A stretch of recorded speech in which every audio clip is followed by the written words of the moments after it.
Rotoplastics Water Source and Pentair's Water Pump and Heater Training. Thank you so much for coming out today. I know you all have very busy schedules and the traffic's not easy out there, so I really do appreciate you all coming down and making it. Today we're going to be covering installation and troubleshooting for Pentax water pumps, Steerite water pumps, Zola sewage pumps, Stiebel Eltron tankless water heaters, and state tank type water heaters. So we hope that you take away some valuable information today, but we also want to hear from you. So throughout the presentations, if you'd like to share any of your experiences, ask any questions, please don't be shy. Throughout the presentation as well, we have some great giveaways, and and so we're very excited to have you here today. And without further ado, we're going to get started. So I'd like to welcome Vivek Rampasad, who will be doing Pentax, and let's get started. Thank you. Hi, good morning, everyone. Isabel, could you do the lights? Hi, so everyone, welcome again to our Pentax water pump segment.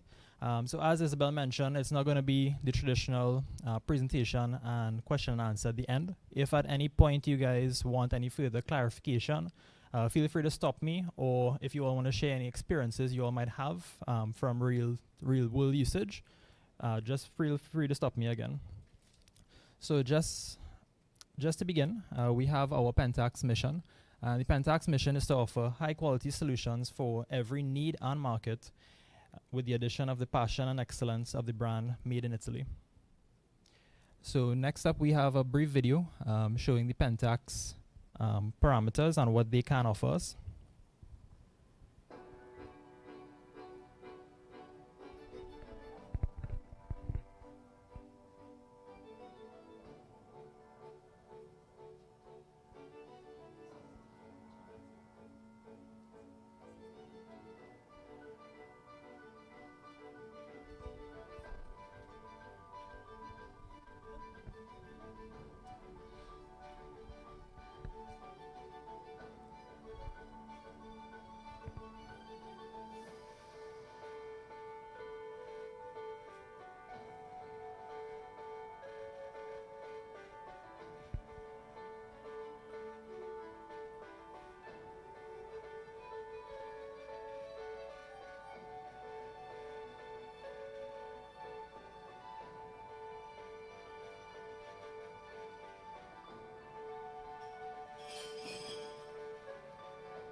Right, so from that brief video, can anyone tell me something that might have stood out from the day in the factory there?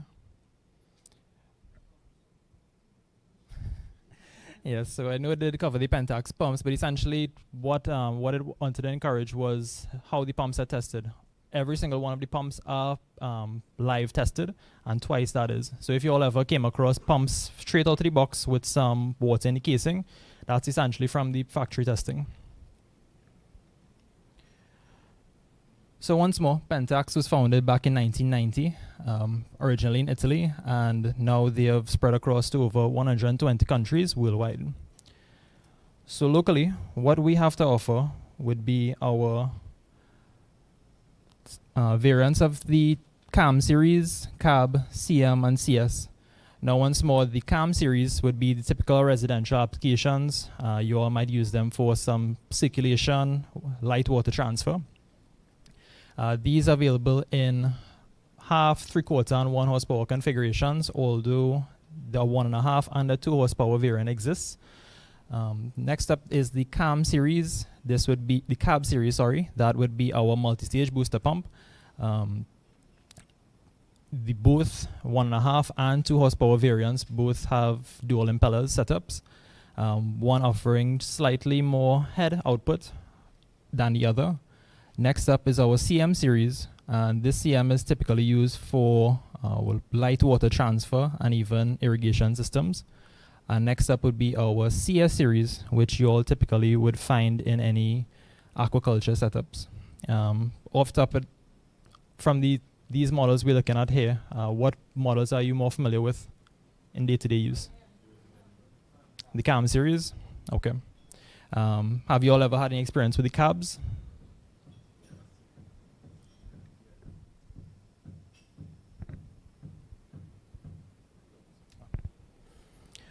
All right. So essentially we have a background on how centrifugal pump works. A centrifugal pump consists of a rotating impeller mounted on a shaft inside a stationary casing. An electric motor, or some other driver, is used to rotate the impeller at a high speed. As the impeller rotates, centrifugal force pushes liquid outward from the center, or eye, of the impeller.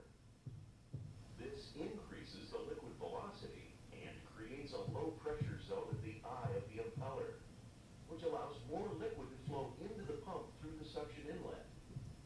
Vanes on the impeller help direct the liquid to the outer edge of the impeller and into a gradually expanding channel called the volute, which collects the liquid and directs it to the discharge port.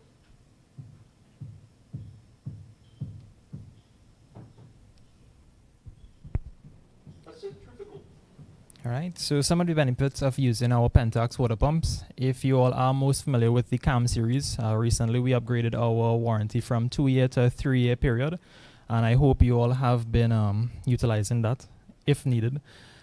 That said, all the accessories that would be included from the various assemblies, either smarthead or pressure tank, the accessories themselves would only carry a 1-year warranty.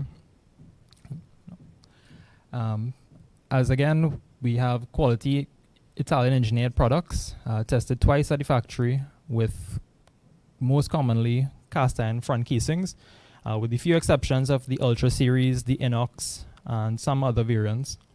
Once more, we have various assembled systems, either smart heads or pressure tank assemblies.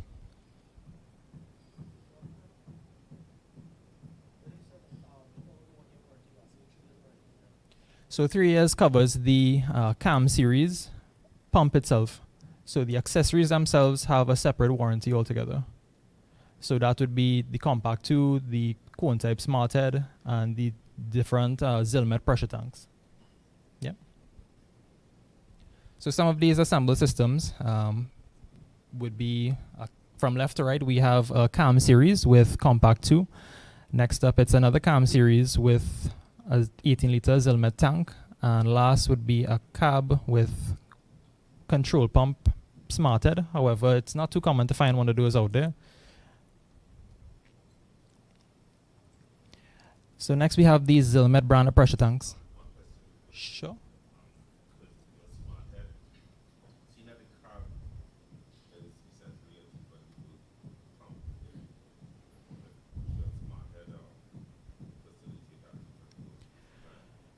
Yes, it can. By default, the Compact 2, it's a dual 110 to 20 volt. However, the control pump, what it's mounted on here, you're going to have to swap out the circuit board. So you're going to have to use a 220 volt circuit board if you would like to run something like this. Yeah, so it is possible.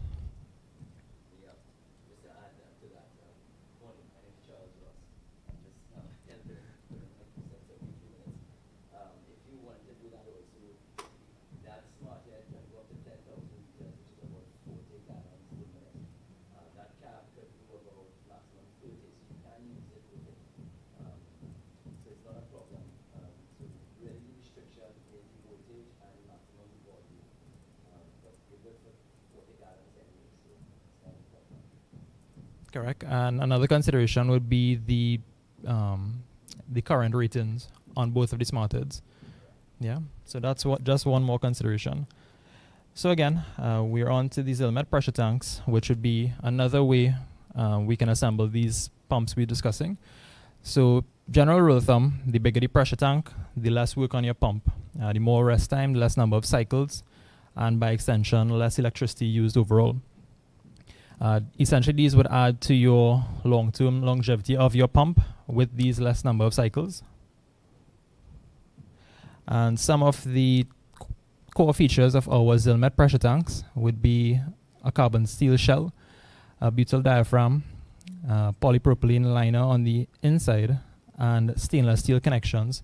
If you all are familiar with our Hydro Pro tanks, which would be our older version of these Zillmet tanks, these commonly came with a galvanized connection, 3/4 or 1 inch. The newer tanks, which would be the Easy Pro line, all of them come with a stainless steel. So that's just a quick way you could differentiate between the older and the newer stock.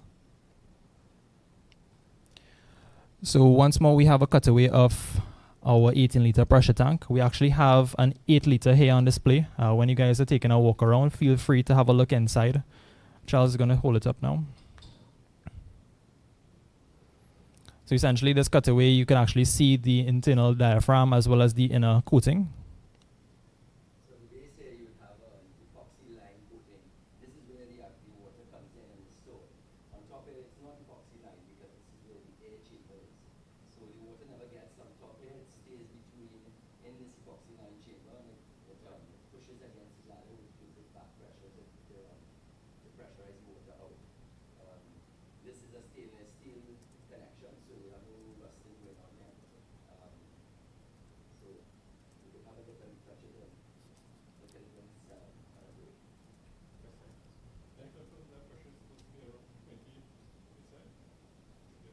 So yes, setting pressures really depend on your cut-in pressure of your pump. So if your pump is starting at 30, you should be at 28 psi in the tank. Yeah, you should be at 28 psi in the tank. I tell people to go at 30 also because it drops air anyway. So just for ease of remembering, whatever you set the cut-in pressure at is what the pressure in the tank should be. And you have to be careful when measuring it because you don't want to be measuring. You have to drain the water from the tank first before putting your pressure gauge on top, or else you will read the water pressure setting in there too. So it's really important that you drain the water. But yeah, so if you're starting at 40, put 40 psi. If you're starting at 50, put 50. Sorry? You mean what it comes with? Oh, preset, sorry. Yes, I misunderstood your question. Yeah, I think it comes with about... Preset is supposed to be 2 bar. 2 bars, Yeah. right, which is about, 28. Yeah, 29, yeah. Yeah. So it's 14.5 psi in a bar. But I still would take that with a pinch of salt because there would be leakage even during transport, during storage at the retail outlets. So it is best advised to take a look at that before installation or during. Now, sometimes different countries have different regulations. So like when we get the ProSource pressure tanks, I think those come out of the US with a lower pressure, about 22 or something like that. Yeah, between 22 and 23. Right, so this would come at a higher pressure. So you should check it anyways for maximum drawdown of the water out of the tank. You want to set it at the 2 bars below, 2 psi below, sorry. If we're using a pressure switch that is at 20, 40, we have to Yes. Yes, you would have to. You'd have to take it down to 18 or just leave it at 20, But pressure tanks do leak air over time, so they need to be checked periodically. We say every 6 months is what the manual says. I mean, if you do it every year, I think you're still ahead of the game. Especially with seal pressure tanks like these Zillmets. They tend not to lose air as quickly. The ones with the replaceable bladders that have a flange, you can get some seepage through there, so I would check those a little more often. All right, so in summary, always have a look at your air pressures before installation. General rule of thumb, 2 less than cut-in or start pressure. So once more, we see our stainless steel connection, our FDA rated liner, our diaphragm, which can produce up to 400% elongation, and patented air valve to the top. So here we see, sorry. What was that? 2 psi. Sorry. Yeah. So that'll be 2 psi less than your cut-in or start pressure. Right. So here we see a typical pressure tank setup. This one would just be a little different from the standard 18 liter. This can either be 100 liter, 50, 200 liter, one of those tri-legged pressure tanks. Can anyone tell me what might be missing from this setup?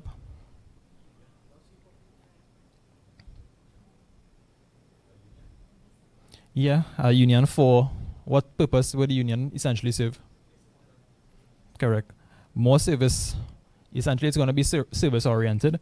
But one of the common considerations we get as well is the check valve is also missing. All right. Can anyone tell me where the check valve should go on the system?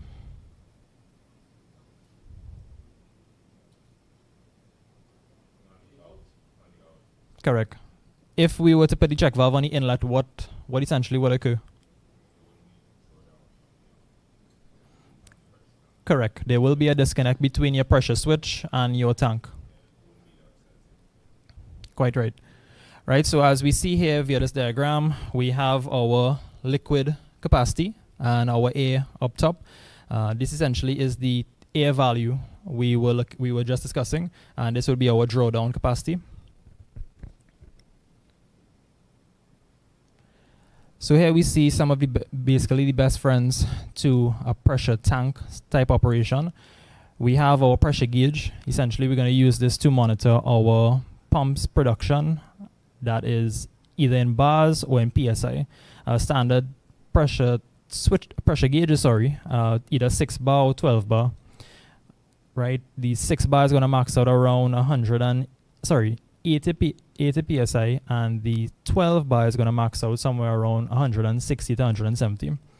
Right, these gauges either come standard non-filled or even glycerin. Our display here shows a 4-inch glycerin filled pressure gauge, and commonly they carry a 1/4-inch stem. Next up, we have our pressure switch. Can anyone tell me essentially what a pressure switch offers to our system? Quite right, it turns the pump on and off via the differential pressure. So any pressure drops in the system, once it reaches below that cut in, essentially pump is going to turn on and build until your maximum cut out, or which would be preset, and then turn off. So these are available in either male or female connections. And next up we have, I would say, one of our most important components, which would be the float switch. Can anyone tell me exactly what a float switch offers the system as well?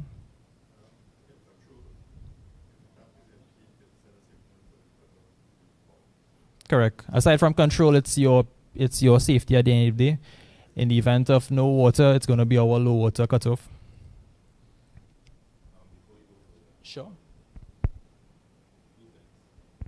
Squarely has a pressure switch that has a low pressure cutoff. Essentially does what the float switch does. If there's low suction pressure, it will cut the pump off. Right, so you'll protect the motor. Is there any consideration of bringing that particular pressure switch to market here? Is it the loss of prime switch talking about with the lever on the side? Yeah. I would say we already carry that. Admittedly, it's not featured in presentation, but we already have it on the market. Oh. Yeah, so I would suggest take a look at one of the water source locations. Right. Yeah, we do have those, and one of the modern alternatives we have, Charles, we have any Switchmatics, yes. So at the below there, we also have the Switchmatic, which also features low pressure cutout. Yeah, dry run protection. Yes. And has what they call it ART, which we automatically reset for the pump once it runs out of water. It starts trying to restart the pump every 5 minutes. Oh, okay. Good. So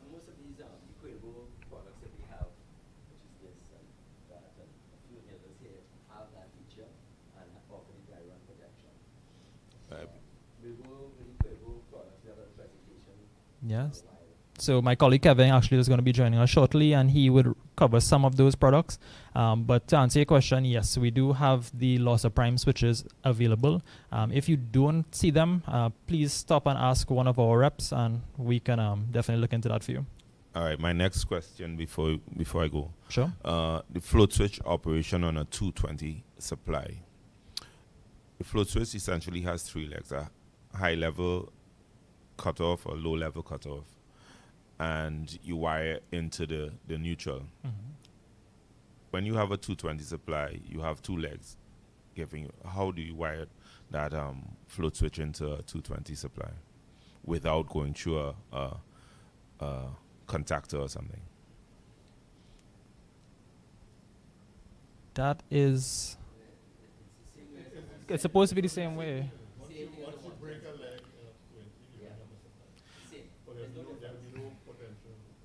Correct.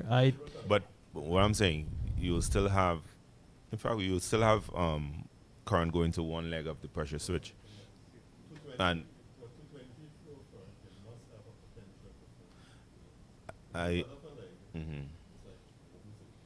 understand, but you go there and so one leg will still be live. One leg will still be live. Yeah. Yeah.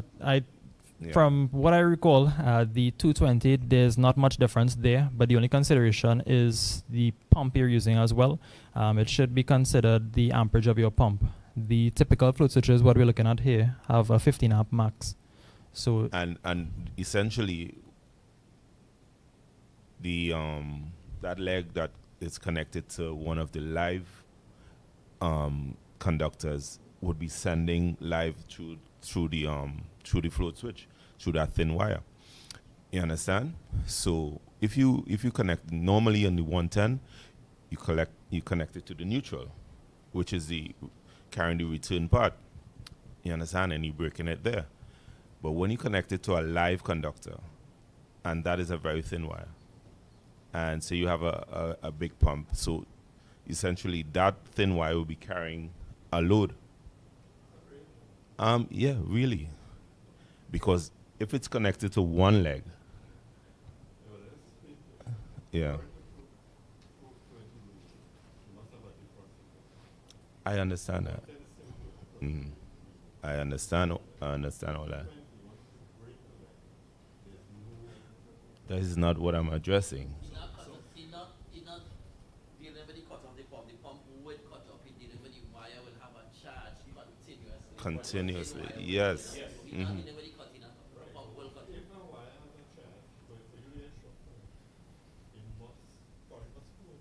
you want to add to this, sir? Good morning, everybody. Sorry to be late. But I think your concern might be really amperage, as you said, rather than the thinness of the wire. So if the amperage of the unit will pull more than 15 amps, then you have a concern with your wiring. If it's under that, then you don't have a concern. If you want to invent, though, you could use a thicker wire on the unit, and that's where you go. But what they supply is 15 amps is your max. So any pump you want to use a float switch on that's pulling under that 15 amps, then you're safe with this unit, that switch that they have. And if it is going over, then you need to find one that would do what you would like to have done. Alright, so people still not getting where I'm going with this. The in a 220 supply, you have two legs carrying 110 voltage, whatever amperage the pump pulls, 10 amps, 15 amps. One of those legs will go through that float switch, go into the tank, and come back to the pump. Right? So basically, that will be carrying a constant voltage from the line to the pump load. So basically, normally, that is like a less than a 1.5 millimeter cable. Yeah, it's supposed to be between 1.5 and 2.5. Right? And say you run in a 220 volt pump, probably 2 horsepower, like a cab, or 1.5 horsepower. essentially one leg of that 220 will be constantly passing through that float switch. Just one leg, in order to break when there's a low level cutoff or whatever. So that will be carrying a current, carrying a voltage, and not just carrying a return voltage or neutral. It will be actually carrying power to the pump. And essentially, I don't think that is a safe, really safe method or practice. I think the point you're trying to bring up is that Maybe I can try to probably bring out a little clarity. When you talk 1.5 and 2.5, I believe your concern is the thickness of the wire. Remember 1.5? he's talking about the residual voltage. Okay, the concern is the flow in the current constantly train without breaking it. You say that's on and off. So what he's probably saying is that you all probably should think about putting some safety mechanism at the trips off and trips on, like automatic switch. I think he's talking about the design itself in use with a 220 operation. Correct. If it's 220 like in England on one leg, you can get 220 on one leg, that's fine. But we have 220 here on two legs. I think if there's a break in the wire itself, and that goes into the And that is constantly in the water. so I think that's where he's getting at. Understood. Well, There's a compromise on the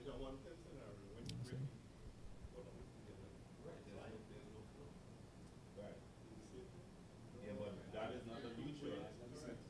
But in this case, if you put it on 220, it's not a neutral, you put it on you put it on a latch.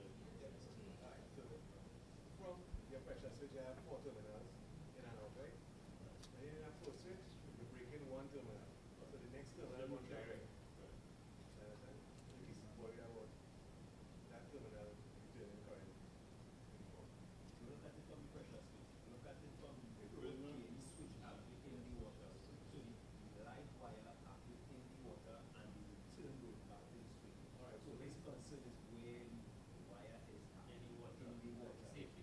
So what you say is, right? So 4 terminals, one going in, one going to the float switch, right? So the pump, for current to go back to the pump has activated.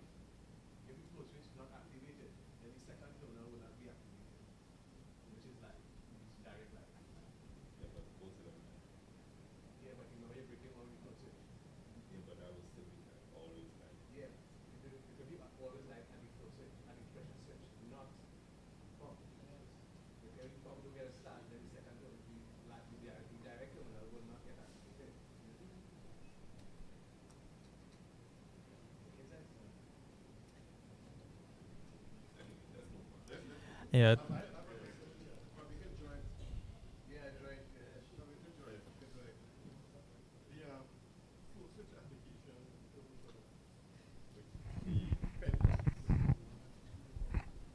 with a pressure tank system where there's no thermal overload protection could be applicable, right?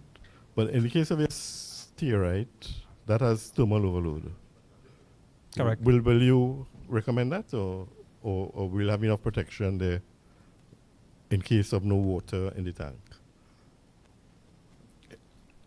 Like in the case of no water in the tank with a Pentax system, that will cut off the system, right? Yes, that is Right. that's the primary Right. function But of is these. it necessary on the steroid system where you have thermal overload protection? Still yes. Still? Yeah, Okay. still yes. Yeah.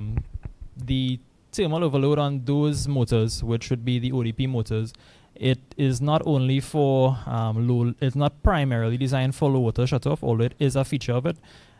It's more for overcycling, something causing a system to run further, just to protect your motor itself. That would be the primary function of that thermal overload. With these on the Pentax assemblies, essentially that primary function is for that low level cutoff, just to protect that motor. Okay, fine. Yeah, but I'm glad you brought up that point. I would say I could address that more formally via mail out after the fact, because if it is a concern that needs to be addressed, we definitely can. Yeah. So once more, the key selling points of our Zilmet pressure tanks would be our wide range, available from 8 liters all the way up to 500 liters. Durable construction from deep drawn steel. It's anti-corrosive internal coating, as well as our epoxy coating from rust, which prevents from rusting. These units are health approved via FD and the other standards I mentioned before. And all tanks are backed by a 1-year warranty. Sorry about that 6 month there, but it actually is a 1-year warranty on all of these Zilmet tanks we offer. So next up, we're gonna touch a little bit on smart heads. Just by a show of hands, we have anyone preferring the smart heads over the pressure tanks on a day-to-day? I really appreciate that response. I really appreciate that response. Because that is as honest as you can be. It still boils down to the application, it boils down to the customer, even something as simple as budgets. All right, so as we all know, or if we don't, these compact smart heads, or this one at least pictured, essentially is an electronic device that automatically controls the pump on and off via loss of pressure, or pressure drop, I should say. It's going to replace your standard pressure tank, pressure switch, and float switch setup, which would cut off in the event of dry run, no water in your tank. So as it mentions, immediate shut off in the absence of water, requiring little to no maintenance. That little reset button on either the compact 2 or the control pump offers a manual restart, not quite a start as this describes. So we have our different options when it comes to the standard smart heads produced by Quailbo. We have our compact 2 and control pump. We have any preferences between the two, or again, it still boils down to application?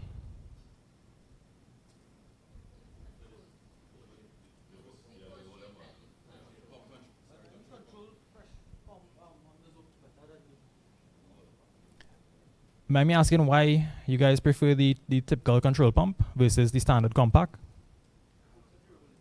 Seems to be a little bit more robust. And another issue with the compact too, where you see a lot of plumbers have a lot of experience with, when you're making the connection on top, the solvent goes down in that, creates a problem. It immediately spoils it. It hits the check valve, leaves it open, doesn't shut off. I had a lot of routines there, so I have to advise customers now when they're making that connection. You gotta make the thing out before you don't do the solvent thing while directly on top of that. That's been happening. Correct. You took the words out of my mouth there. I would say be lenient. I would say be. The one you saw before, the one with the actual Pentax on. That would be the hydromatic. Any reason you guys prefer that over the compact?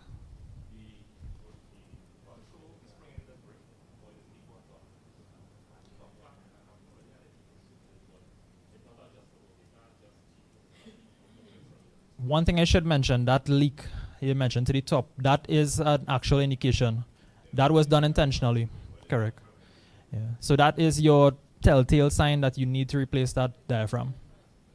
Yeah.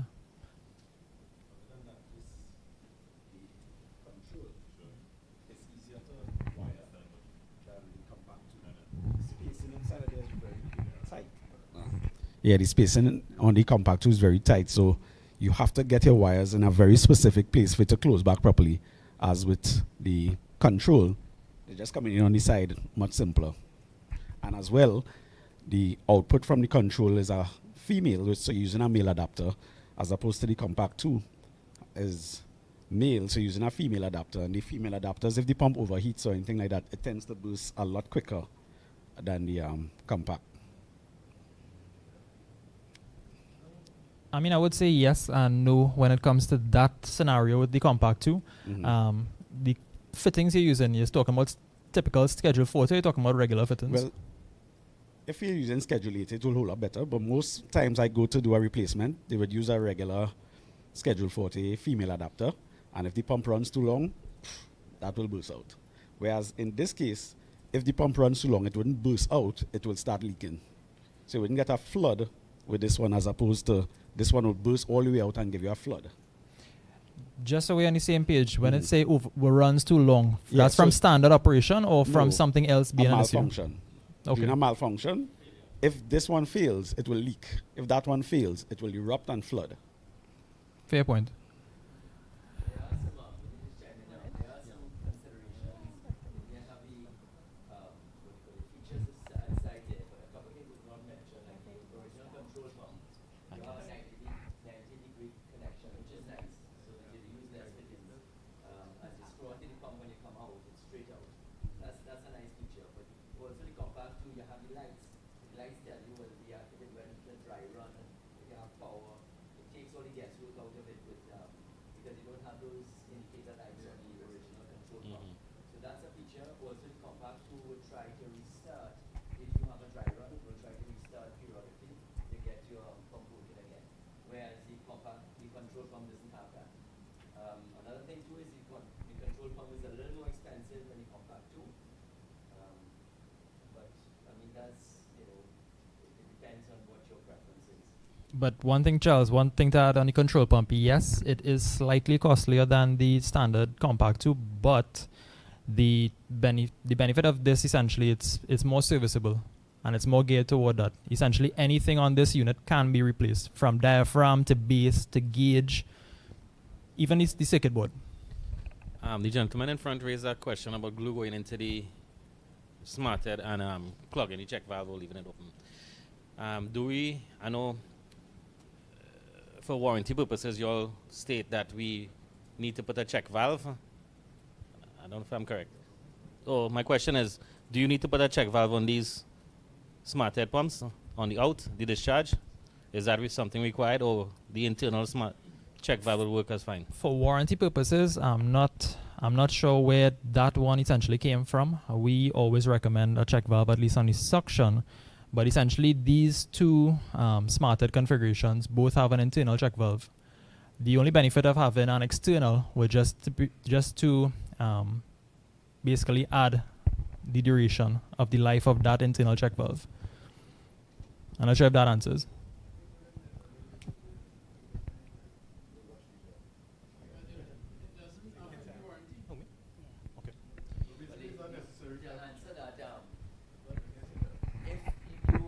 Up on a bypass system and you get in WASA, thank you. You get in WASA pressure coming back to the pump. We have seen where the WASA pressure has broken or dislodged the check valve. It's a plastic check valve inside there. So we tell people if it is that you have high pressure in the area, put a brass check valve. It's more robust. But for that installation. Yeah. So again, to address that topic about glue getting into the smart heads. So yes, that is a concern all the time from us, day in, day out for us. We would encourage you guys either to let those fittings set, then put them up on the pump, even flushing the fittings as well. All right.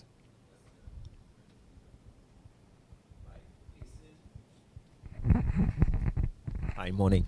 By placing the second check valve, right, does that affect the function of the smart head in terms of the distance? It can. It truly can. If the run is too long, it can cause an issue. So that is something to be considered as well. If your run is too long, you're going to have to factor that in for the smart head. And we typically get that. If you have a run that's too long, what I should mention, the better of the two smart heads. I know you guys do already prefer the control pump just from the general feedback, but if you all have a run that is too long, the control pump might be a little bit more up your alley. The compact 2 has shown that it's a little less sensitive than the control pump.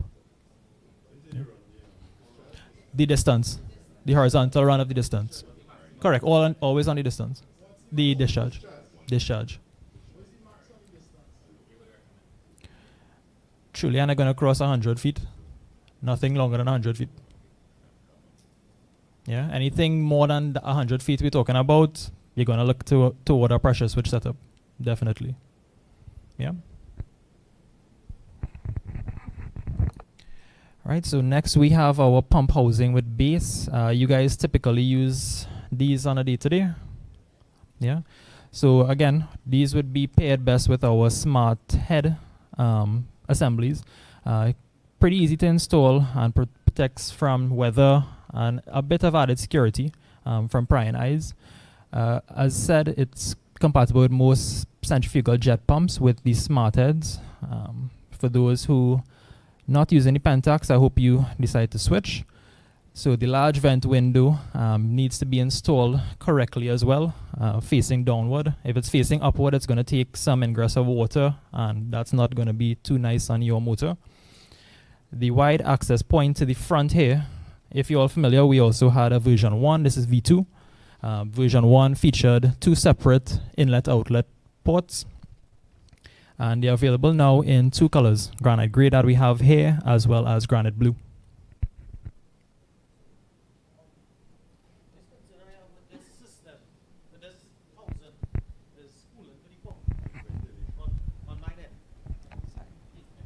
We can't hear you on the live stream. Yeah, right. Oh. Yeah. The only concern I have is the cooling at the pump. Remember, while pump running, it tends to heat up. And I see you all only have a vent to the back. I don't know if the design could be altered to do vents facing downwards on the both sides so that it don't allow water to get in. It has only that vent there. Yeah, remember Correct. that might be limited on for cooling then. Truly, I understand your concern with And then remember that it's plastic as well.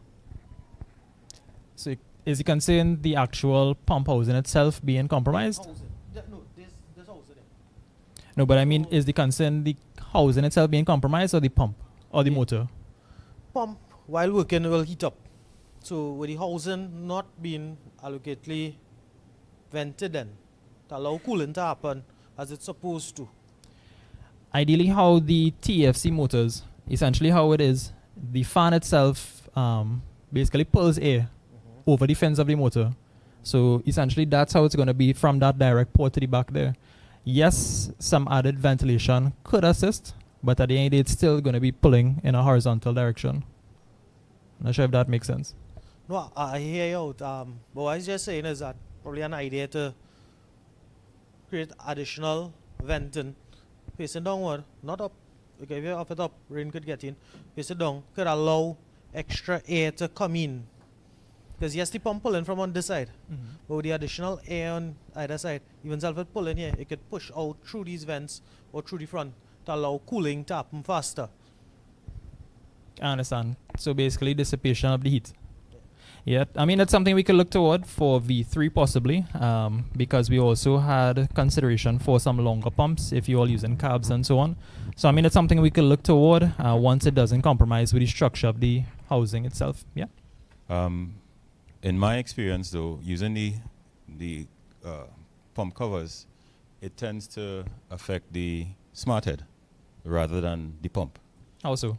Well, for it to be a sensor or a smart pump, it uses magnets. And magnets are destroyed on heating. So in our conditions, where you have a lot of heat, most times you have a gray, that tends to radiate inside. If the fan is not on, there's no sense of cooling. The smart head is at the top, where it's closest to the heat generation. So over time, the smart head, the magnet, it demagnetizes, and then we end up having a problem with the unit. I've also experienced where about 3 years back, heat again, and the PVC, it was so hot that the PVC got soft, and that was the pressure inside of the pump that was created without it pumping, it just holding, the fins blew out. But that would also be a combination of your on-site factors. Yes, I mean, yes, the temperature, on-site location. factors. Yes. But is that Yes. something commonly experienced by anyone else? Well, remember, sorry. Yeah. That's one of my concerns, because of where we live in Trinidad. Because all they can rain up the forest in here, but where we live in, heat. It's serious. I like going to it.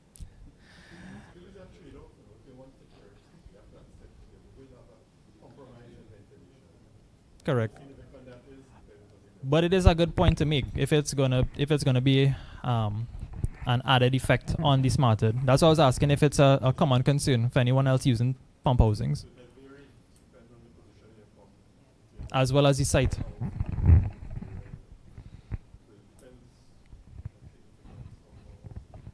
All right, thanks for that, Arthur. Hi, good day. New to this here, but I was asking a question because a customer asked me a question.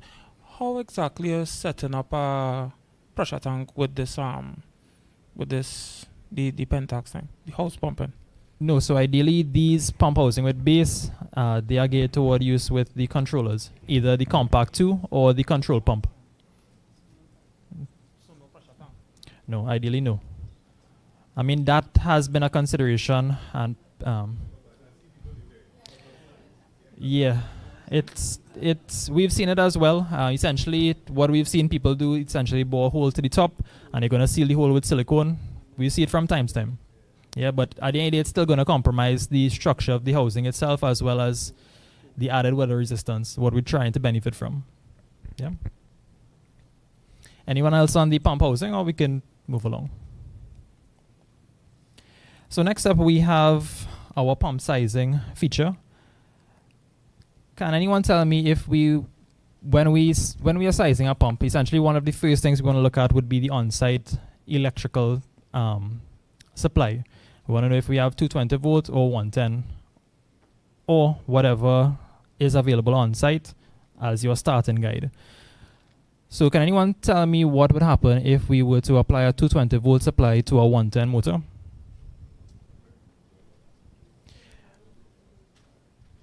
It's going to burn. Yeah, it's going to burn pretty soon. And conversely, if we have a 220 volt rated motor and we apply 110 volt, what essentially is going to happen? It's going to underperform. It's going to turn over much slower than it should, much lower RPMs, and then it will eventually burn out.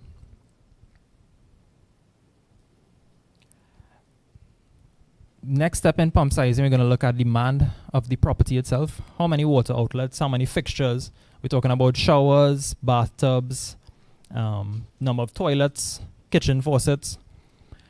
Next would be the number of levels. If it's going to be a flat property, if it's going to be multi-level.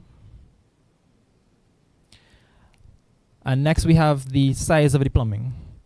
Now, we do understand that the pumps all have a particular suction size.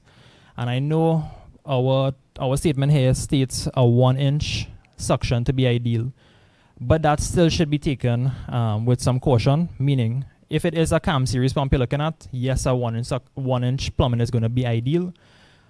However, say you were using a cab is going to be 1.25 suction. So you want to feed that with what the manufacturer designed it to work with, which will be 1.25.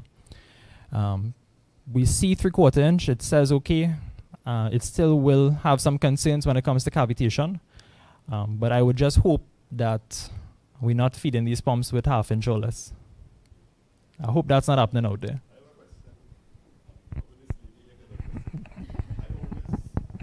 I saw that recommendation in the manual for the 1-inch suction. Even with the competitors, the Pedrolo emphasizes that why it is the 400-gallon tank is always manufactured with a 3/4 discharge. I asked this at our next distributor, and to me, it's a simple solution. You have a recommendation for 1-inch suction. Do your manufacturing with a 1-inch discharge? So I'm gonna answer that a little bit politically. We got asked the same exact question in the last forum. So if you were to visit any one of the water source branches, we would hope we pride ourselves on giving the best advice we can offer.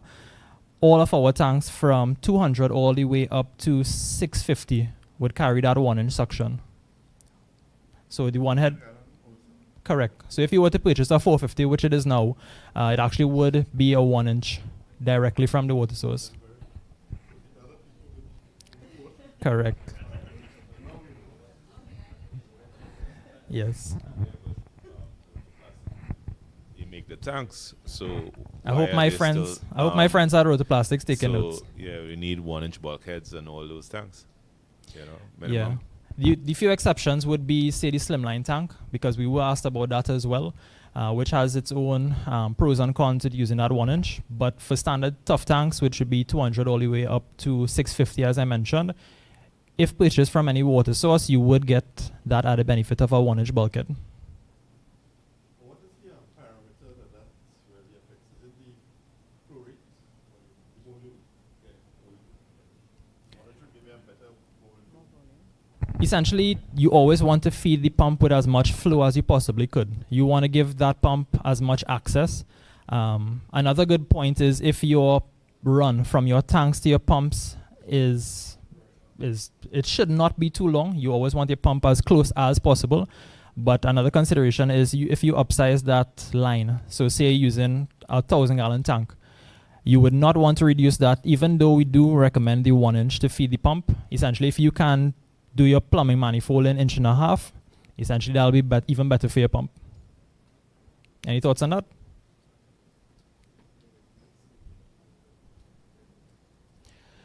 So once more, some additional considerations would be sprinkler systems, shower jets. From this, we now would want to determine our required flow at the property. Essentially, for standard fixtures, we're going to cater 1 gallon per minute per fixture. Say that for each shower, each basin, dishwasher, and even garden faucets. For homes with any larger fixtures, rainfall showers, we want to cater 1.2 to 1.5 gallons per minute. So here we have a typical setup of a standard 2-story home. Some fixtures may be missing, but just for our little activity here, we have a bathtub, a standard shower, as well as a washing machine. We're going to assume at the lower level, we have a kitchen faucet. So in this type of layout, can anyone tell me what might be the ideal plumbing size?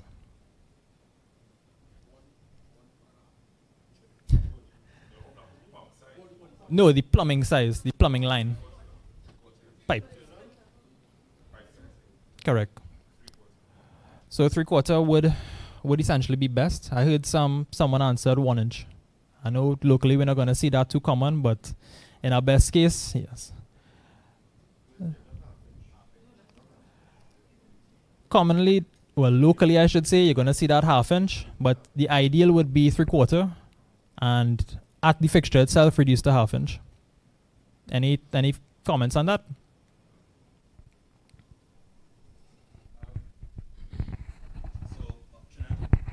Trinidad and Tobago Plumbing Code says that a 1/2 inch line could serve 3 fixtures. So we should not just at ground level. You're looking at the fixture itself. So toilet, face basin, shower, right? If you have those 3 and those 3 common things, a 1/2 inch line would serve that. What we tend to do, again, plumbing code, the 3/4 inch would bring to, well, that'll be on the outside, and then they get a feed or breakdown. So inside the walls, you'll have 1/2 inch lines. But essentially, you come really to a 1/4 inch line, which is your flex line. So that flex line braided hose is really a 1/4 inch diameter. So at least in the case of mixers. Exactly. And still inside, even if you have a 1/2 inch line running, inside the mixer, you have a 1/4 inch hole. So likewise to your tap, your faucet, you have 1/4 inch. So in terms of home requiring, really is a 1/2 inch or 1/4 inch. Yeah. So coming out of your pump, if you have 1 bath, kitchen, living room with 3 people in it, 1/2 inch lines tend to do the service. Yes, I know that is standard practice, but it should be considered the smaller the line, the more friction loss, especially with the case of the run. So if you're going to increase in that plumbing size, the consideration is your pump is going to have to do less work to output, if that makes sense. Yeah. So another example we have here would be a 2-story property with some parameters: how many faucets, what supply is available at the property, and how many levels. Here we have a standard 2-story. Just some general rule of thumb when sizing a pump.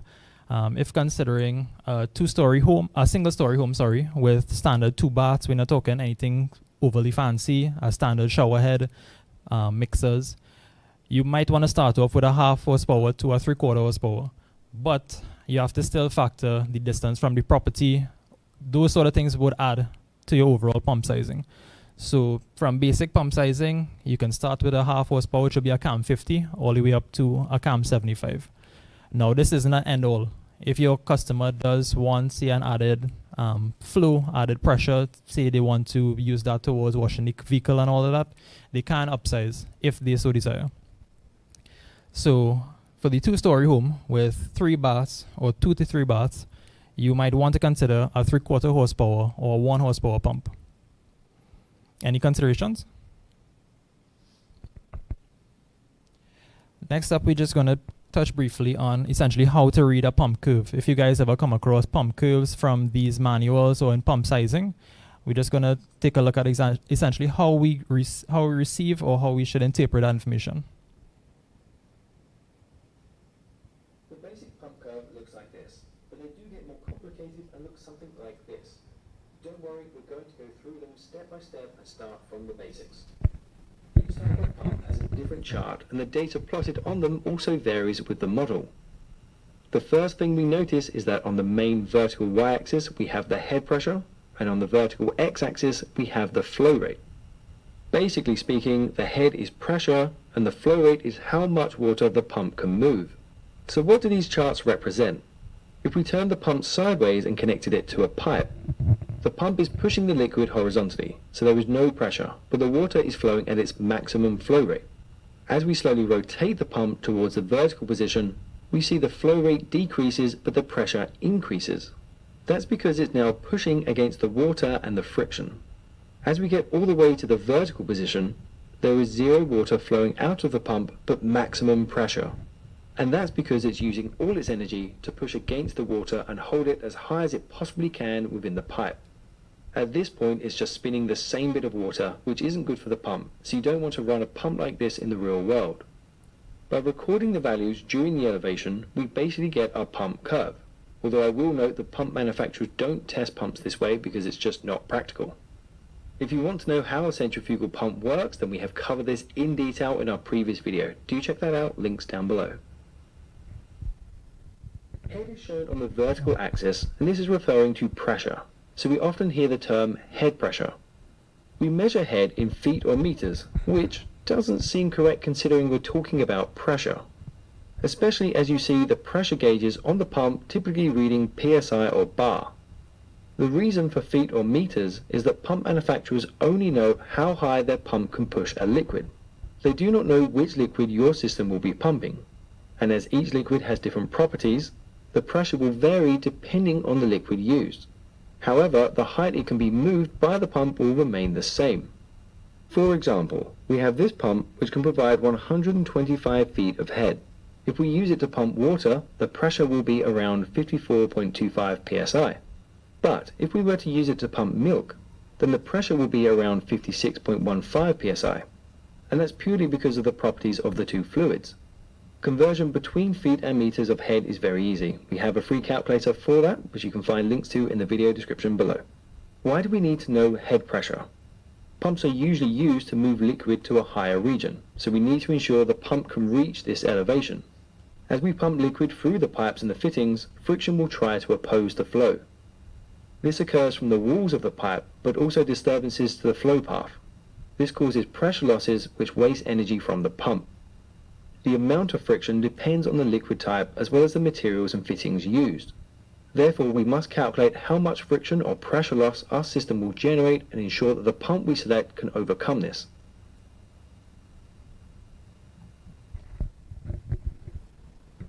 Alright, so by a show of hands, can I see who recently installed a milk pump? No? Alright, thankfully none. Any questions concerning this video we just took a look at? Or any concerns? One thing to note would be friction loss and how it does affect the performance of your pump itself. That would be based on your length of run of pipe as well as number of fittings. So we saw last up on the video the use of a 90 versus a double 45 from left to right. So to put this into perspective, here we see the pump curves of our CAM series pumps. We have the 50N detail here, which would be half horsepower, 75 as 3/4, and 100N, which is the 1 horsepower version. Our next video, we have a small clip detailing how to prime a water pump by my colleague Jihan.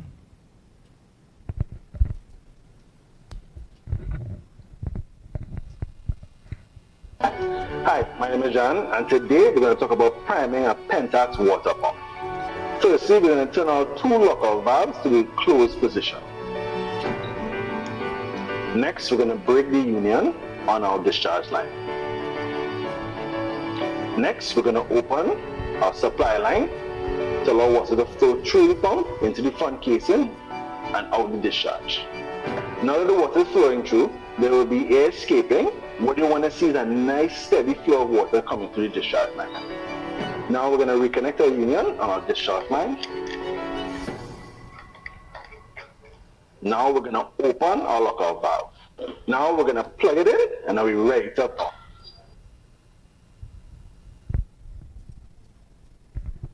All right, any feedback from the video we just took a look at?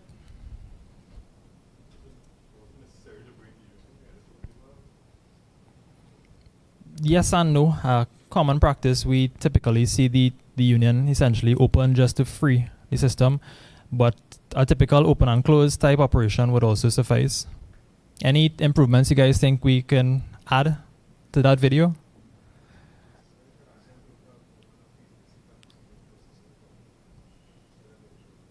Quite right. Anything you all would add in terms of the plumbing?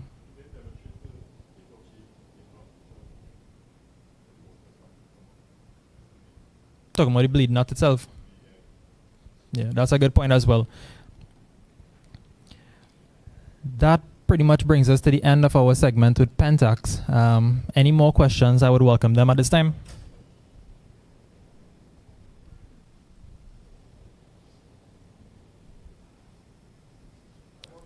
Sure.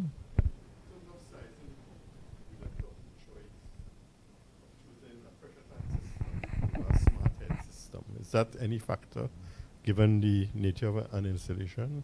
Will that factor in at any point? Ideally, yes and no, but it still boils down to the application itself. If you have a multi-story property, say 4 stories, 3 to 4 stories, I should say, you're not going to go with a smarted application for that. Because of the pressure sensing from that column of water against the smarted, you're going to consider a pressure tank setup. So it still boils down to our pump sizing is going to factor pump only. When it boils down to accessories, that's another consideration of its own. Say again? If you're using a 4-story building, we're still gonna have to consider the number of fixtures. So the same parameters apply, size of pipe. But if that's something we can encourage when it comes to pump sizing. If you all want further information on that, we can share that information. Yeah, I want to take it one step further. So we talk about horsepower, we talk about pressure tank versus smart switch. At any point in time in consideration, do we choose a Starite with that 25-meter suction head as compared to these pumps, the Pentax? Will that factor in at any point? Like, say, a multi-story building, I would go with probably a Starite because of the, the robust nature. But the consideration you brought up there is if you're using for a well application. Yeah, but that actual vacuum helps. No, but it should be noted that any jet pump does have a maximum suction lift of its own. But for our traditional applications, we're going to use them with, we're going to do horizontal feed or end suction. Yeah. So if that is consideration,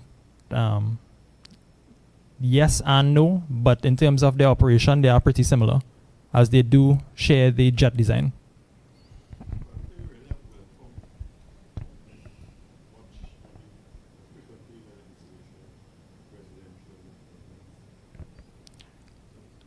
It's not common, but they still exist.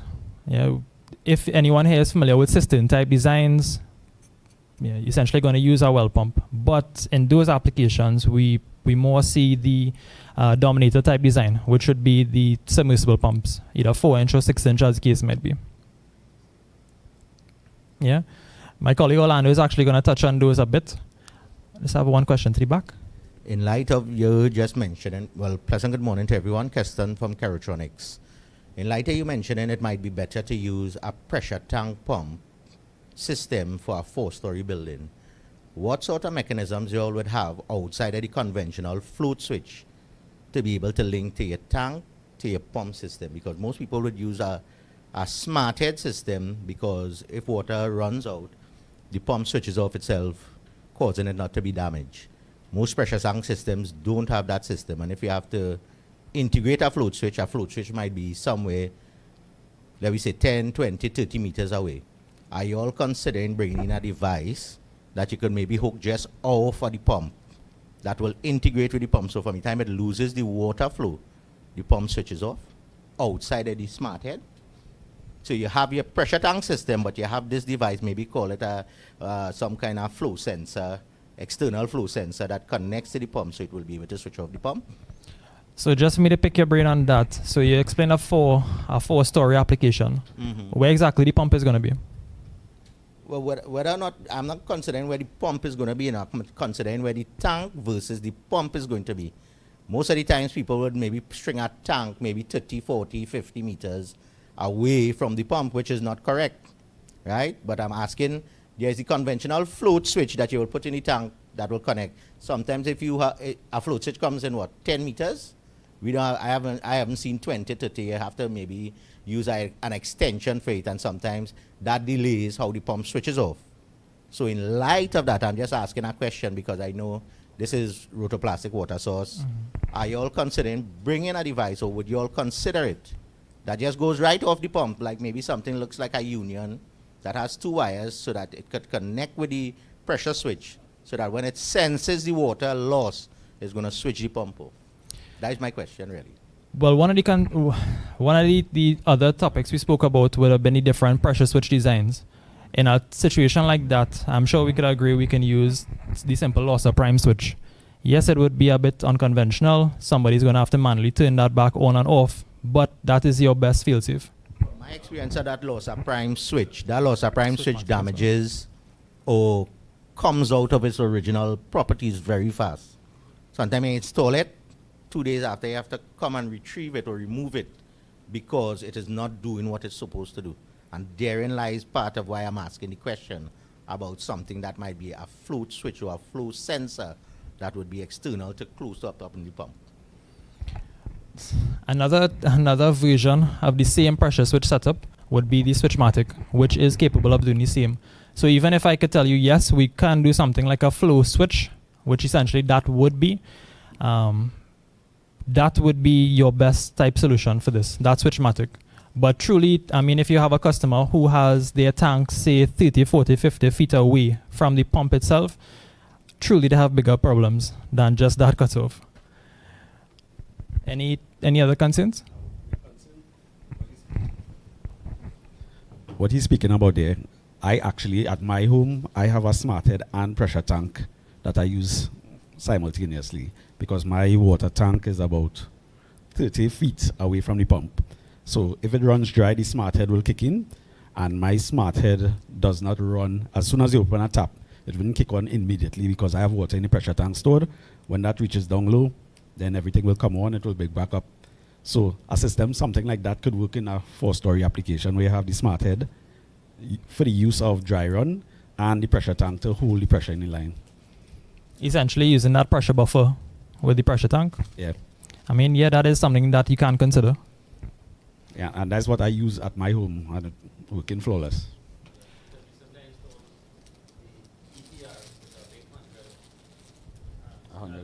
I'll have to give away. Yeah.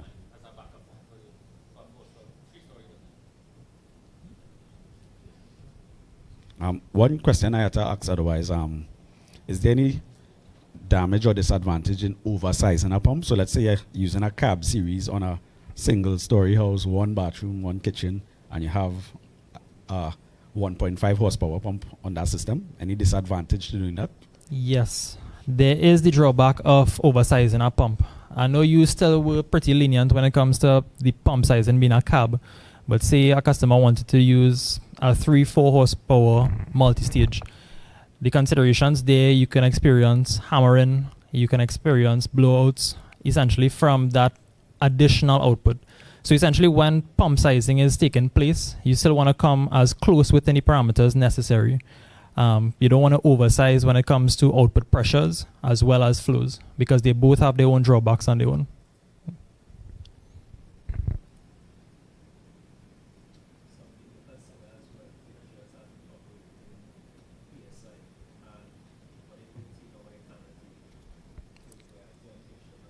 Correct. But another consideration on that is the some of these modern fixtures, a lot of customers we hear from time to time, do not get the level of output they would expect, because I have a 2 horsepower pump in my home, but I'm not getting the output from my fixtures, the mixers and so on. But one consideration is those modern fixtures have their own pressure reducers built in. So that is something to be noted as well when you all face those situations.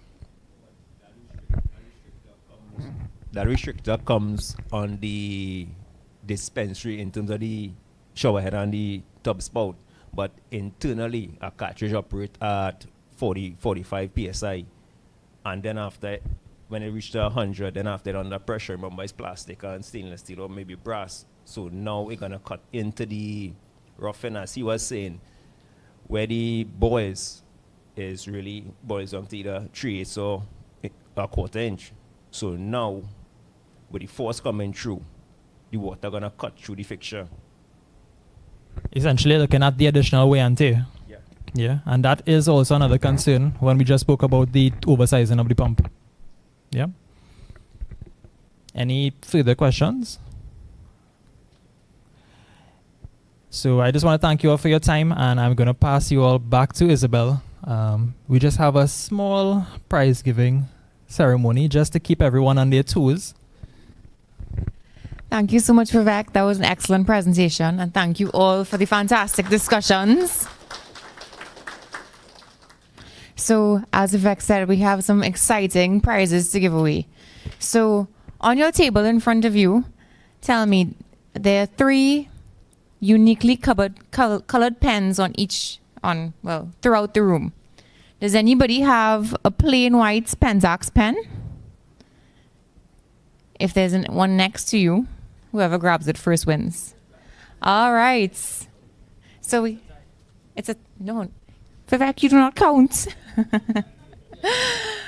So we have a prize here for you. Would you like to come up and get your t-shirts?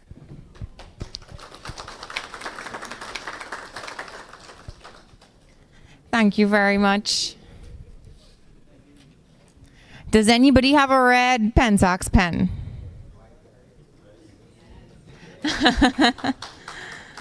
All right, come on up. You're next. Our lucky winner.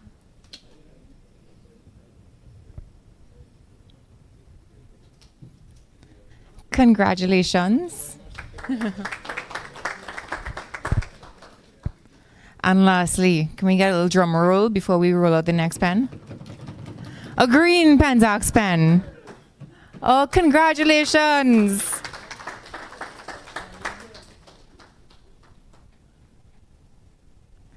Thank you so much. Okay, so now we're going to jump into our Quailbo presentation. We have Kevin Fuentes here, who is going to run through this steerite display. Hold on, can I have a hand? All right, move this out the way. Steerite dominates a display with a variable frequency drive. So I'm going to hand you over to Kevin, who is going to walk you through it all. Kevin, to you. Thank you, AC. Good morning, everybody.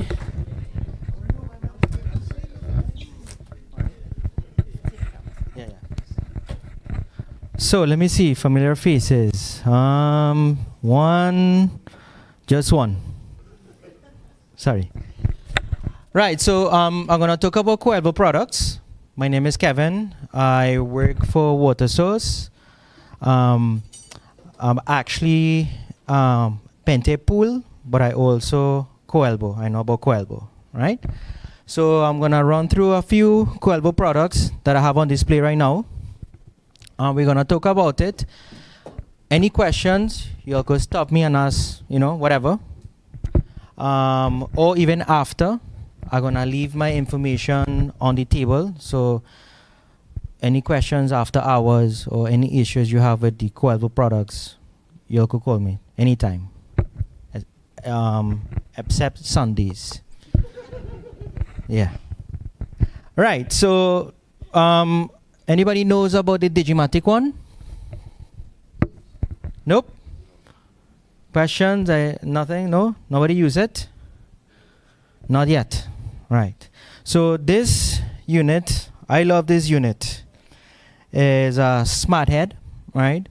You could use it with or without a pressure tank, right? Usually, normally I use it with a pressure tank because it helps the lifespan of the unit. Remember, there's a small diaphragm here, right? So, and you'll learn this Sundays, right? Yeah, right. So, on the Digimatic one, you could adjust the cutting pressure. Now, when the pump start, it will start at full RPMs or full PSI. So for an example, I have a Pentax pump, a CAM 100. A CAM 100, which is a 1 horsepower, will give me about 80 PSI. Right? On the Digimatic one, I could adjust my cutting, say about 50. Right? So when the pump come on, it will come on at 50, but when it start at full power. It's not like the cone-shaped smart head. Anybody know about the cone-shaped smart head? I think everybody knows what I'm talking about. Right, so that one is come preset. You can't adjust anything. It just comes preset. They have the dry run features. It will come on at 2 bars and send full power or full RPMs or full PSI on your system. On this one now, you could adjust. So you don't have to wait till the pump reach 2 bars, and then you're gonna see that that loss of pressure and then push back. You could set this, as I say, 50. Put it about 20 PSI below the max pressure of the pump. So if your pump could do 60, put it at 40 and so on, right? So this unit, I usually sell it with 1 horsepower pumps, the CAM series, right? Which is a 1, 3/4, and half. To note, I always install a surge protector. The reason why is there's a motherboard inside here, right? And in Trinidad we have a lot of power surge that will fry the motherboard. As I said, you could use a pressure tank. You don't have to.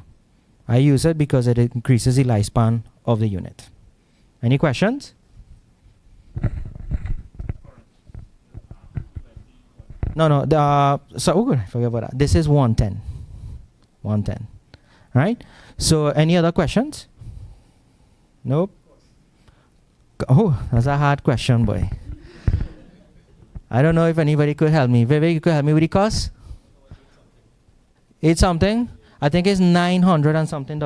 Correct me if I'm wrong, VAT inclusive. We could do something better. Don't worry, man. What's that? Sorry? Who asked about this? Who make it so? What make it so special? Is compact. You don't have to install a pressure switch. You don't have to install a pressure tank. Put it on top of the head. Power goes in. Right, your power supply goes in, and then your power goes out straight to the pump. Not this one. I will come back to that one. Wait, what? I didn't hear that. I work for water source. Hi. How was the lifespan of it in terms of years? Generally, you get 3 years off of these smart heads. That depends of the size pump you're gonna use. Because remember, a pump that could do a higher PSI, obviously the diaphragm will expand contract, expand, contract. Sorry, who asked me about the dual voltage just now? Yeah, sorry, dual voltage. My apologies. Yeah, right, sorry. Right, yeah, go. So I remember your name? Kenneth. Kenneth. Hi, Kenneth. Kevin. So I know the guy was talking earlier about 4-story house, right? And not using the smarted, but using the pressure tank. In this instance, with this pump, or with this smarted, smarted, yeah, right, and not right. Smarted is cut off when the water run out. Could you utilize this with the tank, and that would work well? I'm trying to understand your question. So you're saying? Well, forget the part with the 4-story house. I kind of mix it up there. Right. But the concern was that when the water runs out, they don't want the pump to keep running, so this to dry run. Yeah, all Coelho products has a flow sensor, right? What happened is the unit sense no flow, the unit should and will cut off, right? Okay. So if you want to use it for let's say a 3-story building, and you use a sizable pressure tank, it could do that with this. Of course, yeah. Okay. Remember, the pressure tank is just to for water hammering, you know. So think about the pressure tank is just gonna store pressure. So whenever everything is close, right, on your building, the unit will run because it's pressurizing the pressure tank, right? And as that pressure tank fully pressurized, right, the unit is gonna run, and the flow sensor light, right, will cut off and say, listen, yeah, there's no flow. Yes, sir. Oh, okay, yeah. Right. Any other questions? Yes. Commercial item. That depends of your application, right? Depends of the pump, because I can use that unit for a sprinkler system, or a pump that is low pressure, high volume. So there is pumps that could do 200 GPM at 50 psi, you know. So it all depends of your application. Yeah, if you wanna transfer water from 5,000 gallon tank to a next one, and you want as much flow as you can, you could use it. You could put it in a 230 volt, 2 horsepower pump, and all you're doing is just transferring water. But if you put a pump that could do 200 psi on a building, what's gonna happen? The unit is gonna start at full power, and you're gonna blow lines, right? So it all depends on the application. Yeah. Did I answer your question? Well, we could talk about it more later, right?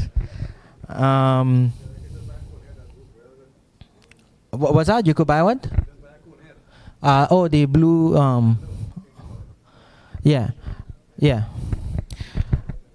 Well, as I said, it depends on your application. You know, it's an upgrade. You know, you could adjust the cutting pressure, right? On the cone shape, you can. You have to wait till if you have negative pressure, and all your pressures are pressurized. What's gonna happen is it's gonna just stay at 2 or 3, and the pump will never come on. And what's gonna happen, Kevin? I don't like this. You know, you send me something, you know, that is not working. The unit is doing what it's supposed to be doing, which is starting at 2 bars and sending full pressure, right? That's the beauty about the Digimatic one. I think there's some people using it now. Christian, using it now? How you like it? Good? Yeah? Nice. Good, man. Yeah. Any more questions? Wait, just give me the mic. He talking sense there. Yeah, you talking sense. Yeah, you talking just now with the next fellow. What you say just now? Uh-huh. On the mic. Don't be shy. On the mic. Well, I now start using it, but the lifespan should be longer than the compact and the other. Correct. Yes, correct. And as I say, if you add in a pressure tank, it could last you a long time. I can't tell you 5 2 years. It all depends on the pump, you know, and how the pump running off on, you know, if it's short cycling or not or whatever, right? Yeah. Warranty, all Coelho products is 1 year warranty once the installation is done right and the plumbing. You call me or call any technicians or call water source because we have to do an assessment before we warranty the unit. Yeah? 1 year warranty. And please put a surge protector. Yeah? Well, it is, you see, the product is put in conditions that is, I mean, they don't have it in Europe. Power surge, you know? You don't have to put a pressure tank, but yeah. Right. Okay. Yeah. But what is the right, what do you want the unit to last longer, or you want the unit just to be cheaper and then last you 2 years? Would the cone shape? Did it work out for you? Good. Well, great. That's a Coelho product. Yeah. So what I'm doing right now is just introducing new products to you, you know. And then for your application, you have to use it. I'm not telling you use it for a house pump or whatever. It depends on your application, right?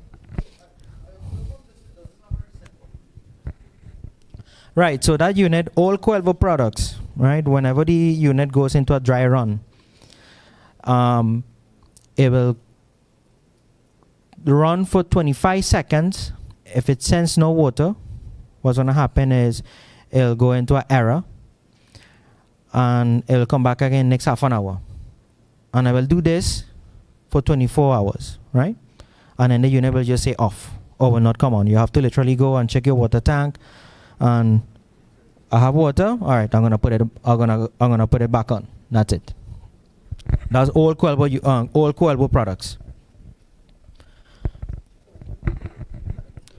You wanna? Sorry, get your mic. Yeah. I want everybody to hear. Feel comfortable. If you connect the pressure tank to the smart head, Mm-hmm. well, I'm gonna call it the smart head. Except extending the lifespan of it, would you get a much more pressure coming out of it, or No. would it just be the same? The pressure tank does not increase your pressure. The pressure tank just store pressure. Okay. Right? So it's just for lifespan then. Yeah, because remember you have a diaphragm in the back of it, and it's just very small, just like the cone shape. You know, the cone shape you have a little diaphragm on top, the black one. Yeah. Yeah. Where's the unit? Don't take it home, please.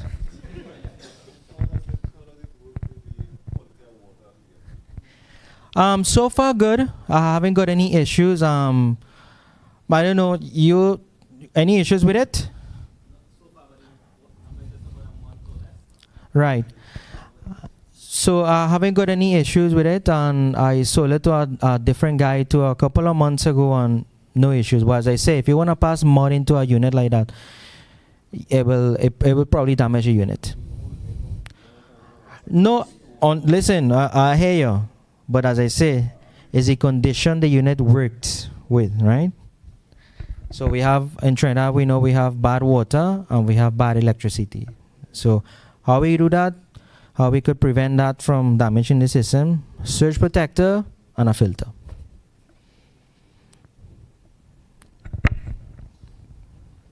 Any more questions? Yeah, all right, so I'm gonna move on to the other one. I want to move into the fun one. I really love those ones, right? And I think you'll do. Let's talk about the ticket. Very simple. You have an internal check valve. You have a pressure gauge. End bars, if you want to change it to PSI, you have a quarter female, put in your quarter here. Male gauge. Right? Pressure tank on top. Right? Discharge on the side. Yeah? You have a question? You look at me with a question eye. All right, good. All right, Mr. Rampasad, price on the ticket, Coelho. Just the standard ticket. Yeah. You see, those prices we could give you after, you know. I want to focus on the features, of the unit. Yeah? Yeah, sure, no problem. Yeah.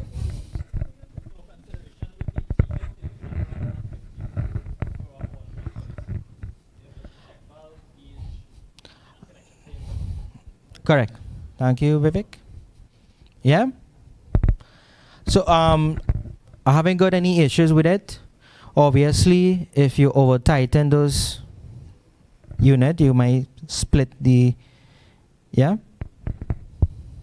No, it's not special. No, it's not. No, but listen, we have a lot of special people, But that's why we're here, to educate special people. Right, I'm gonna move on. Well, you could pass it around, and I'll talk about the other products, right? 'Cause I don't wanna say too long. Yeah.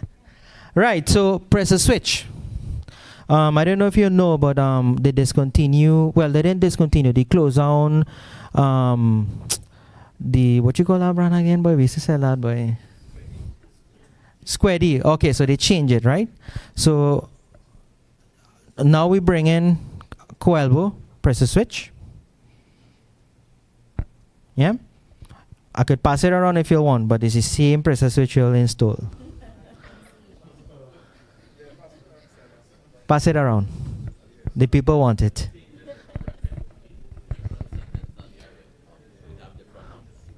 Yeah, we do have different ones. Yeah, we do have we have the FSG2, which is normal. We usually run it at 90 psi max.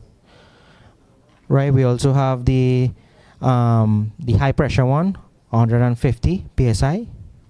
I think there's the black one. You're familiar with that one, right? Yeah. Right. So yeah, passing the pressure switch around. Please don't take it. Right. Let's talk about. Okay, this is the fun one, right? This unit is called Speedmatic. Right.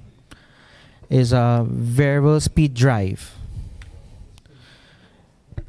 I have it set right now with a half horsepower steroid pump, 230 volt. This unit only comes at 230 volt.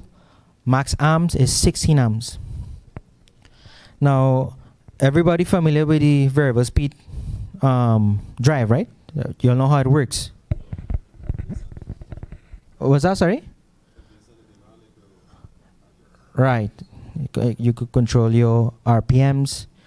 The pump will come on at not at full power, just come slow, and then whenever it reach the set pressure, it will slow down, Right, so I'm gonna show you an example. I have this unit set at 3 bars, pressure is 3.4 bars, right? So I'm gonna open a tab. I don't think you're gonna hear it because it's a submersible pump, but you should hear the motor coming on. You will see the RPMs, and then when the pump build to the set pressure, it's gonna start to slow down, right? Now on this unit, you could see amps, right? You could see flow, and you could also see your RPMs, which no RPMs are your frequency, right? So I'm gonna put it on right now. The unit will tell you when it's come on, when this light turns green, right? So, right, light is on. You're hearing that? Yeah? Right, so we're gonna check. Right, F is flow, 0 is for no flow, 1 is for flow, right? FR is frequency. Right now we're running at 60 hertz. A for amp, 4.5. I set this unit at 6 amps because the pump is 5.5 amps, right?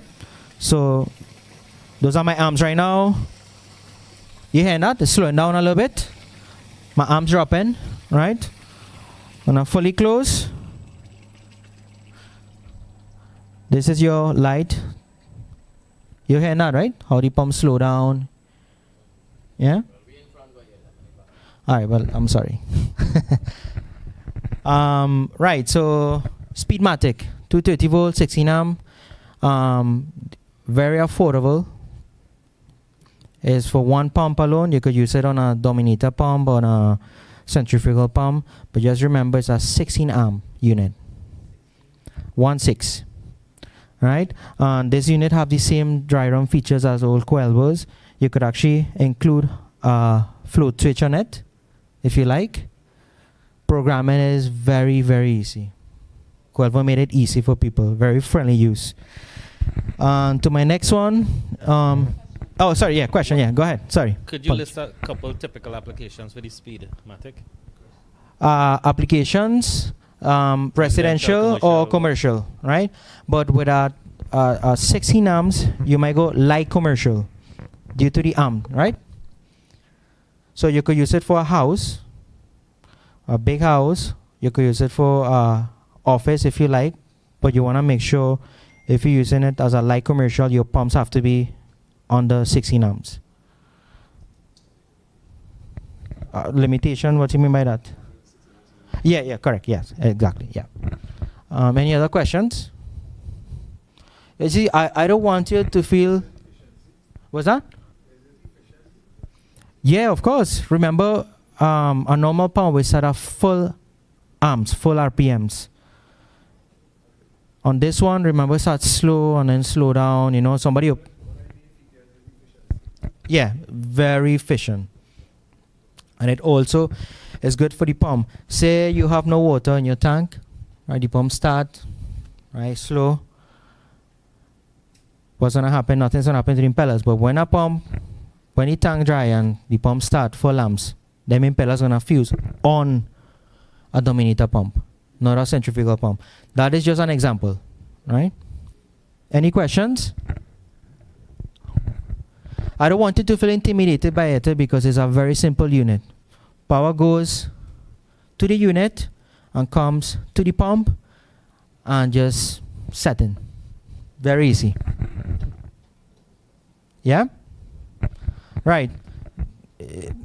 You have anything? Okay. All right. EPRs. I think everybody familiar with the EPRs, right? No? EPRs, right? No? CAB, CAB 200, 2 horsepower pump Pentax. Multi-stage pump, 2 impellers.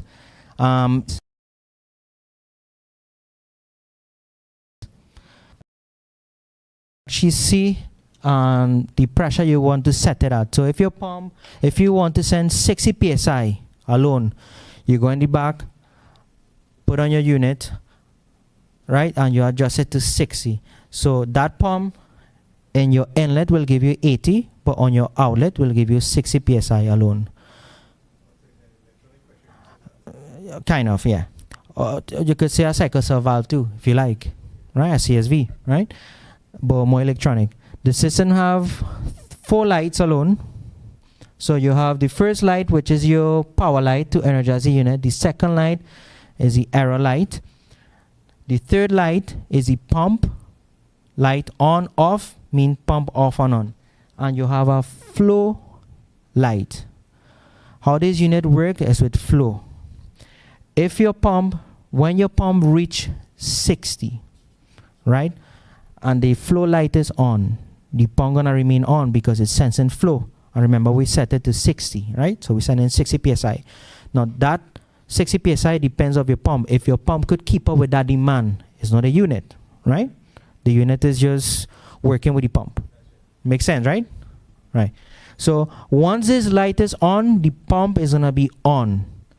60 psi. When everybody close the faucets or fixtures, what's gonna happen is it's gonna remain at 60 because we set at 60, but the flow light will come off, right?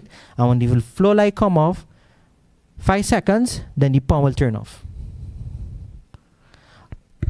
Yeah? Yeah. So every time you go high, more than 60 or 20 or whatever, on the manual, it actually tells you the differential.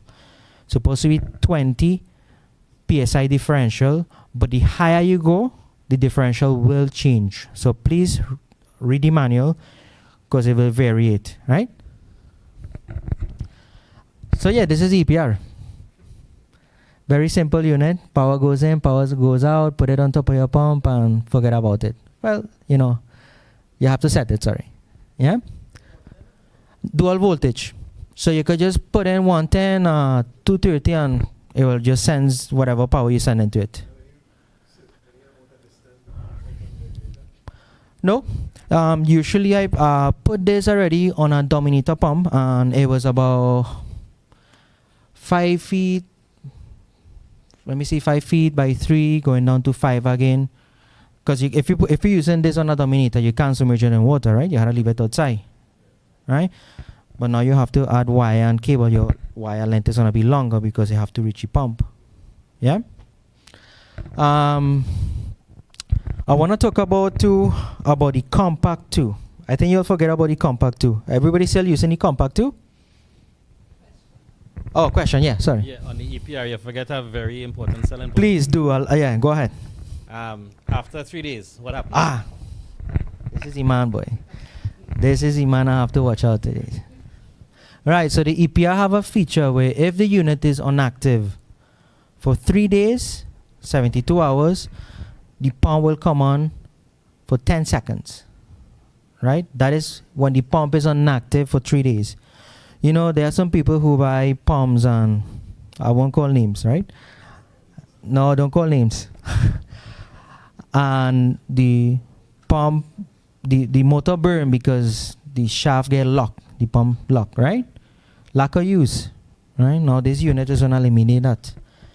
Once it sends the pump is being inactive for 3 days, it's gonna come for 10 seconds. And the manual will tell you, you already manual, right? Every Coelvo product has a manual and people tend to forget to read it. Yeah, I'm serious, yeah. What's that? That's why I'm here. But it's also good for you all to read the manual, you know? So you have a question? Yeah. Okay, good. Wait, say that again? Yeah. So I don't have my tools.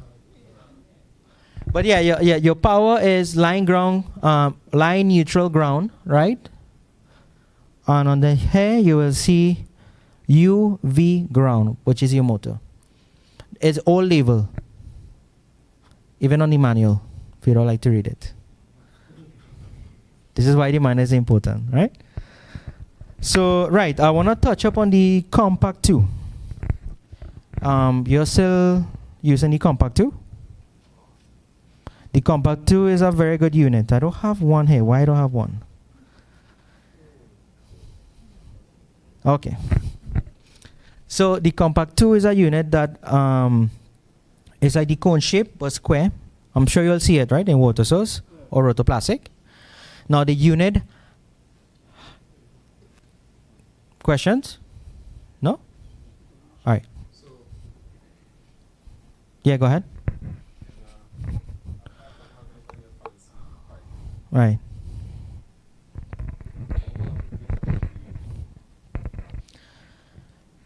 Yeah, getting my I want everybody to hear. Apart from having it on your nice Lego system there.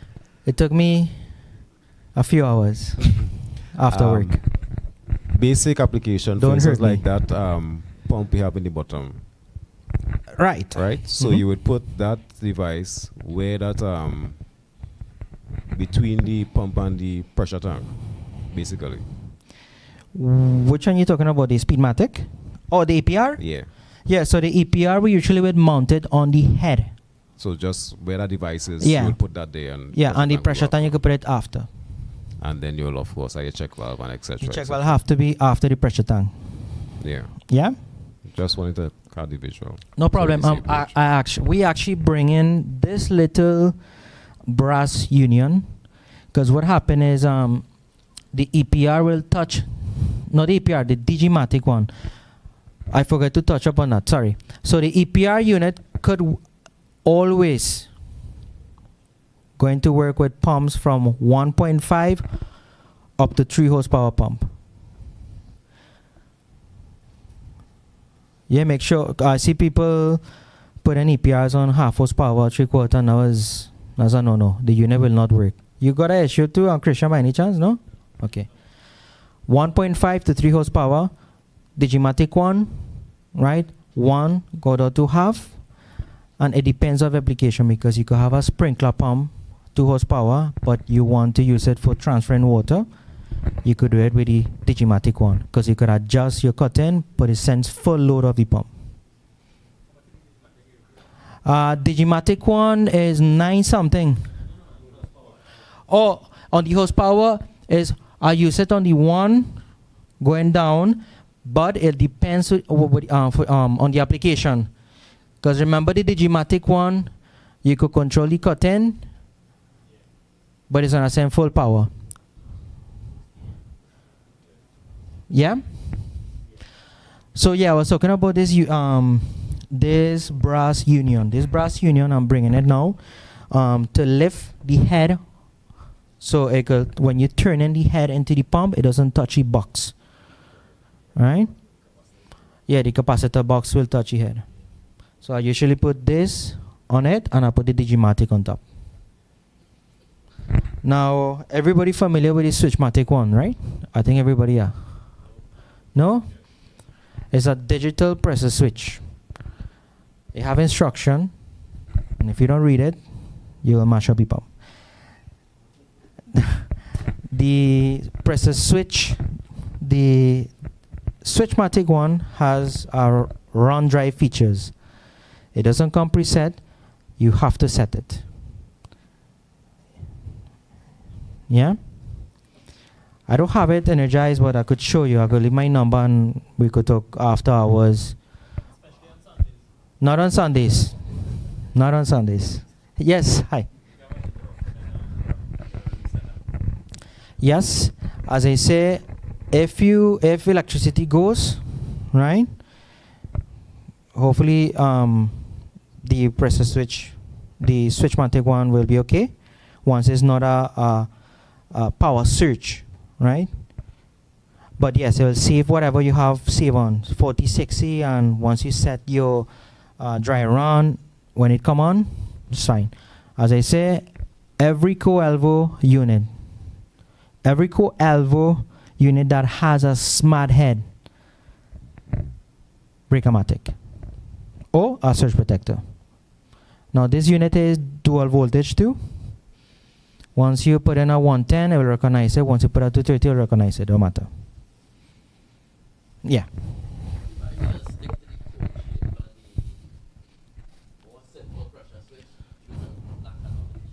Mm-hmm. Yeah. But is that mic working?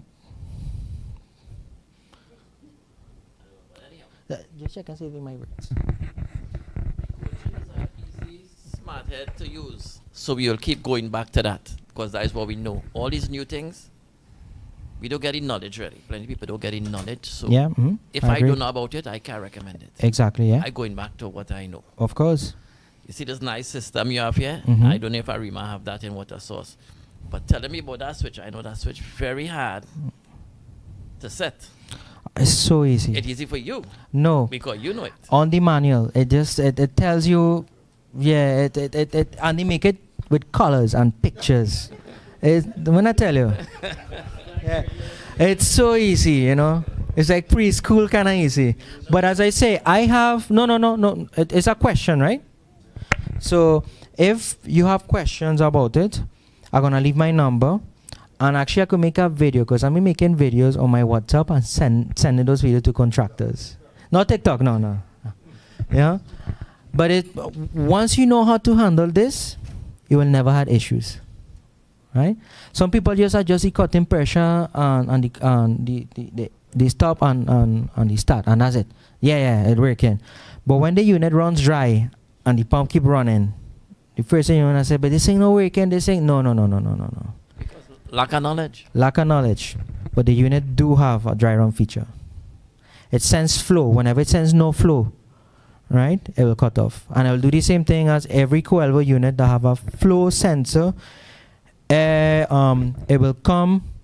It will, whenever it sends no flow, It will cut off. It'll give you an alarm. Usually the alarm will be A11. Right? After 11, half an hour, it'll come back on again for 25 seconds or 10 seconds. If it sends no flow, again, I'll stop for half an hour, come back again, 10, 25 seconds, pump not coming on, going back again to my half an hour. It will do it for 24 hours, for a whole day.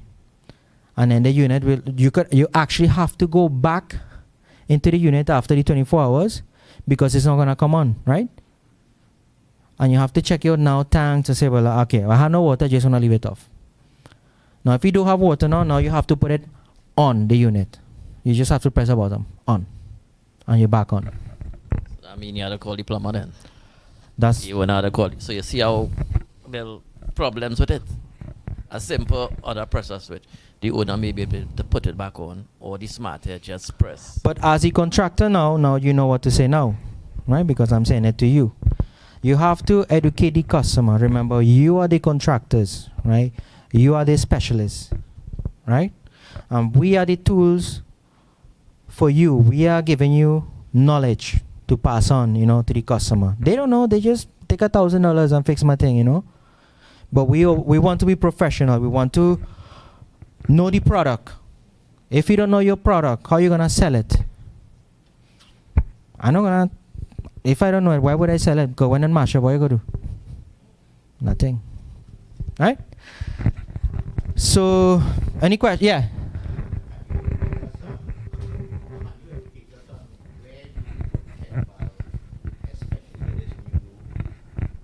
Product, because some other products come with two check valves, one on the bottom, one on the top, so you don't have to. But help us so we got to understand this product better. Right. So on the manual itself, it tells you where to put check valves on all Coelvo products. Hold on. Hold on. Now I'm gonna answer your question. I just have to. I'm repeating myself. Right. So they put one here in case the check valve goes bad on this unit, because the check valve there's an internal check valve on here. But on the manual, Coelvo recommend to put a check valve below this drive. On the APRs, check valve on your suction as normal, and a check valve after your pressure tank after you pass everything, right? Yeah, that. No, I don't mean to be rude or anything. Okay. I don't want to call any other product name. They have two check valves, and on the manual say you don't need external check valves.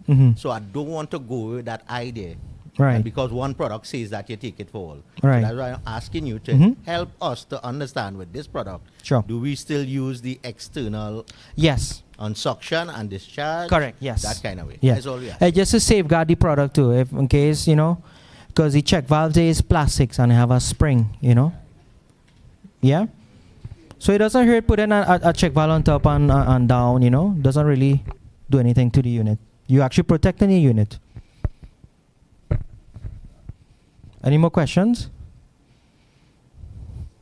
I think I touch up a lot on Coelvo units, so I think I'm gonna pass you on to Isabel Ross. Is he? Sorry. Thank you, Kevin. That was an excellent demonstration. So, if you guys want to get up close and personal, we are going to give like a 10-minute break right now. There's juice and water out there. We also have tea and coffee and some muffins. So please help yourself, and then we'll go into stay right. Kevin will be around for the next 10 minutes to answer any questions that you may have, and we can do another run through of the live demo. All right? Thank you. Yes. No, he left his card. That's what I was telling you. Oh.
Let's reconvene at lunchtime, right?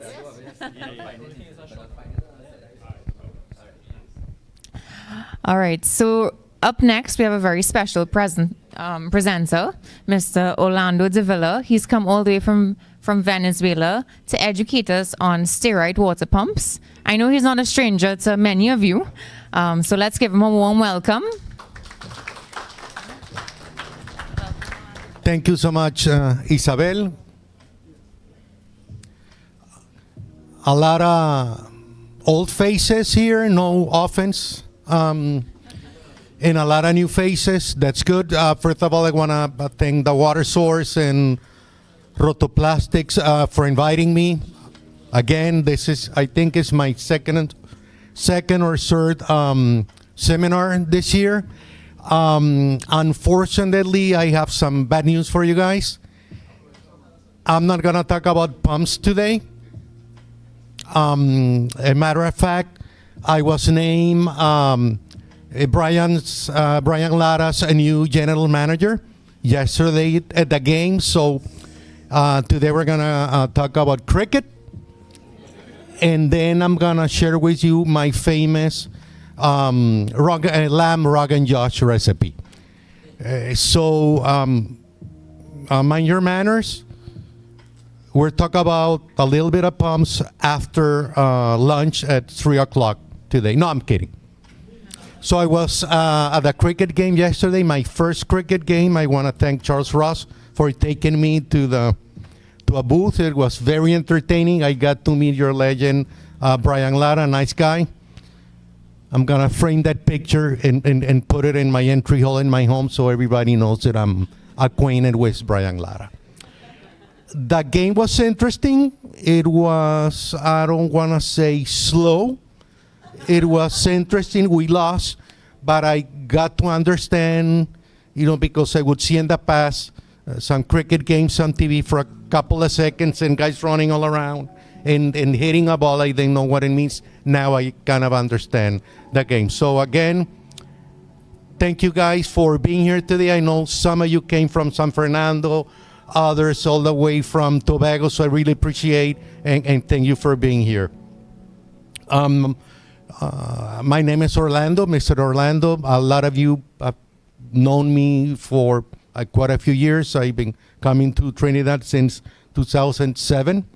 And my job, my position, I'm the sales manager, South America for Pentair Water Pump Division.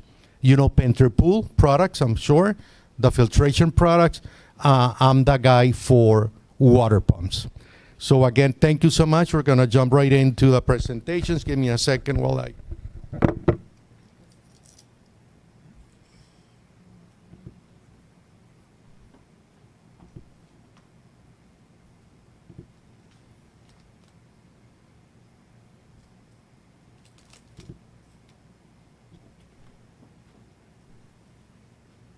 Bear with me for a second. I left my... Oh, thank you.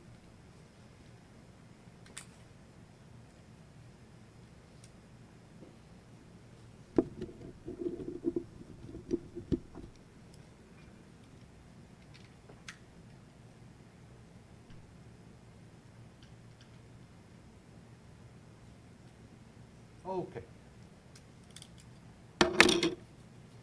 Oops.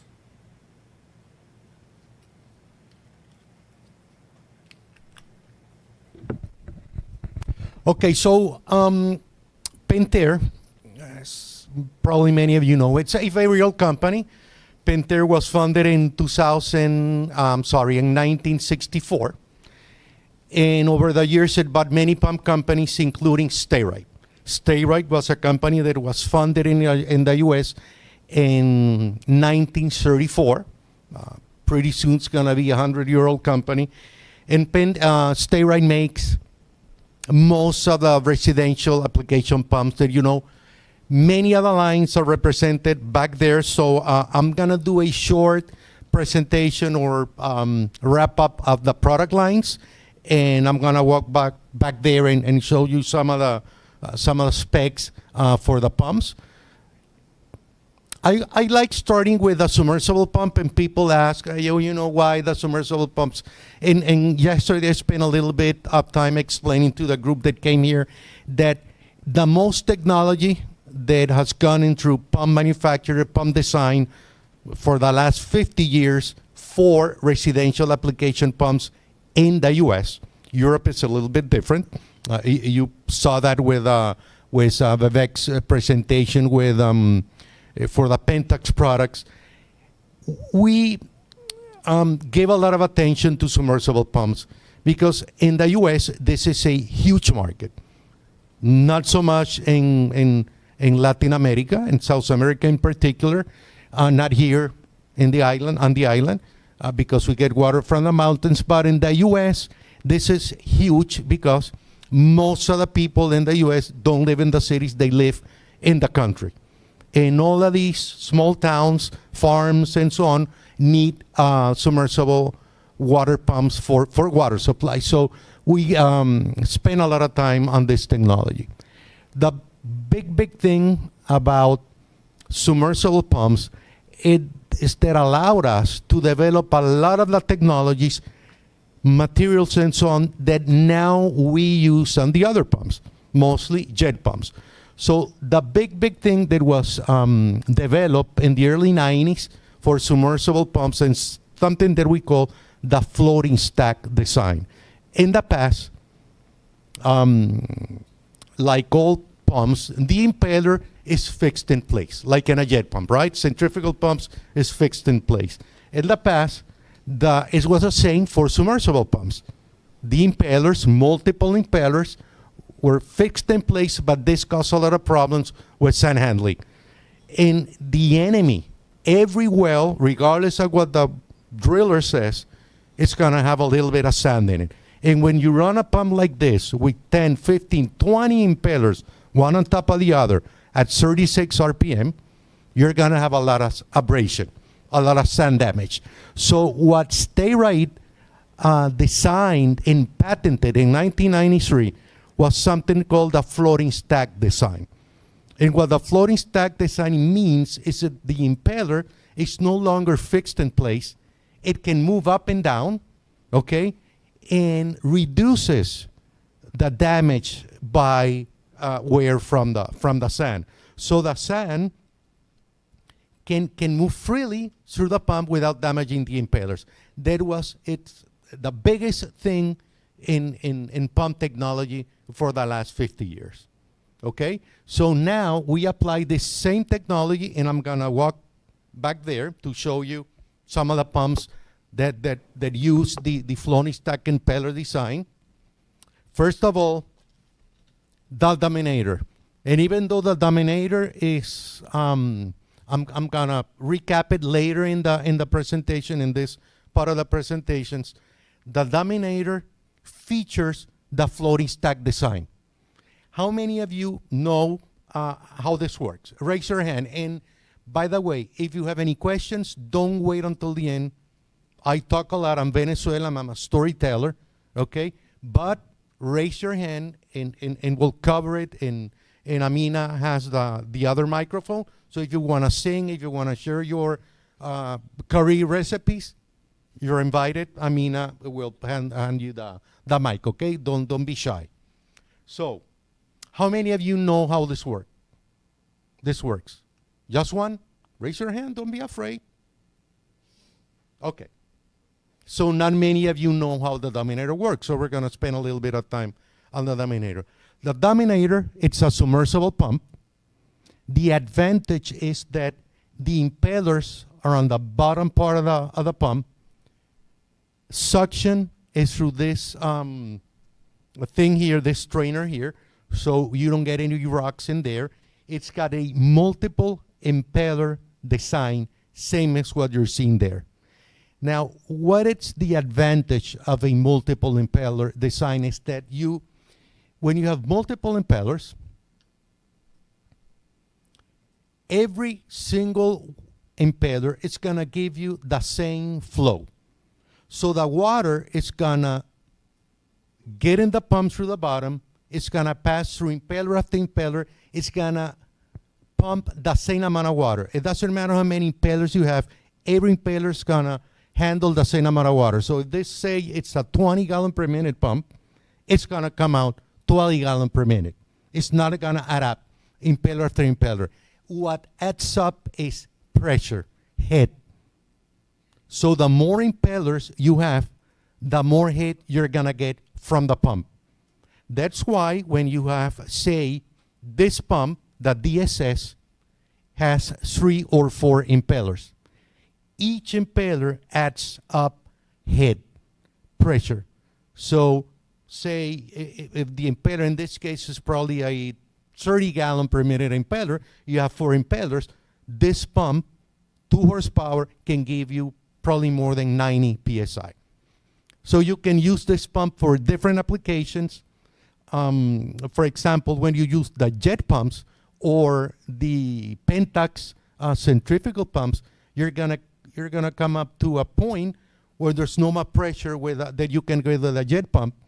So you jump, there's a jet pump, that one is a jet pump, you jump into this.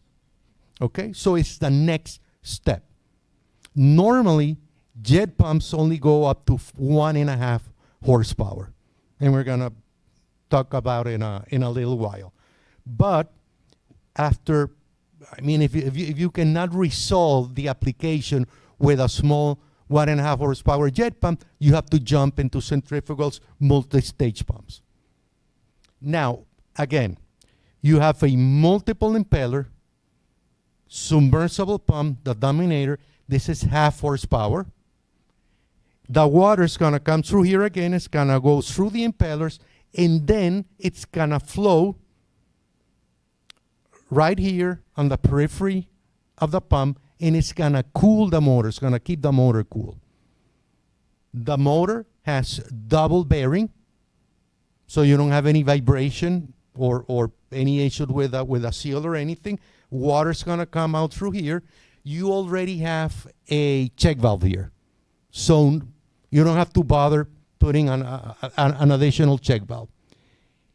The water, when you put this in one of those, the Rotoplastics tanks, water can come all the way down to here. No issues, because the water flow is going to keep this motor cool. Another advantage, this goes inside the tank, no noise, no vibration. You're not going to bother the neighbors in the middle of the cricket game. Okay? So nobody's going to call you, listen, your pump's going on enough, what's going on? No issues. Second, it keeps the burglars away, because, same issue that we have in Venezuela, burglars love pumps. I don't know. In Venezuela, they don't steal cars, cell phones, they love pumps for some reason. Okay, I don't know if it's the same here, but with this pump, you're definitely going to avoid your customer. It's not going to have the issue with the burglars. So you have the savings of the check valve. You have a super efficient pump, just to give you an example, pressure-wise and flow-wise. Sure, perfect.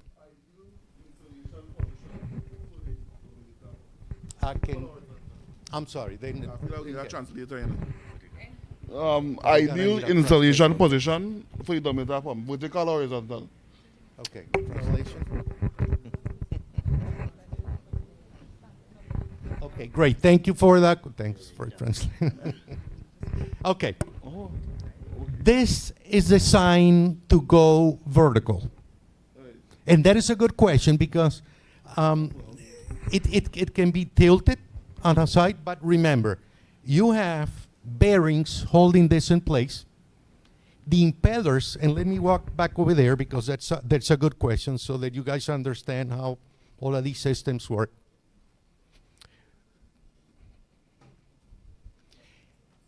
Remember, this is exactly the same that goes in that pump. Exactly the same. Only difference is that this goes on the top of this is a submersible pump that has a separate motor and a separate pump. This comes apart, okay? So you have to buy the motor separate and what we call the liquid end or the pump separate. This is a standard submersible pump setting.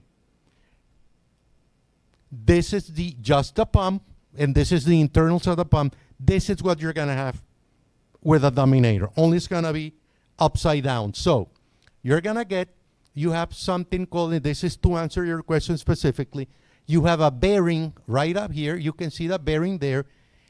That bearing is designed to be on a vertical position.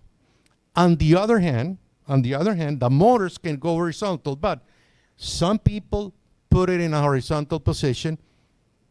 I don't like it because the bearings are not designed to go vertical. These bearings work better. I'm sorry, horizontal. These work better when you put it vertical. But if it's tilted or if you want to put it sideways, you could do it. So I just wanted to mention that. And so let's go back to our pumps. I just briefly, Pentec controls before I go back over there. We make our own controls. A lot of companies have their controls built somewhere else. All submersible, or rather, one phase submersible pumps motors need to have a control box, not the three-phase. This is our IntelliDrive. It's a variable speed drive. Similar, it does the same as what Vivek showed you with the Quello system, only this is a little bit more sophisticated. It has a lot of features. It has a display where you can change a lot of variables. So for household applications, high-end applications, this is the best-selling variable frequency drive in the US. And the reason is it allows installers to change many different features. It has Wi-Fi connectivity, so people with their phone can change the setting if they need to or know what's going on with their pump. This goes absolutely perfect with a DSS pump that I'm gonna show you in a minute, and it's the perfect match. Again, this is a high-end system, but as I tell people, listen, this is gonna give your customer a comfort and a peace of mind that you will not find with any other product. Because this has, for example, something called magnetic protection. When you have any electrical equipment, it can interfere with your TV, your cell phone, and so on. This has internals that it's going to protect from any electromagnetic interference. It's completely programmable, like 5 different languages, and the other advantage is that it gives you all the troubleshooting. If there's an alarm, anything, it's gonna show there and you know what's going on. So you can fix it right away. Again, when you match it with one of those DSS pumps, no noise, or you can put it with a Dominator also.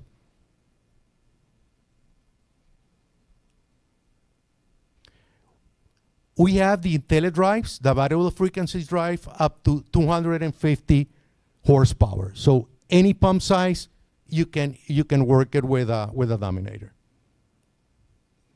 Jet pumps. Okay, how many of you have used our PN plastic pump? Raise your hand. Okay. Do you like the PN pump?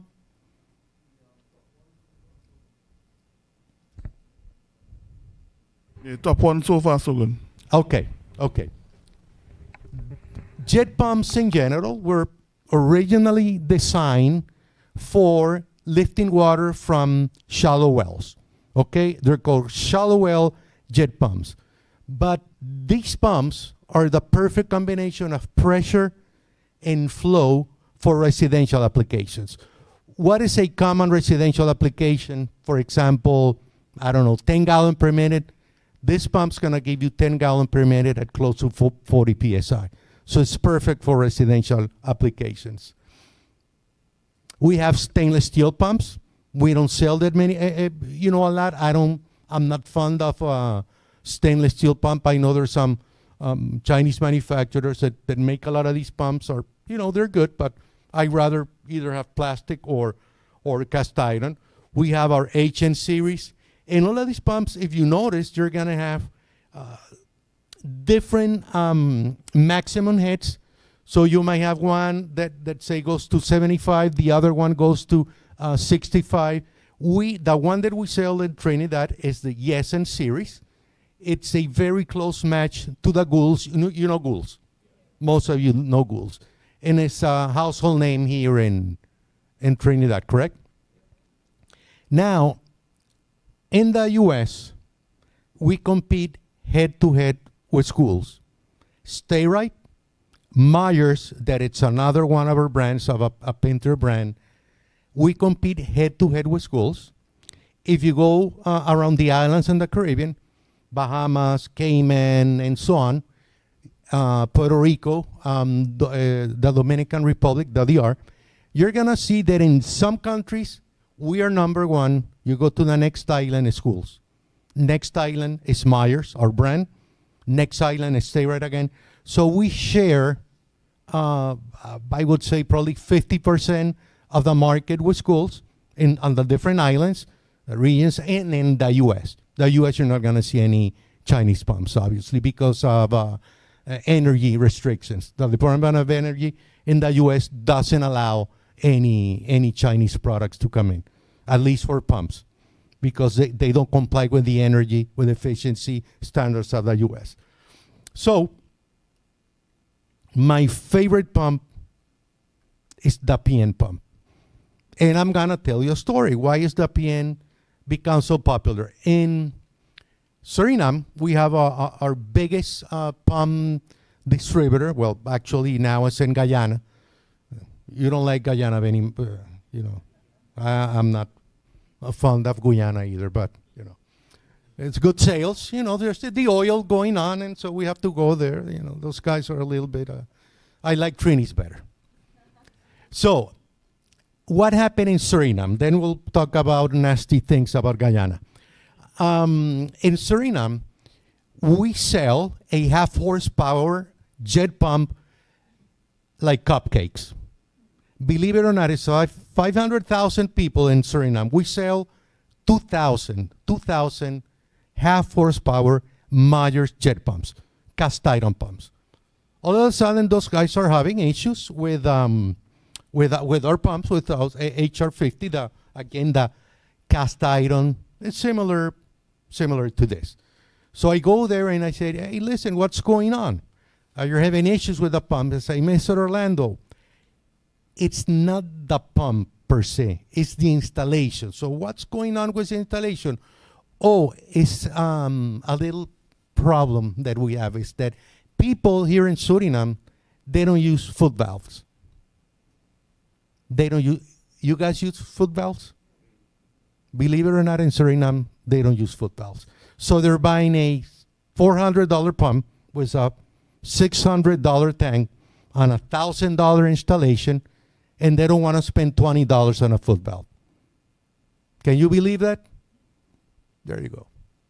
So, absolutely stupid. I said, how can you guys be doing this? Well, Mr. Orlando, that's the way installers do their thing here. So we got to train the installers. So we started a program training their installers. So the other issue, being a former Dutch colony, they put a lot of chlorine in the water, tons of chlorine to keep the water safe.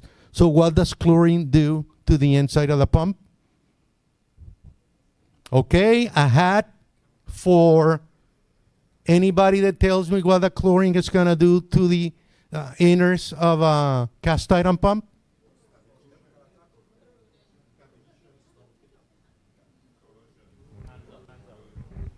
Got a winner? Corrosion. That's a big problem. So I went to our customers called Lucky Store. I go to their repair shop, and they have, 20 pumps sitting there, and they're doing maintenance on the pumps. They all rusty inside. So that problem, on top of not using foot valves, not using float switches. Can you believe it? They're not using float switches. You know how often pumps run dry in Suriname? Every day. Those guys are getting calls to fix pumps that are running dry. So it's the big issue. You said earlier in your presentation you don't prefer the stainless steel. You prefer the cast iron. Could you explain or give a reason why? Give reasons why? Okay, why do I don't like cast iron? I mean stainless steel? Over cast iron. That's a very good question. To answer that question, I have to go back like 40 years or more, when the first submersible, I'm gonna make a parenthesis to answer his question, why I don't like so much stainless steel. Back in 1992, my job was to sell and install submersible well pumps. The first stainless steel submersible pump sold in Venezuela, I sold it in 1992 in Maracaibo. That's Western Venezuela. Raise your hand, those of you that know where Maracaibo is. Okay, to know where Maracaibo is. That's good, that's good. Okay, so I sold the first pump, and you know what happened? 2-3 months later, it was all worn. Submersible pump, 360 RPM, handling sand in the water, in the well, it got completely worn. So, stainless steel is a great product, but to answer your question, I think it's too susceptible to abrasion, sand abrasion. And that's a big problem with here in Trinidad, and it's common everywhere. So yes, it has its benefits. I think it's in Europe it's what they use. All they use is stainless steel. 90% of the pumps they sell in Europe is stainless steel, but they have perfect clean water. They don't have any issues with sand or anything. That's to answer your question. So going back to our friends in Suriname, they have all these pumps sitting there. They're all rusty inside. So this sales guy comes up with a brilliant idea. They were buying a few our plastic pumps. So this guy came up with a slogan, maintenance-free pump. The PN, this pump. They started selling it under the maintenance-free logo, and I said, wait a minute. Pumps don't require maintenance in theory. There's not a maintenance schedule for jet pumps. If you go on the manual, it's not going to say anywhere that you have to do maintenance on the pump, okay? So this guy came with this brilliant idea, and he didn't know what he was doing at the time. This was a couple of years ago, right after the pandemic. And the pump starts selling. And it turns out that we were like, it's happening here and in many other countries, we are selling a high-end product competing against Chinese products, Leo pumps here, okay? So what happened was that by using this plastic pump, they were not having any issues with rust because it was not rusting. I mean, everything is plastic in this pump. Nothing is, only stainless steel parts of the seal, but that's the only problem. So this was doing great without any rust buildup or anything. Next, during I was there I think in June in Suriname. I go to the shop. I ask the main technician there, listen, Joe, you have all these pumps here. You only have one of these, one of the PNs sitting there. They were doing some repair on the pump. What is you're having all these issues with dry run, okay? Dry run. How big is it an issue here in Trinidad? Raise your hand. Is it a big issue, dry run here in Trinidad? Not so much. How about in Tobago? Do they have any issues with, okay. How about rust? Rust is the big thing. Okay. So I asked the guy, listen, so you're having rust issues? Resolved with a plastic pump. You have dry run issues? So what pump fares better when you have a dry condition? The cast iron pump or the plastic pumps? If you have a brand, I'm gonna ask you, looking at the goodies that we have here, what pump you think is gonna do better under dry run conditions? You have no water, that pump's running at 35 RPM. Who's gonna do better? Who said plastic? Smart guy. There was a guy here yesterday, I don't recall his name. He comes to all of my trainings. That guy set up a store downtown Port of Spain with all the hats I've given him and pens over the years. He's making a kill with my hats. Every time I said, well, what is the pressure that, come on, man, you're gonna kill me. You know, give somebody else a chance. Okay. Guys, believe it or not, that was a surprise for me as it is to you. The plastic pump performed better under dry run conditions. I was amazed. Truly, I was amazed. I've been dealing with pumps since 1984, before Christopher Columbus came to Trinidad. And I was amazed to discover this. Because this is a shop where you have 30, 40 pumps sitting there. This guy has a whole team of repair technicians working there. They know what they're doing, okay?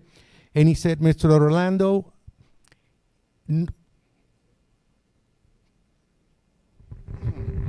I understand you with the plastic, right? But what I'm trying to figure out is the goose pump on that dry run, the same plastic internal, it does warp, it does bend, it does do every other thing than stand up. So it has me a bit confused now that the plastic goes better against dry run. So could you go into detail? Sure. I'll go into the details. But what happens to the ghouls, the internals on the ghouls when it runs dry, what happens? They bend. Okay, excellent. Good point. So my friend here jumped ahead of what I was going to say, but that's exactly what happens. And the same as ghouls, and the cast iron pump, all the plastic internals deform, they bend, they twist it and everything. So on these, same as in the ghouls, on our Myers, and I'm sure on our stay rights, they have to change, they have to do an overhaul to the pump once it runs right. Guess what? It was the only part that breaks on the plastic pump. The nozzle. Just the nozzle. Not the impeller, not the diffuser, not the venturi, just the little nozzle. Mr. Orlando, all we change is a little nozzle. I couldn't believe it. So, again, I know for many of us, we look at a plastic pump and we are reluctant, to use it. These pumps, let's go back there and show you here rather than looking at the movies there. This pump is made of a material called FPR. FPR is fiber wound plastic. It uses fiber wound and plastics. They combine it together. It's a material called FPR. FPR is a plastic that is used to make, for example, cones for jets. It's used for making pipe. Many industrial applications. We use it here for this pump. This pump here, and this discharge. It's the same material. It's called FPR. It's not plastic like, regular plastic. It's very hard. It's very resistant to abrasion, heat, and wear. So this pump is gonna give you, to be honest, a slightly lower performance than a cast iron jet pump, okay? let's say, for example, that this at 40 psi, this is going to give you 9 or 10 gallons. This is probably going to be 7.5 gallon per minute. But it makes up for the reduced flow for all the advantages of this pump. Now, we, as business partners, because we're all business partners, our customers, the end user, we as business partners have the opportunity to sell that pump, and it's gonna differentiate you from all the other products out there.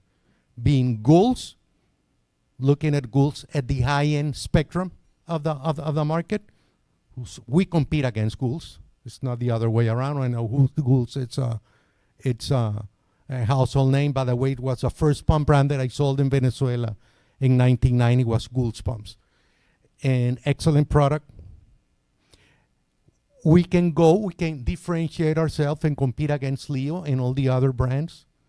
So I want to encourage you to look at that pump as your number one option. Don't be afraid. The only thing that you have to be careful is when you put in a, don't use so much thread seal. In Venezuela, who's from Venezuela here? No Venezuela.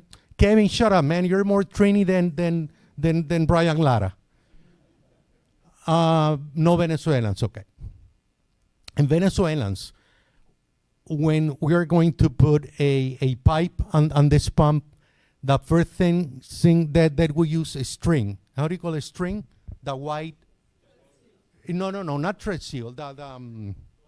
Twine. I'm sorry, I can never remember the twine. First they put twine on the thread. Then they put 3 or 4 whole packages of thread seal. So, you know, by the time you're gone through that, instead of a 3/4, it's like 3 inches thick already. And then they put Permatex. Permatex, somebody mentioned yesterday, and I can remember, it's a liquid sealant, a liquid thread sealant. So it's 4 inch. So if they're gonna put a 4 inch here, you're gonna break it. Okay? For this pump, you don't need it. All you need is a little bit of thread seal, and that's it. And don't over tighten. To be honest, I rarely get complaints for people breaking the connection, the volume, but it can happen. Now, what's going on in Suriname now? They're making a kill with that pump. They're making a kill. You know why? Because they remember the motto, the maintenance free pump. Well, they charge more than the regular cast iron pumps, and this costs less. They're making a kill, and they have managed to how do you say that in English, to stop the Chinese pumps from getting into the high-end part of the market. So again, I encourage you to look into this pump and the Dominator. These are our 2 winners. Of course, we have the jet pump. It's gonna last forever. When I was back in, I would say, early mid-90s in Venezuela, I was selling stay-right submersible pumps, as I mentioned. I would get people coming to my office asking for parts for jet pumps that they bought back in the 70s. 20 years, they were still asking for impellers and parts for this pump, believe it or not. So it's gonna last forever. Any questions? I'm gonna wrap up the presentation for the product because I wanna show you a few other things. Centrifugal pumps. What are normally centrifugal pumps used for here in Trinidad? These pumps, irrigation. Irrigation pumps, okay? We have a whole series of centrifugal pumps for irrigation, different heads, different flows, up to 5 horsepower.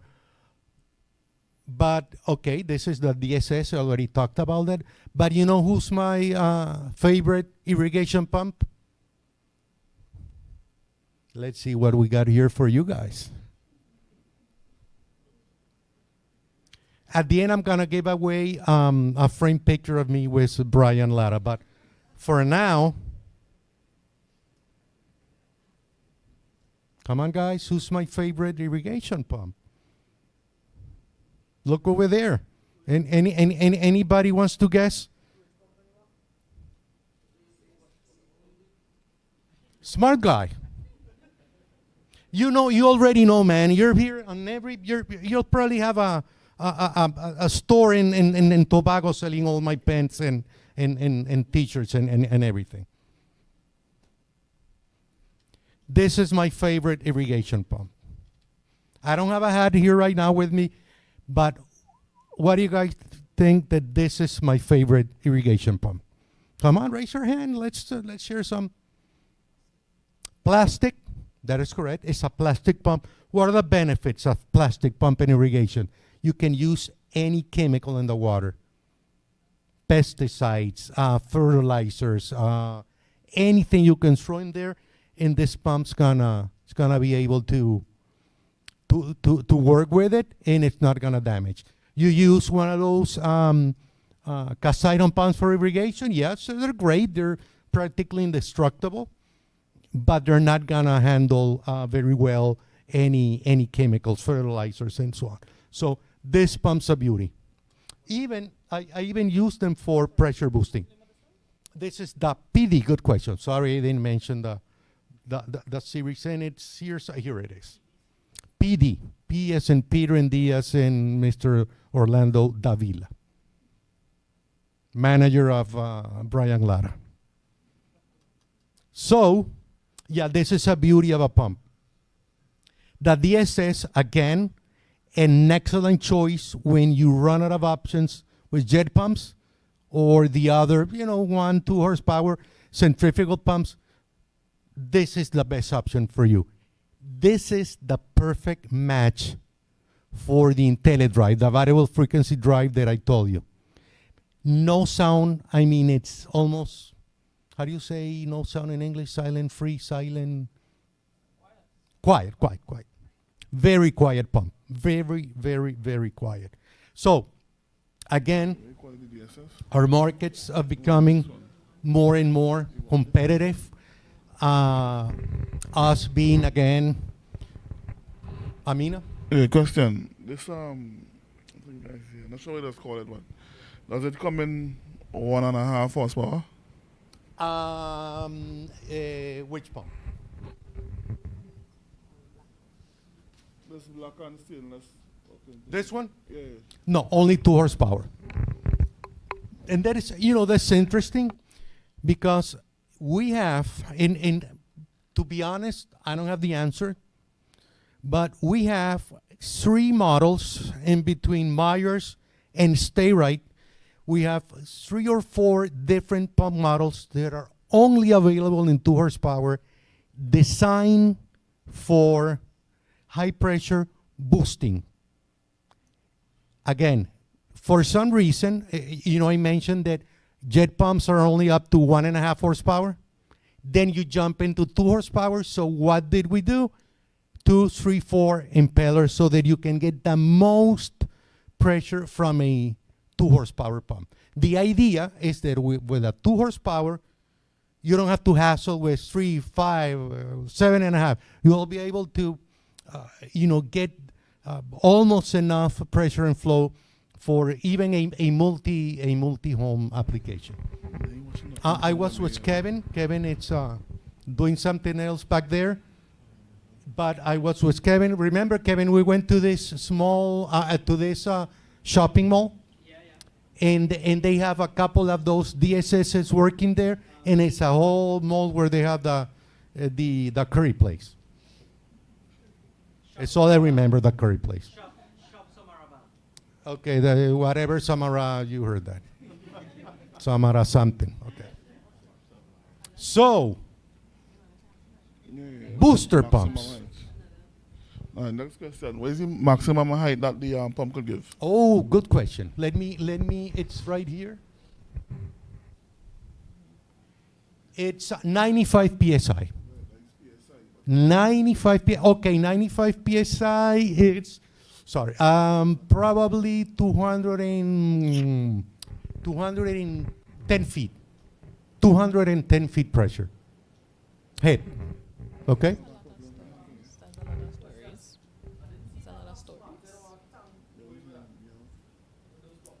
Pardon me?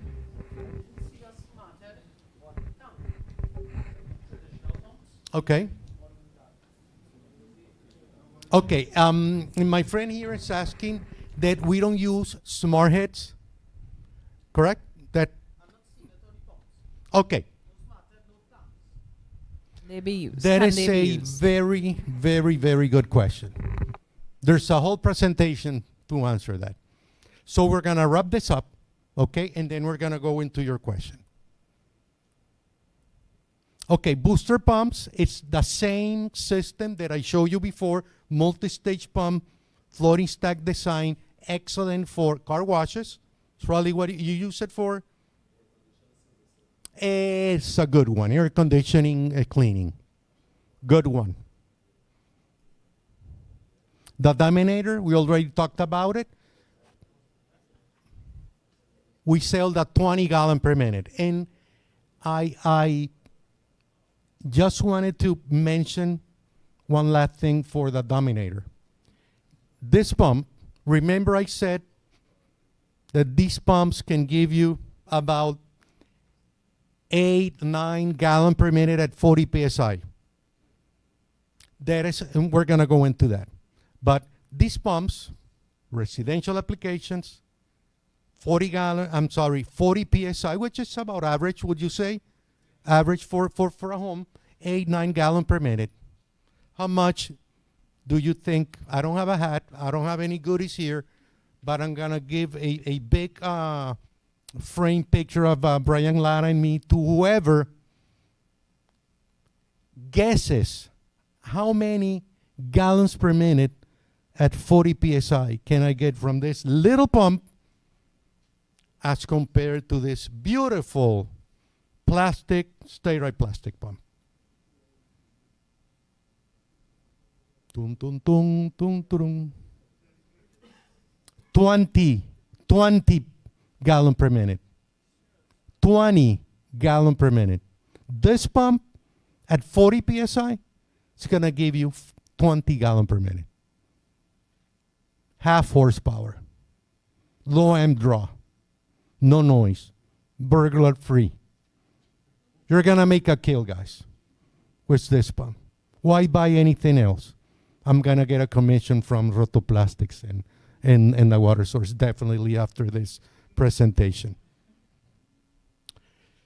Seriously, that pump's a beauty. It's made in Italy, in our factory in near Pisa. You know where Pisa is. Pisa is in Tuscany. The plant is about 20 minutes from the famous, how do you call it in English? Not twisted, tilt tower, how do you call that? The leaning tower. The leaning tower. 20 minutes is where we make that pump.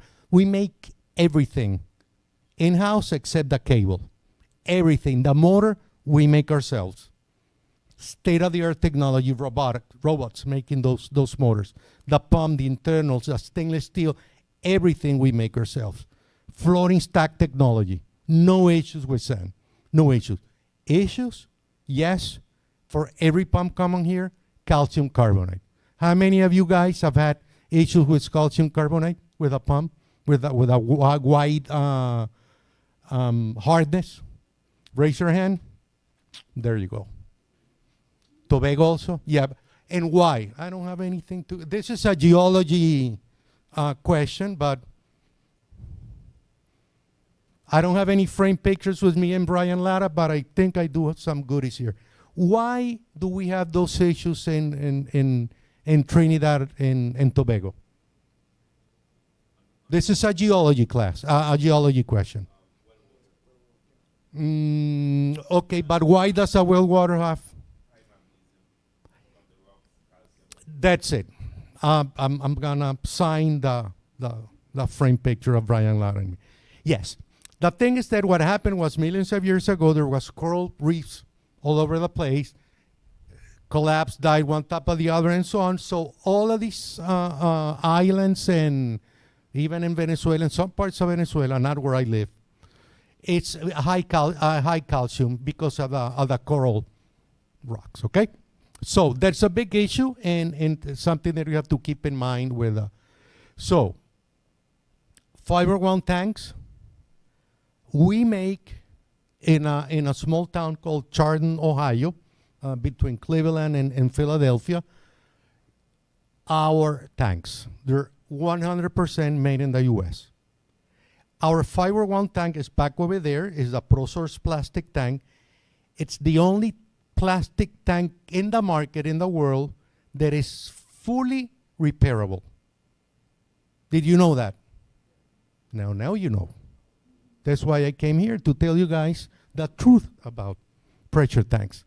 Now, ProSource tanks, again, it's a fully repairable tank.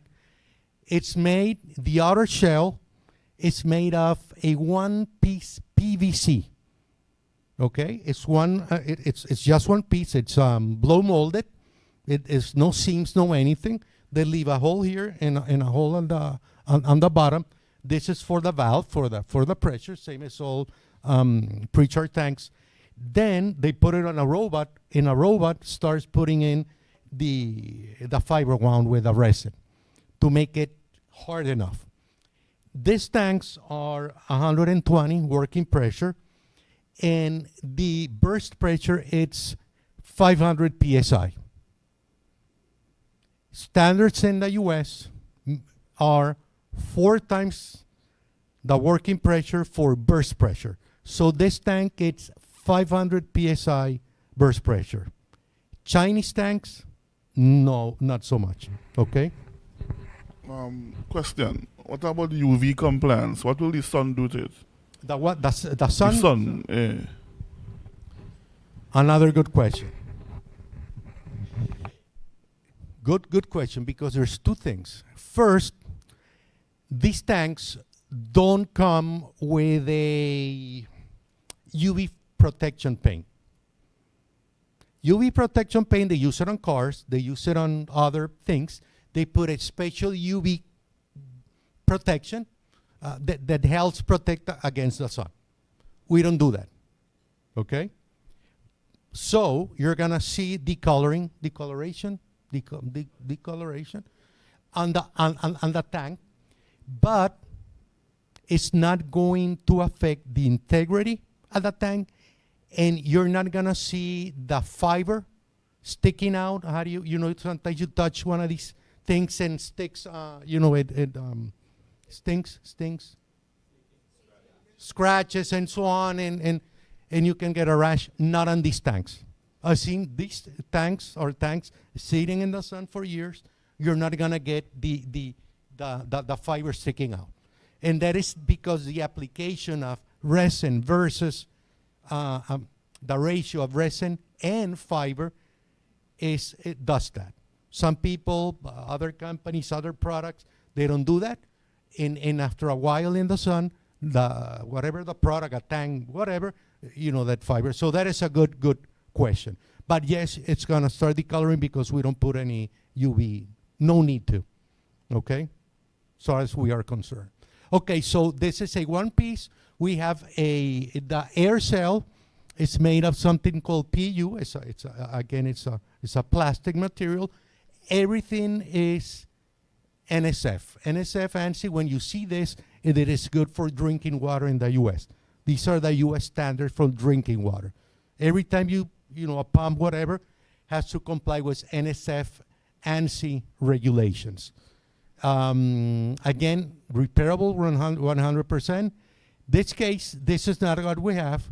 We have a stainless steel elbow on the bottom there. We don't have this. This is for another of our brands called Well-Made that we sell in the island.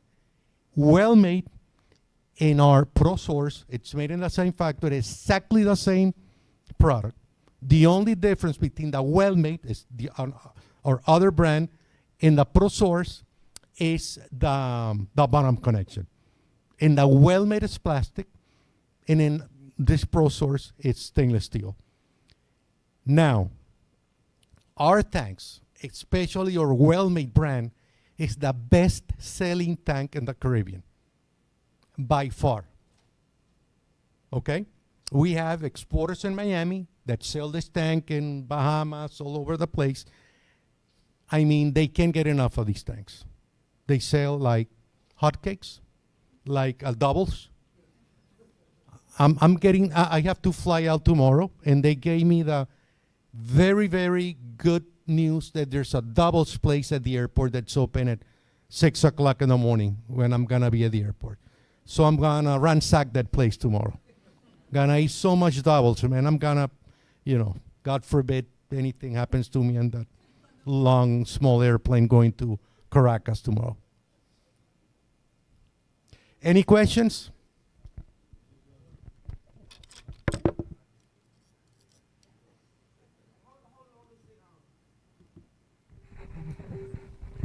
Hi, Owen Davis. How long is the integrity of the tank, the bladder inside of the tank? Good question. Let me close this thing, and we jump into that.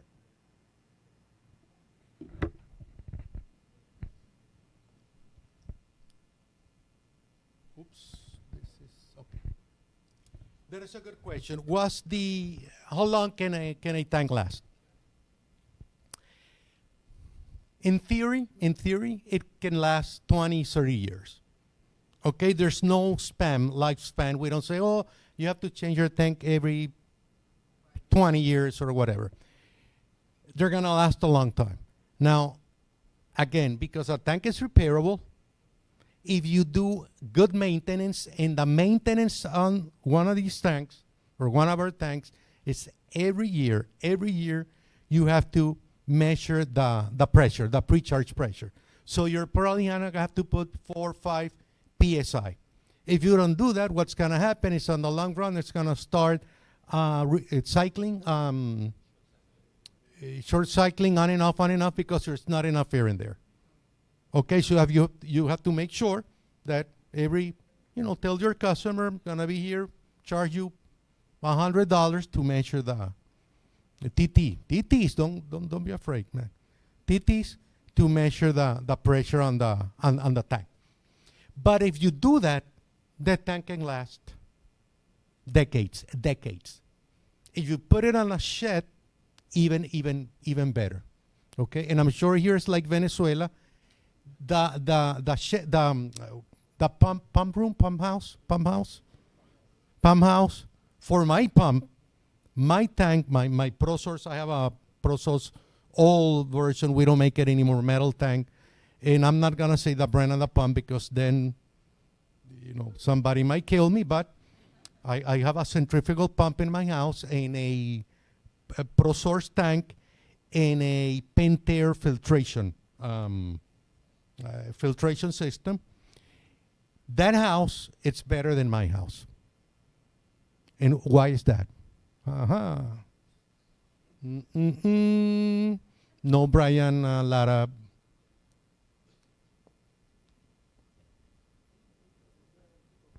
Why is my pump house better than my house? Than his own house.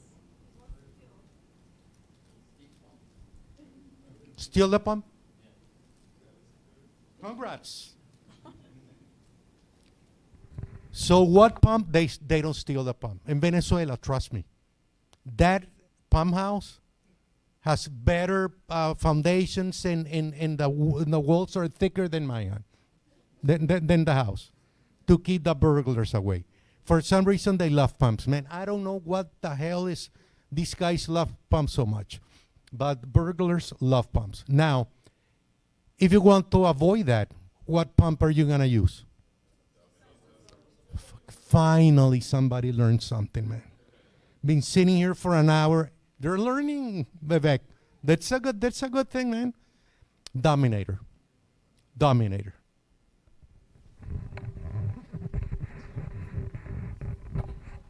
There is always the question as to which is the better pressure tank, the fiber or the metal.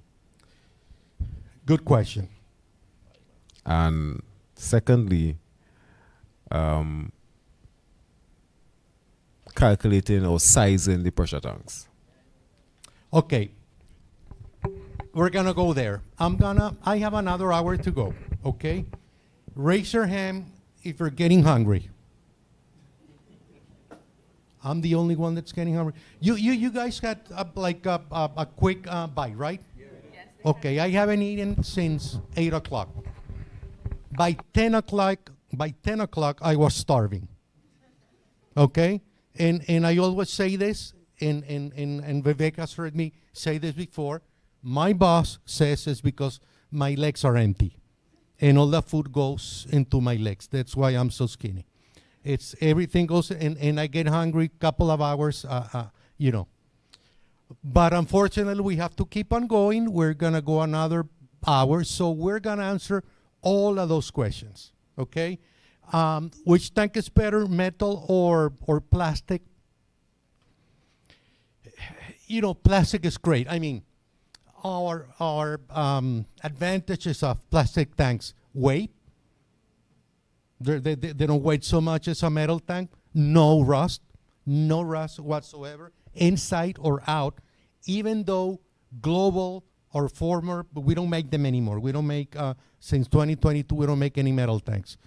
We painted our tanks, metal tanks, with very good paint quality, very little rust, but still you can get rust. So the advantages of plastic is lightweight and no rust. Those are the main advantages. Now, mine is the one that I have in my house. It's an old metal tank. So it works great. I changed the bladder once already. It's like 15 years old. And, you know, I think plastic would be a little bit better. It's slightly more expensive, but I think it's a better choice, especially if you're on an island like Trinidad or even Tobago, my friend. Back there, I would go with a plastic tank. Okay. What is a pump? You mean the plastic and metal? No, I like plastic better. It doesn't matter. They're both the same performance. Yeah, those both perform exactly the same. There's no difference performance-wise. It's just longevity. Maybe the plastic's gonna last longer because it's plastic. You don't have any rust buildup. Something else, and this is a good point. When you have a metal tank that has a replaceable bladder, in metal tanks it's called a bladder because the water goes inside the bladder. Okay, not here. In our tanks, the water is going to be outside, and we're going to go into that in a second. Okay, but I just wanted to mention that if the air cell breaks, that tank's going to get damaged. I mean, you have to change the air cell. That's it. In the metal tank, the bladder breaks, water comes into contact with the metal, you're going to have a problem. Okay, so that's in favor of the plastic tank. Breaks, no problem. Metal, you have the bladder, it breaks, trust me, they break. Water comes out, it comes into contact with a metal inside of the tank, you start building rust in there. Eventually, it's going to puncture the tank. Okay? Now, we're going to go into what I call basic hydraulic concepts. What I want to cover today is basically what is cavitation. Most of you mentioned cavitation is a big issue for pumps, and it's something called friction loss. We all complain about the problem with the house, with a homes, they put a half-inch pipe, then the pumps don't work. Who do they blame? No, the plumber. The plumber. The contractor. They never blame the architect or the builder. They blame us. Okay, so we're gonna go through that. Okay, so a pump, it's a device to lift water and provide pressure. What a pump does is it takes energy from the motor, moves the impeller, and that impeller is going to energize that water so that it can do a lift. It's basically, and provide pressure. So energy is not wasted. This is physics. You don't waste, energy doesn't disappear. It gets transformed from one type of energy to the other. So you convert electrical energy to pressure, which is a form of energy, okay? I put this picture here because the pumps that move that, you know where this is? This is in Las Vegas. You saw the Ocean's 11 movie with George. I'm sure you like George Clooney. You look like a George Clooney girl to me. You know what I'm talking about, the movie, the thieves that robbed the hotel money and so on. Raise your hand. I'm not going to give anything away. You know, okay. These pumps here are pumps, Berkeley pumps, moving this water with a pressure system. That's not ours. But the water, the pumps moving the water are Painter pumps, Berkeley pumps. Okay? Berkeley is our pump, our brand Berkeley. I'm sure you know this is a Berkeley pump right here. This is a vertical multi-stage. We make this in Delavan, Wisconsin. We also make the centrifugal Berkeley pumps, the #1 pump for pivot irrigation in the world. I was in Uruguay a couple of years ago. I was selling our Berkeley pumps there. They sell a lot of these pivot systems in Uruguay. And it's the #1 pump for irrigation. Okay. A little bit of physics here. 3 states of water. You have liquid water, you have vapor, and rain in this case. Let me briefly, okay, so this is the 3 states of water. I just wanted to remind you. Liquid, solid, ice, and vapor, it's a gas, okay? Now, you have water here, correct? And we have water here in a liquid state. The question is, what is making this water be in a liquid state and not vapor? Okay, I'm gonna, you guys know everything. I'm gonna walk out of here. You guys, I mean, I was going to surprise some of you, but these guys are smart.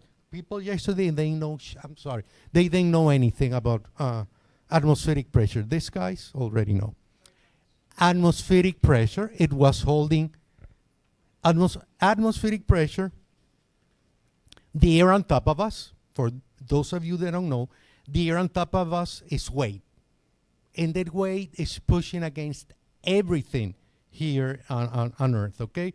So what's keeping this water liquid is that pressure, atmospheric pressure.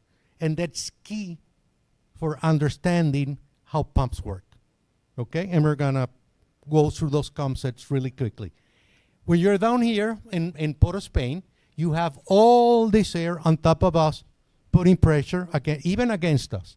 If you go all the mountains on the northern range, right? The northern range is high, so you have less atmosphere on top of you. So if you want to boil water here, you have to go to 100 degrees centigrade to boil the water because you have all that air pushing against you. But up in the northern range, you can boil water at 80 degrees because there's not so much air pushing against you. If you go out in space where there's no air, no atmospheric pressure, you open this bottle of water there, it's gonna convert into vapor because it's nothing pushing against it, okay? How do pumps work? they use something called centrifugal force. Uses centrifugal force to move water and create pressure. What is a centrifugal force? Move something from the inside to the outside of a rotating body. This is centrifugal force. And that's the concept, the physics that pumps use to move the water. Now, on a pump, you have an impeller. The center of the impeller is called the hub. And then you have the vanes, you have the rotation. Water enters the hub of the impeller, and centrifugal force pushes the water out of the volute. Understand that? It's easy. Water comes in. This is the inlet of the pump. It's going to push all the water out. It creates speed. And that speed provides pressure, and the volute and the diffuser of the pump directs that pressurized water out. Now, a trick concept. Vacuum. In an impeller, you have a low pressure system. As this rotates, okay, this is going faster, okay, because this is a short distance. It's rotating at the same RPM, but this is a longer distance. The water enters this low pressure area, moves away from the hub, and builds up pressure. But here in the middle, in the center, in the hub of the impeller, you have a vacuum, a low pressure system. Water enters the hub of the impeller because of the low pressure generated. Now, for another Brian Lara, and I think you guys are bored with Brian Lara, we're going to have to start, talking about somebody else. Britney, no, I'm going to say Britney Spears, oh my God. Cindy, what's the name of the girl that's always on the charts? Taylor Swift. Okay, let's talk about Taylor Swift for a change. Okay. For a Taylor Swift picture, what is pushing that water that's down on a tank to come up to the pump? Atmospheric pressure. Atmospheric pressure. So, atmospheric pressure is pushing that water in that tank, going up the suction pipe and going into the pump. Why? Because you created a vacuum in the hub of the impeller. And because there's a vacuum, you have to fill it up with something, right? So guess what you're going to fill it with? Water, because this hub, this impeller here, is connected to this water. Atmospheric pressure is pushing this water. It's going to push that water up. Now we're going to go into, this is a typical installation. I just wanted to show you that, this is a jet pump, or rather an irrigation pump, and you have the suction pipe here. Now, cavitation. Finally, Orlando's going to talk about cavitation. We're getting here for an hour and a half, so we're finally going to look into cavitation. Going back here, what is the amount of atmospheric pressure that is pushing into this water? 22 HIT, or 14 psi. If you would have a gauge that you could measure that, here where I'm standing, I'm going to have 14 psi of pressure pushing into me, pushing into this water here, okay, or a tank or whatever we have here. Now, you have 14 psi, same as 22. Let's say it's 20, it's actually more than that, but let's say it's 25 feet, okay, of lift, I'm sorry, of pressure that you're gonna have here. Now, in theory, when you have a vacuum here and you have 25 feet ahead pushing into this, water can go up 25 feet. Do you agree with me? Yes. It's 25 feet in theory, then you can have the atmospheric pressure pushing into that water. What it means is that if you have a cistern down there, what happens if instead of putting that pump 25 feet from the water, you put it on a second-story building and it's 30 feet down there, the water? What's going to happen to that pump? What? Okay, what else? Cavitation. This is cavitation. Pumps need to have water being pushed by the atmosphere to go in and fill this vacuum here. Depending on what pump type, every different pump requires a different amount of pressure. So for example, a small pumps, jet pump or centrifugal pumps and so on, can work with 20, 22 feet difference. But if it's a big pump, if you put it 22 feet, it's not gonna work. You have to put it closer because it's a bigger impeller. Every pump has a limitation as to the amount of pressure it needs, atmospheric pressure it needs that water pushing up, okay? That's called NPSH, net positive suction head, and it depends on every pump. Every pump needs more or less pressure on that water. It's not easy to understand, but at the end of the day, what it means is that you have to put that pump as close to the water as possible. Otherwise, it's what you said, there's not gonna be enough water, if not enough feeding that pump.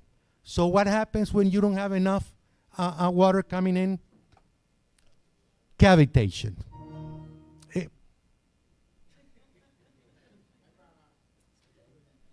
What's that mean? My God, that's you know what a poltergeist is? You know, raise your hand, you know what a poltergeist is? It's probably a poltergeist, Amina. Okay, so when you don't have enough flow of water coming in, you get cavitation, and what happens is small bubbles start to form, vapor, and when those bubbles form and they finally come out of the low pressure area, the hub of the impeller, and they finally get to the high pressure system, they collapse. But they collapse so hard that it's a small explosion, and those explosions can end up destroying the impeller. Okay?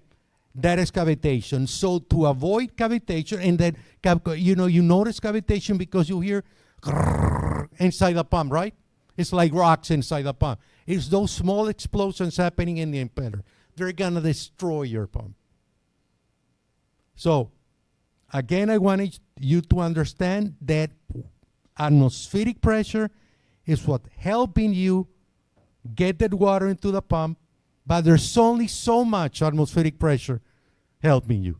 If you say, oh no, I'm gonna pull that pump on a third-story building and pull it from, it's not gonna work. You're gonna ruin your pump, okay? Now, friction loss. This is probably a plastic pipe, correct? This is metal. Maybe this is plastic, and this is maybe galvanized steel, I guess. Friction loss is affected by pipe material, diameter, length, roughness, and flow rate. You have to memorize that because I'm gonna test. Anybody told you that there's gonna be a test at the end of my presentation? There's not gonna be any test. But yes, friction loss is our biggest enemy. It's pump designers, it's installers, because people, especially household owners, don't understand what friction loss is. They're gonna call you, they're gonna say, hey, listen, you put in a beautiful Dominator pump. I'm so happy with, with my Dominator pump, but I'm not getting any water from my shower head that I bought at Home Depot, okay, or Amazon. So who's to blame? The plumber. The plumber is always a culprit. I have more goodies to give away. This is the car, right? The Toyota. Okay. Okay, and this is the 2-week getaway in Bahamas. Okay, let's keep that there for later. These guys are smart. They're gonna. Okay, so friction loss. I'm sorry, I'm gonna go on friction loss on another presentation right quick. To wrap this up, net positive suction head is the amount of head required by the pump to keep the liquid in a liquid state. So again, it's a concept, pump by pump. You have your atmospheric pressure here, and depending on the pump, you're gonna need more or less of that pressure coming in. So that's the basics of it, and that's what I want you to remember, is that you have to put that pump as closer to the water as possible to avoid cavitation. Bear with me for a second.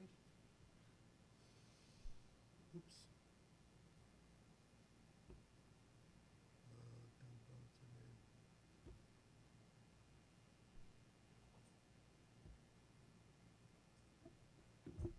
Quickly, I'm gonna go over head loss. I know you guys understand this better than that NPSH stuff that's so complicated. Now, friction loss, head loss, is the energy lost when water travels through a pipe due to the contact of water to the surface of the pipe. Piece of cake. No big deal there. Friction, obviously the friction of the water against the pipe, reduces the energy that the water will have when exiting the pipe. So, if you have, say here, a 5 bar, that's trolley bar, by the time you go through this length, you lost maybe half a bar. And if you keep on going, you're gonna lose a whole bar and more pressure as you go. Energy cannot be created or destroyed, only converted. I told you, you convert the energy of the motor, that's electric energy, you convert it into flow of water pressure. And what's gonna happen with that energy is probably gonna turn into heat.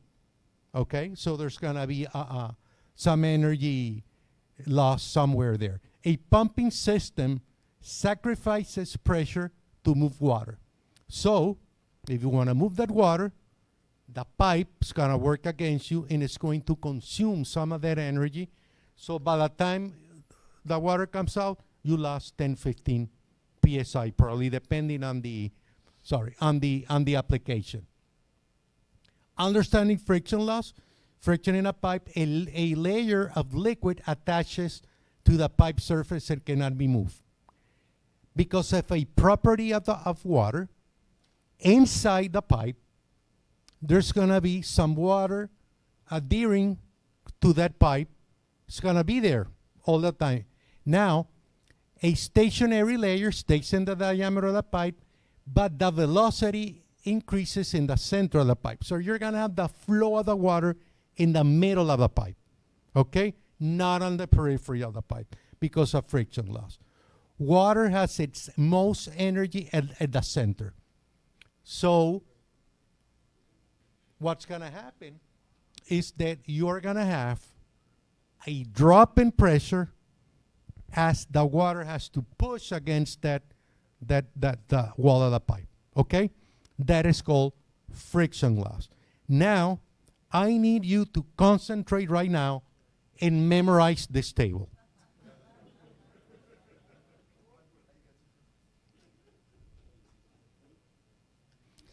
You know what? I hate tables.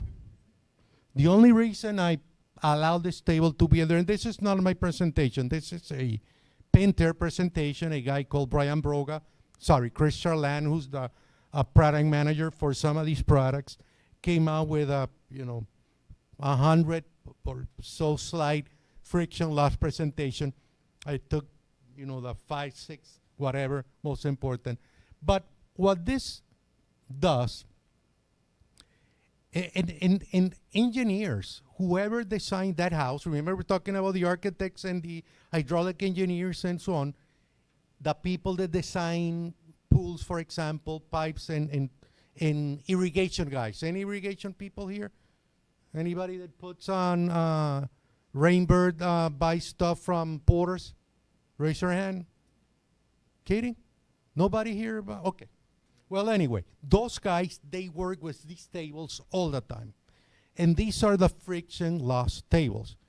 And what this tells you is, in this case, it's a 1/2-inch pipe, okay? You have a flow of 3.5 gallon per minute. So let's see what happened to those 3.5 gallon per minute when they travel in a 1/2-inch pipe. What is a friction loss gonna do for us? Here is 3.5 gallon per minute. You have a velocity that's standard. That water is gonna go at the same velocity no matter what the pipe material is. Then you have plastic, steel, and copper.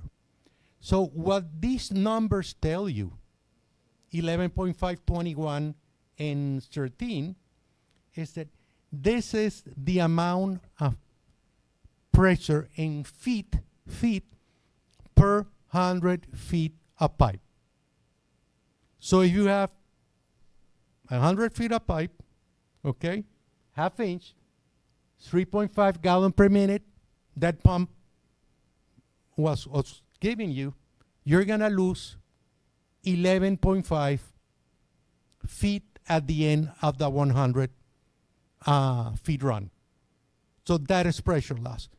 If you see, 3.5 here is 21, is more. When it's steel, it's almost double. And a little bit more with copper. Copper is not bad. Okay? So friction loss is very important. We have to keep that in mind. We have to understand it. We tell the homeowner, the problem with the shower head not giving you enough water, enough pressure, is not Orlando, it's not me, it's whoever built your house. Okay, we're clear on that? Oh, there you go. I already did that. Okay.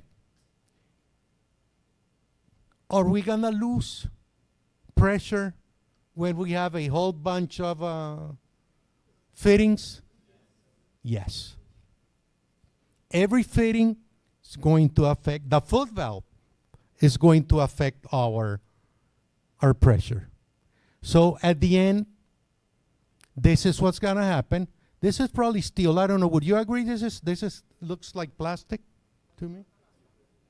Or maybe, well, I don't know. Let's just say that this is plastic, this is galvanized steel, and this is something else, okay? Whatever. So in this case, obviously, this is what's going to happen with galvanized steel.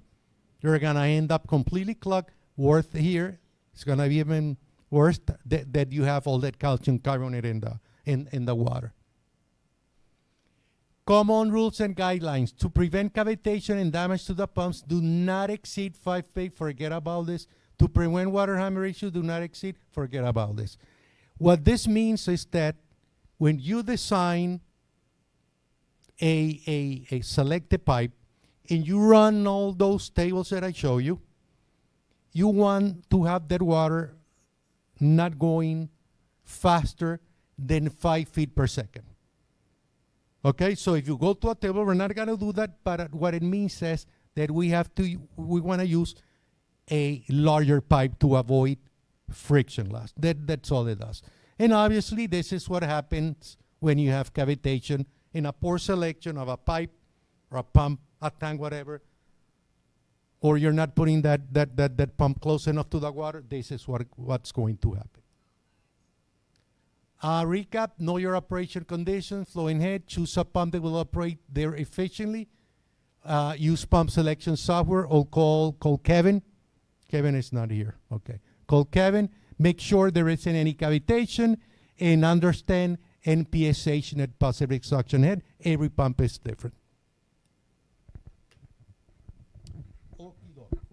I'm getting even hungrier now, okay? So we're gonna wrap this up.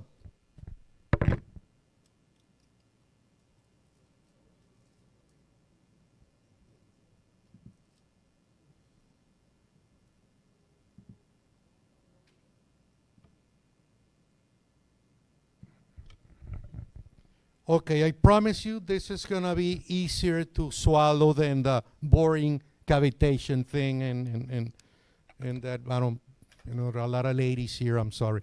But yeah, this is gonna be a little bit more fun. Okay, so our tanks are already, sorry, we already talked about our tank, the advantages and so on.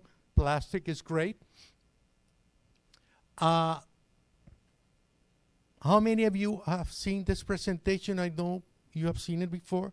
This is a short version of the, okay, we're not gonna have so many tables and stuff here. Okay, tank selection concepts, and this is going to answer some of the questions that you asked before. Drawdown, is the water discharged by a tank between cutout and cut in, also known as maximum obtainable volume. Every tank has a certain drawdown. It's the water that the pump kicks in, the tank fills up, you measure that water until the pump kicks in again, that's a drawdown. Okay, that's the water available. Spanish, we call it, forget about Spanish, it's a drawdown. Principal function of a tank. People, you know, even though this is, you know, that's easy, some people don't understand what is the tank for. Assure a continuous and even water flow without the pump having to cycle often. You ask about the smart head, correct? Why don't we have smart heads on these pumps? Here's your answer. Assure that the pump runs for 1 minute or more as recommended by the pump manufacturers. I'm a pump manufacturer. We recommend that the pump runs for as close to 1 minute as possible. You know the answer. Do you remember? Heat is the key. Heat. What happens when one of our beautiful, state-of-the-art pumps start? What happens? High current draw. What does high current draw does to a motor? Heat. Guys, heat is the enemy of a pump.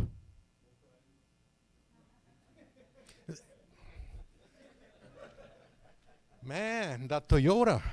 Okay, you got that, your Toyota. There you go. Keys are in there. You have to buy the battery. It comes without a battery. Thanks so much. Heat is our enemy. We want to avoid heat as much as possible. Why? Because these motors have copper wiring. They're very, very good. This kind of motor is called a ODP motor, open drip proof motor. You see it has holes in here. Okay? Holes in here. It's got a starting capacitor here. This one has the starting capacitor back here. These are also called double compartment motors. They have the windings here, and back here is where you have the centrifugal switch, the capacitor, the thermal protection.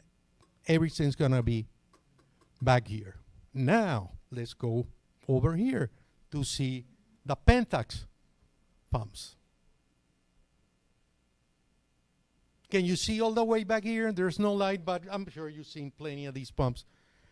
You see these ones have fins, cooling fins back here, okay?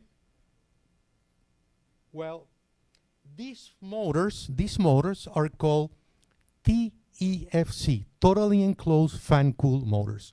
Now, these motors have the fan, where's the fan? On the outside. So you need airflow to cool these fins to keep the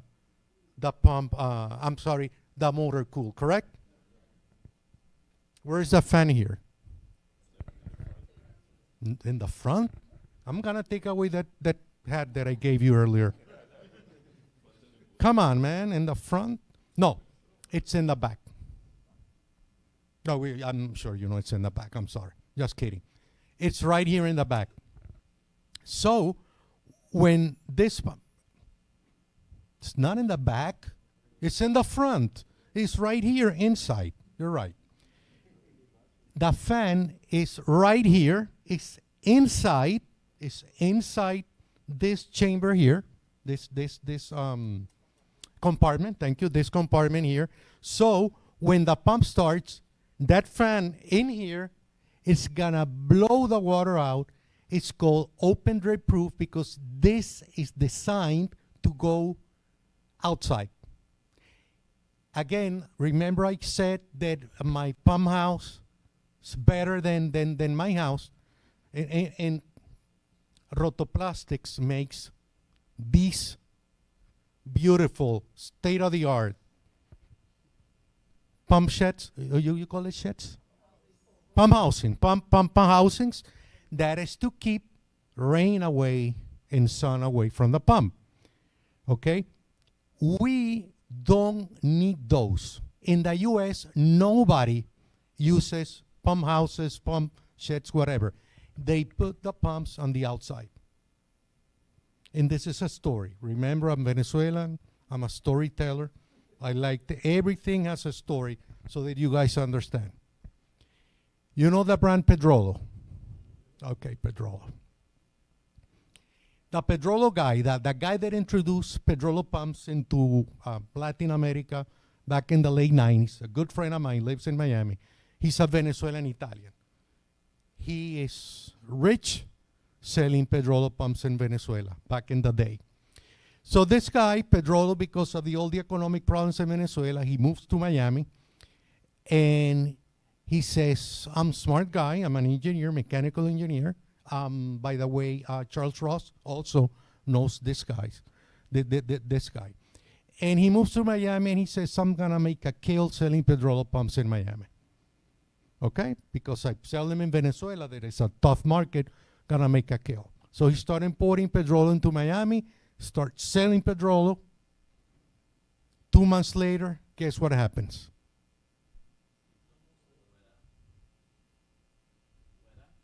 Weather? That's what you said? I'm not gonna give you any more prices. They start bringing the pumps back. People returning the pumps. Warranties. What was the problem with the pumps? The motors burned. Burn motors. Said, oh my God, what's going on? This guy, a bright engineer, then realized that these motors, as great as the pumps are, Pedrolo, Pentax, everybody, all of these pumps, and even though they're TEFC, totally enclosed, fan-cool pumps, water manages to go inside the motor. So he figured, you know, these people are going to put the pumps in sheds and how do you call it, houses? The pump house like they do in Venezuela. No, man, they put the pumps in the open. In the middle of the backyard. Rain, hurricanes, tornadoes in Miami, the works. Pumps were burning because they were putting the pumps outside. People don't bother in the States to put a $400 or $500 pump in a shed. What? put it outside, man, in the middle of nowhere. So that's why we, American pipe manufacturers, use open drip proof motors. This can go in the field, rain, hurricanes, monsoons, hail, whatever you do, that's not going to affect this pump, because if water drops in here, when the pump starts, this fan inside is going to push that water out. Ain't no problem. I seen no floods. No floods. I mean, I'm good, but not that good. No floods. I went to the factory, believe it or not, coincidentally was that Pedrolo guy, because they buy from us fire pumps, and they buy wastewater pumps, and they sell it in Colombia, okay? We went there, so we're visiting, that was about 8 years ago. We're visiting the factory in Wisconsin. We go into the lab, and we're walking around, and I see this big, box, plastic, translucent, like an aquarium, how do you call that? Like a fish tank, with translucent plastic, and they had inside 3 of those 3 jet pumps of our pumps. They were continuously running, pumping the water inside that box. It was a water splashing all over the pumps, working 24/7. The same, recirculating the water, spraying the water on top of those pumps with soap and drip proof motors. Would you dare do that with these pumps? They're going to run. I mean, they're going to run for a while until the water finds its way. And the reason is simple. I mean, nothing bad. It's just a limitation of these pumps. You take this out, the cover, and there's a hole that connects the capacitor to the, correct. So, another advantage of these pumps, and this is a parenthesis that I wanted to mention. Our pumps use a technology called capacitor start. Capacitor start uses the capacitor to give a lot of torque of energy to that pump, and you know, because I told you this guys before, and it's going to give a lot of energy so that the shaft will not stick. Correct? Then, when the pump starts, that capacitor provides the energy, and then it switches to the run capacitor. So there's 2 windings. The start winding with a capacitor to give a lot of start energy, and then the run capacitor, so the pump keeps running. These pumps don't have that feature. They are the same. Start, run, everything is the same capacitor.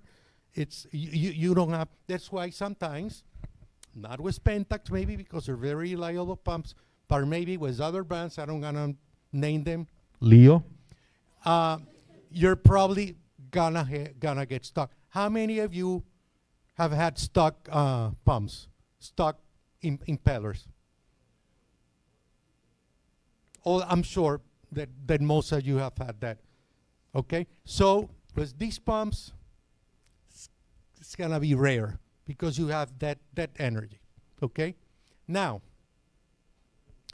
finally, why don't we use smart heads? I already answered. We want our pumps running for 1 minute. Will a smart head run the pump for 1 minute? No, it's gonna be, what's gonna be doing? On and off, on and off, on and off, on and off. So what's that gonna do to your pump? Heat. It's gonna last. It works. It works. But with a tank that is designed to allow, if you do it correctly, and that's what we're gonna go through right now, if you do that calculation correctly, it's not gonna be 1 minute, but maybe it's gonna be 30, 45 minutes. That pump, what happens is that after a few seconds, the pump, the motor starts cooling down. By 1 minute, it's completely cool. Now, what happens if you run it continuously? Nothing. It's gonna run. These pumps are designed for continuous use. You can have them running 24/7 and nothing's gonna happen.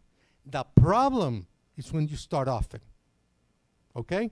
So this system, the tank selection, the pump selection, everything is designed so that you can have that system running, that pump running for as close to 1 minute and provide continuous flow of water. Continuous flow of water doesn't mean constant pressure that you get with a VFD. What Kevin was, you're with a tank, you're gonna get high and low pressure range, correct? So I just wanted to mention that. But you're gonna have a continuous flow of water.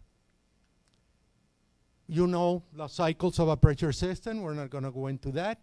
Importance of a proper selection. A system poorly selected will never work properly.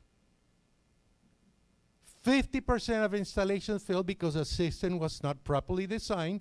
Key points: sizing the tank, the pump, and the pump and the pipe. So we don't use smart heads because we don't want our pumps turning on and off. We want the pump running as much as we can. Looks like Kevin. Kevin has a beard, but this guy, you know. This is Mario. I always have to say, Mario? Okay. What's his name? Oh, Luigi. Orlando. I don't have a mustache. 5 steps. Sorry, it's only 4. My God. 4 steps to determine how to select a pump. Determine the pressure operating range, the maximum flow required. You select the pump and then select the tank. We're briefly gonna go over this, okay? So the first step is pressure range. Piece of cake. What's the pressure range? 40-50. I mean 20-40, 30-50. That's 90% of applications. So no brainer. You know, 20-40, 30-50. That's it. Now, keep in mind, when we are doing our calculations, we use the middle. So if we have a 20-40 system and we're going to select the pump, we want a pump at 30 PSI. Okay? Same here. When we design, when looking for a pump, we want a pump that average is gonna give us 40 PSI. Obviously, we have to make sure that it can go up to 50, okay? But we use the medium. Consider pressure. What pressure level under one floor? Okay, additional blah blah blah.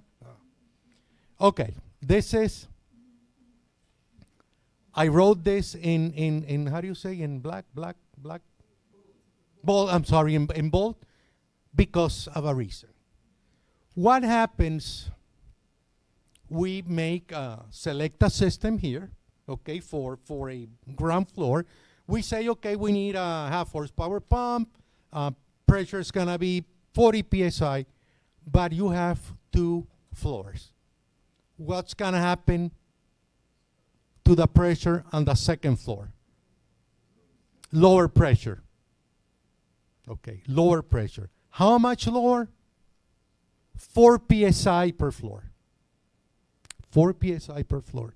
So if you make your selection here, but it turns out that this is, I don't know, small building and you have a 3-story, you're gonna have good 12 PSI less pressure up there. So people are going to complain. So you have to make sure you compensate for that. So remember that, okay? Determine the maximum flow required. Now this is, if somebody from Pedrola was here, they would use a different approach, a Gould Sky different approach, but at the end of the day, we are all going to coincide that if we use 1 gallon per minute for every delivery point, that's gonna be common for most pump manufacturers, okay? So what we do is we say, okay, what is the maximum Maximum required flow.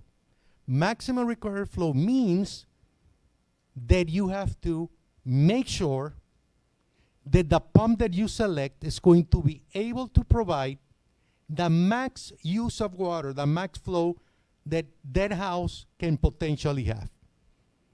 What happens if you don't do that? Then somebody, couple of people taking the shower at the same time, maybe somebody is running the washer or the how do you call it, the dishwasher, and then your flow comes down because you didn't make the right maximum flow selection.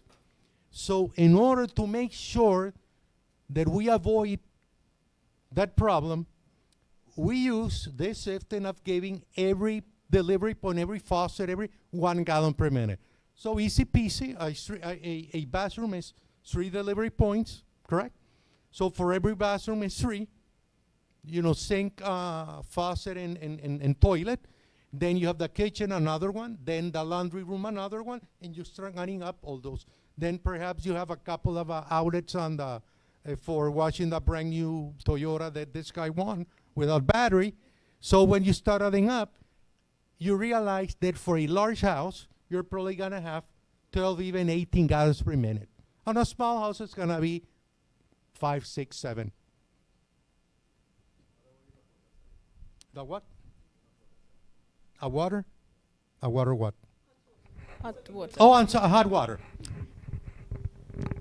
We take into account with this system the hot water. I know what you're saying. You're going to have two pipe systems completely, but this takes into account that you have a hot water in a cold water piping system. It's taken into consideration. It's correct. It's a one discharge. That is correct. So you mix them, and you end up with just one. Well, that is a good point. Yes. Thank you. And yes, so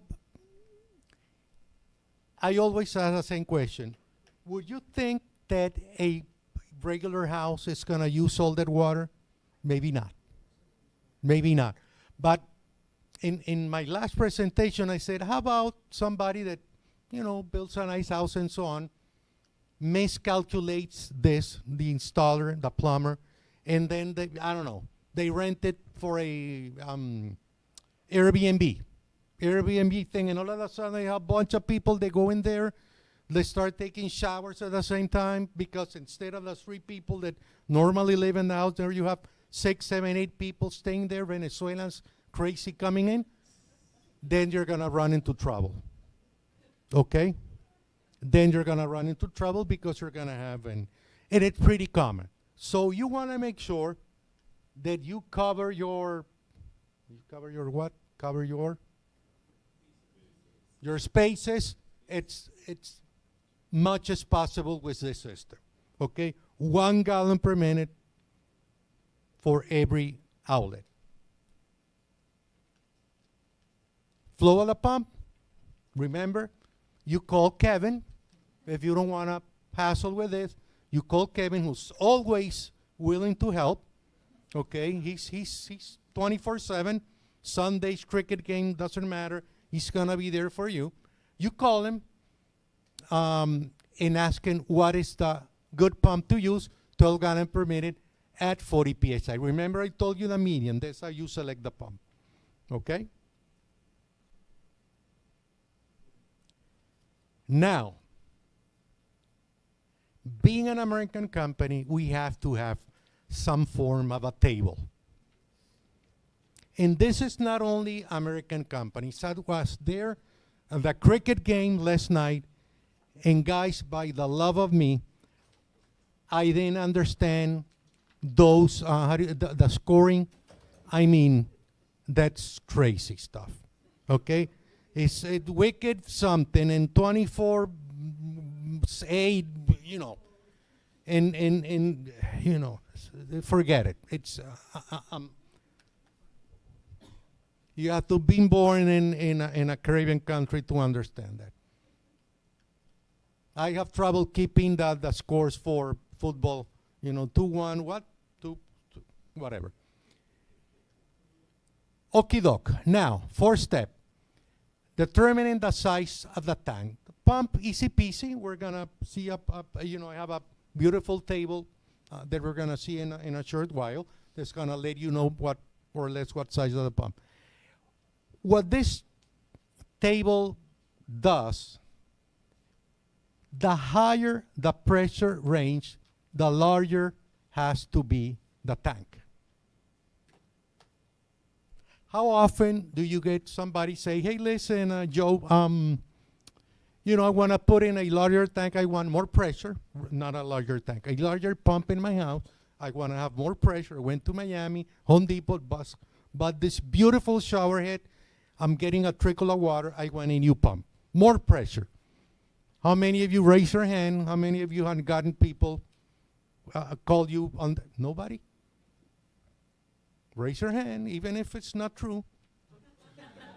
Okay. Couple of guys back there, raise your hand. Don't be afraid. Okay. Doesn't happen, but it happens. People want more pressure. So you go there, put in a larger pump, go buy a beautiful, brand new, state-of-the-art PN 1 horsepower pump. It's going to give you 12 gallons per minute, 40 PSI. What happens to the tank? Do you leave the same tank? Nope. You have to change the tank. State-of-the-art ProSource tank from water source. Okay, you have to change the tank because the higher the pressure range, the larger the tank has to be because physics work against you. When you have a high pressure system, all that pressure is going to compress that air and you're going to have less drawdown from that tank.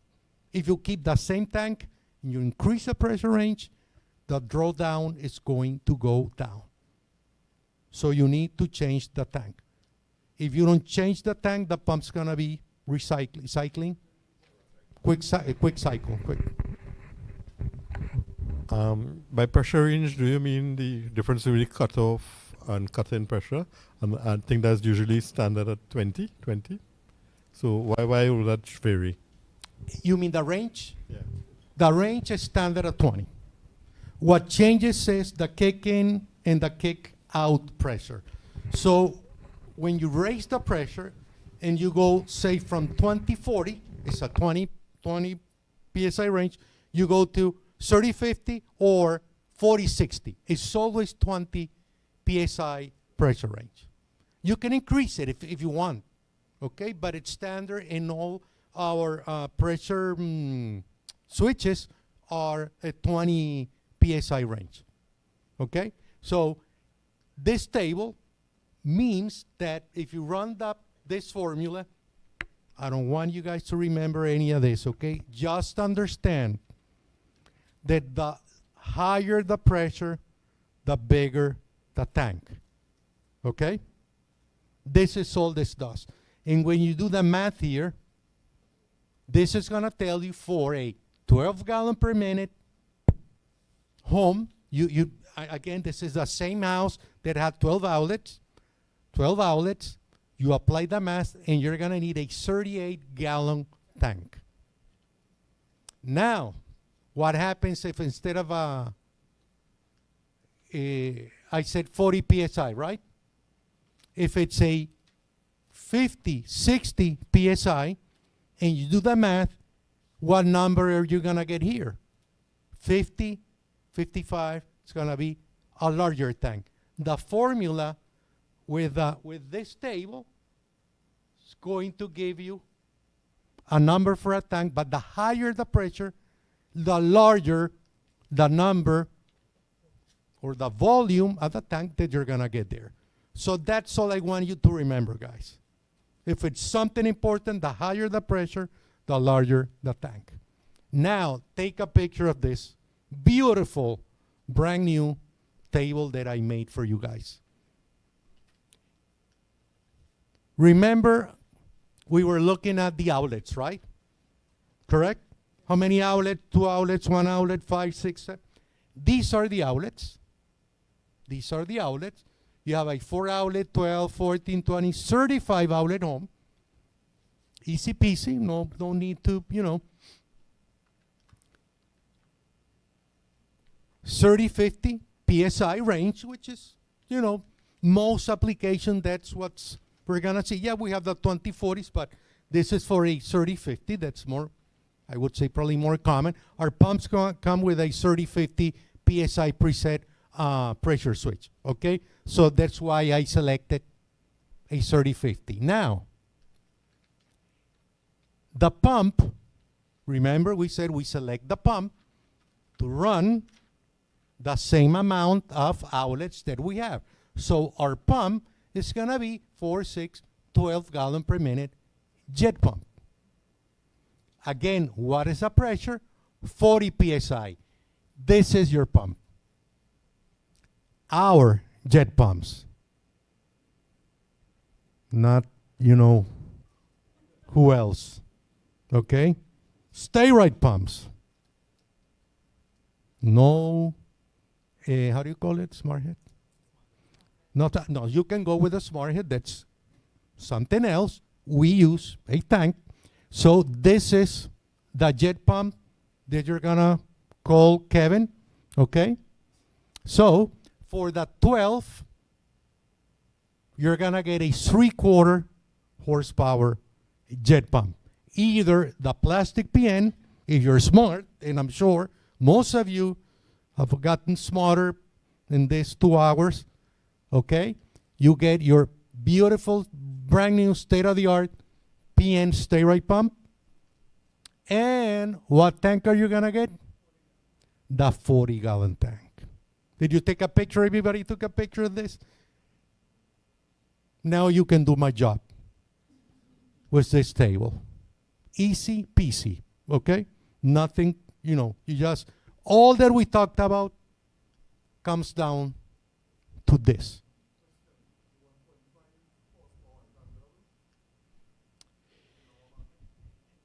A 1.5, probably yes. I say yes. And on the SN series, or steroid SN series, not the plastic. Plastic goes up to 1. So then you have to, if you go bigger, you have to go to the cast iron pumps. Okay? And here that you have a 2, it's gonna be a DSS, the one with a stainless steel shell. Okay?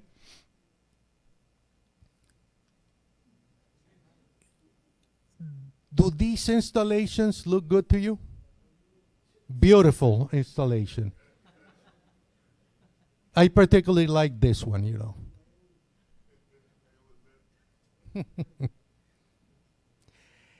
Okay, we're gonna wrap this up, this cricket game, with a quick what to do and what not to do.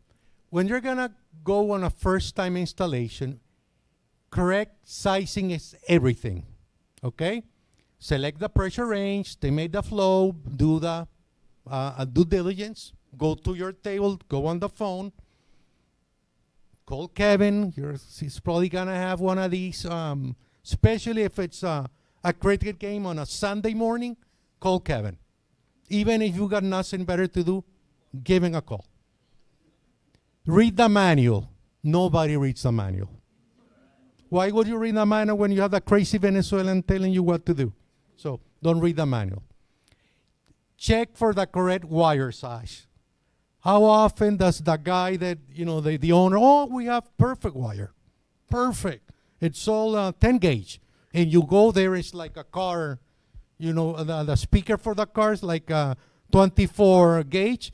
You put it on it and it blows the house away, the whole fuse box and everything. Make sure you got the correct cable there. Pipe size, check the pipe.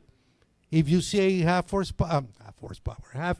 inch pipe there, you call the owner. I'm not gonna do the job because I'm gonna put in the pump. You're gonna call me the next day complaining that this is not working. Okay? Make sure you check that. Make sure everything fits in the pump house or wherever you're gonna put it. There's a drain on the floor because trust me, pumps are gonna eventually drip water, drain water, so you wanna make sure there's a drain, proper ventilation and illumination. In Orlando's Flaney advice, never trust the homeowner. Never. That guy's going, oh, no, no, no, no. I got 3-inch pipe all the way through. 8-gauge wire. Super state-of-the-art lighting. Not even a, a flashlight too. Okay? This is our tanks work. I just wanted to remind you, this is the air cell inside the tank. It's fully inflated. When the pump kicks in, it pushes up the air cell, and the water is going to be between the air cell and the outer, or rather the inner shell of the tank. That's why on plastic tanks, if something breaks, God forbid, water goes everywhere, it's going to be all plastic, so there's nothing to us. You just change that air cell, and you're good to go, okay? So this is how it works. Water pushes up against the air cell, then it goes up to 50 psi, the pump cuts out, and then you start getting that drawdown, that water flow. First time installation, check the pressure of the tank before leaving the shop. How often you go, you take your tank, you stop by the water source, you go to the installation site in the mountains. When you get there, 5 psi in the tank. Oh, and then you have to drive to a gas station, fill it up, whatever, because the pump was, the tank was sitting there for a few months, and for some reason it lost some air. So make sure you check that pressure before leaving your shop, okay?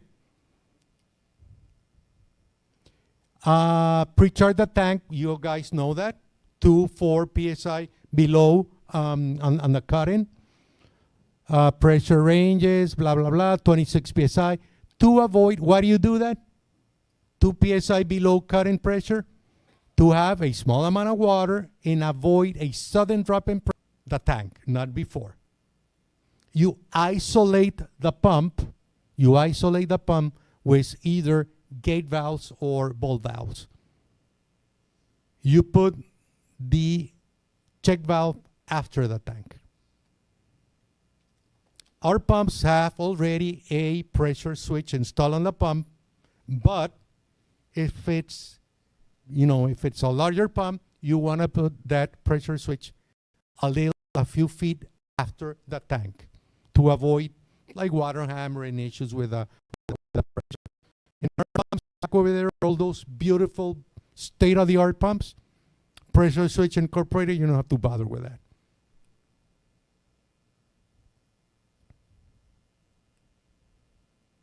First time installation, we recommend installing a relief valve. Nobody puts in a relief valve. So when the tank's gonna blow, kills a couple of people, that's their problem, not yours. We're not gonna spend $20 on a relief valve. Just stay away from that tank if it's, if it blows. Body raise hands. Body raise hands. Oh, smart guys, huh? Okay. I'm gonna ask a tricky question later in 5 minutes when we wrap this up. Priming. Priming is super important. Most installations, pump installations, fail not because of the pump, not because of the plumber didn't come to the training with the crazy Venezuelan Mr. Orlando. They fail because people forget to check the prime. Just a little air in the intake, if you don't prime that pump correctly, or if you don't check for leaks on the suction, it's gonna ruin your job, okay? So make sure you leave a proper priming port to discharge. Make sure there are no leaks on the suction.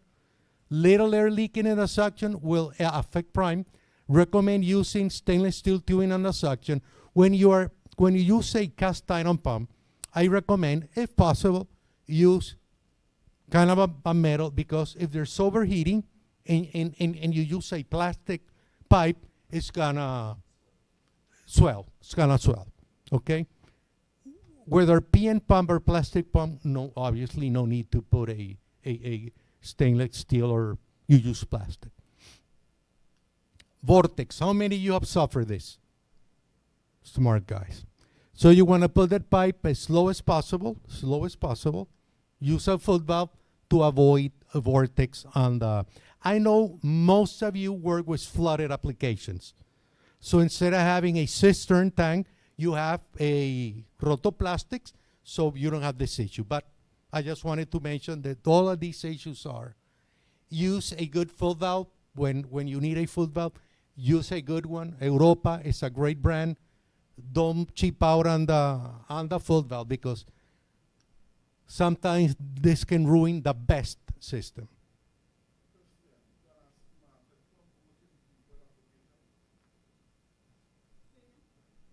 Say again?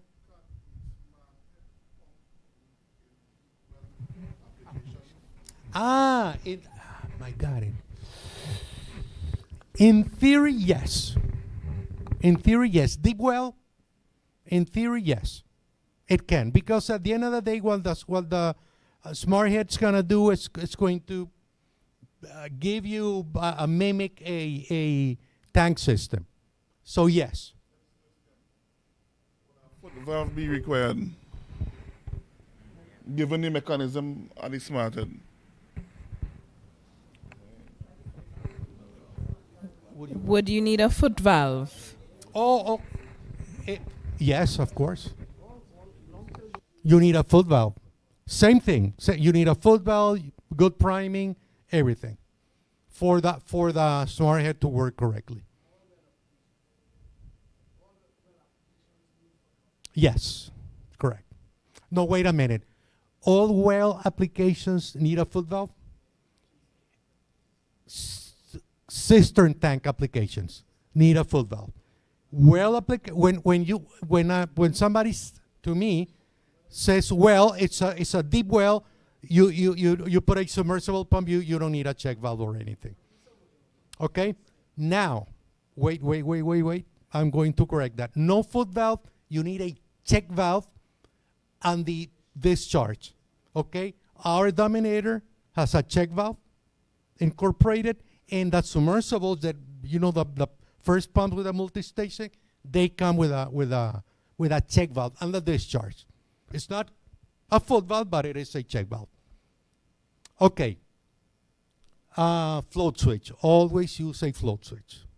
And remember to properly size and not size. Yeah, size is important, but set the flow switch so that your pump doesn't run dry. And the dominator, very important for the installation. We want to make sure if you can put a piece of pipe, 3-inch sewage pipe on the bottom to lift it a little bit so it doesn't pick up so much debris from the bottom of the tank. Because remember, the dominator is going to go inside the Rotoplastics tank. Now, also you want to avoid the dominator from rattling because sometimes they don't, they don't set it well. It's not steady, correct? It's not steady, and it's gonna start jumping around. Air tank replacement, follow the instructions. Follow the instructions. Read the manual for the first time. Read the manual. Don't call Kevin. Kevin doesn't know anything about replacing somebody else at the water source does that. This is the same table for you that didn't take the picture the first time. Take the picture. And this is your last chance for pictures. Is this a good installation?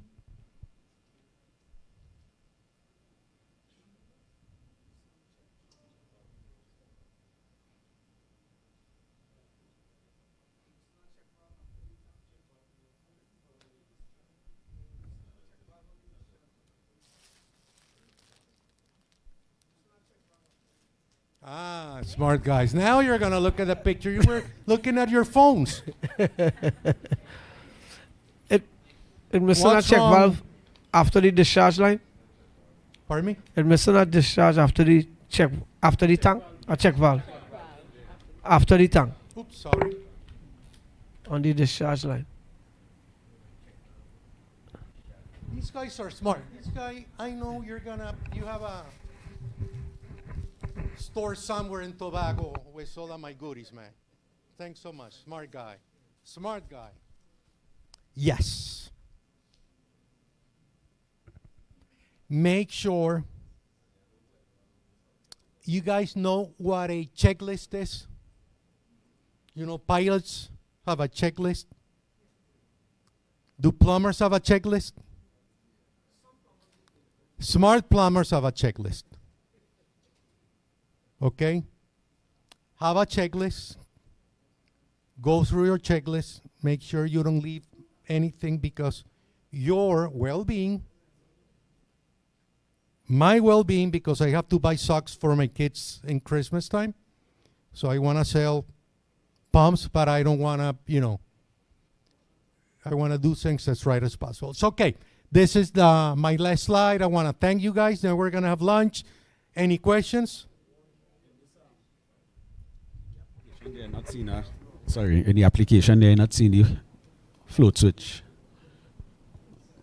They connected somewhere else? Yes, it's connected somewhere else. That's a good question.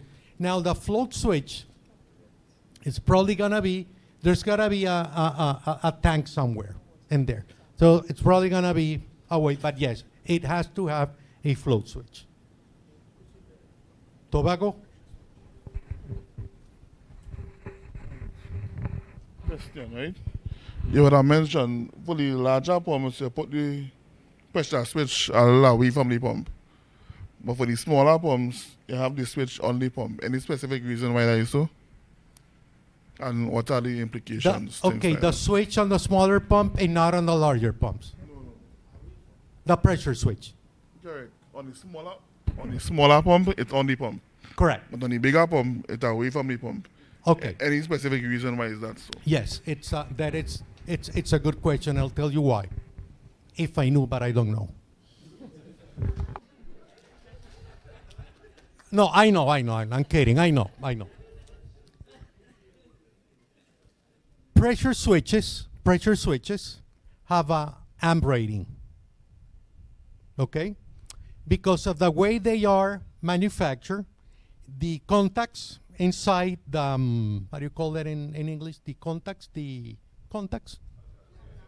contact switches and so on are good for maybe 12 amp, a little bit more than 12 amp or so. They won't resist the energy for a 2 horsepower pump. Same for the flow switches. Most flow switches, keep in mind, will only work for up to 1.5, maybe not even 2 horsepower, maybe 2 horsepower pumps. How often do you put a pressure switch in because of if it's a large pump, it might break down, or even a float switch or a pressure switch. They are designed for a limit of amps.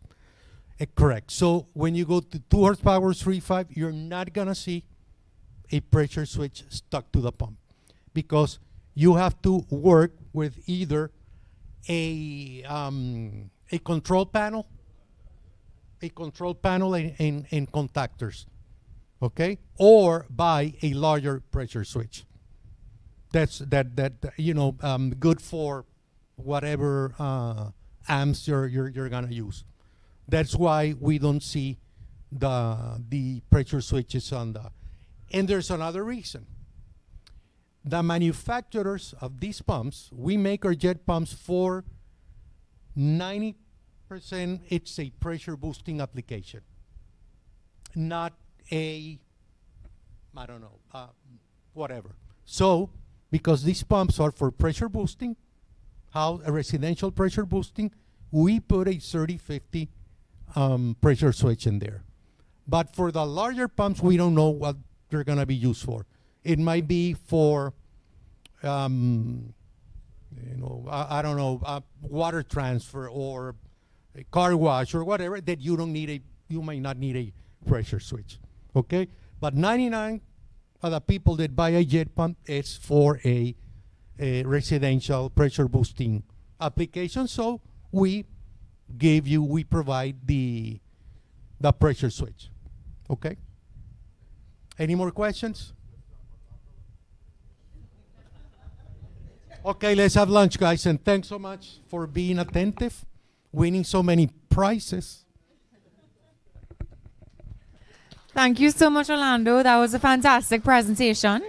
I know you came a long way, so we just want to give you a special gift to thank you for, putting yourself out, coming all this way. Yeah. All right, so let's eat. Yeah.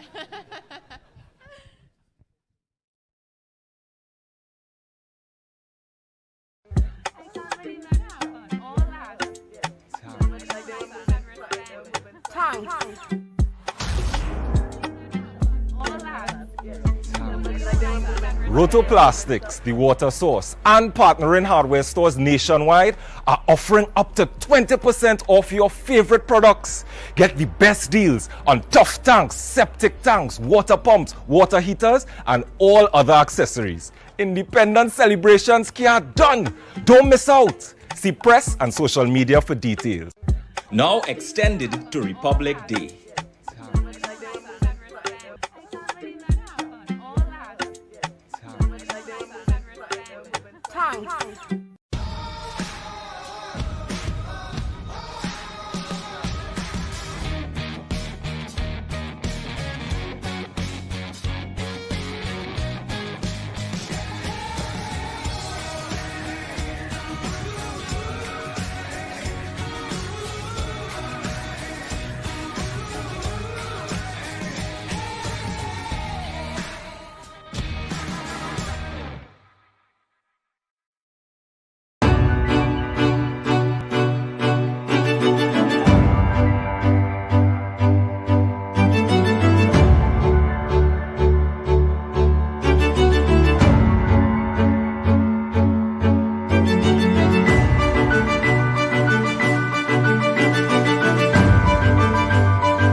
Rotoplastics, the water source, and partnering hardware stores nationwide are offering up to 20% off your favorite products. Get the best deals on tough tanks, septic tanks, water pumps, water heaters, and all other accessories. Independence celebrations can't done. Don't miss out. See press and social media for details. Now extended to Republic Day.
Rotoplastics, the water source, and partnering hardware stores nationwide are offering up to 20% off your favorite products.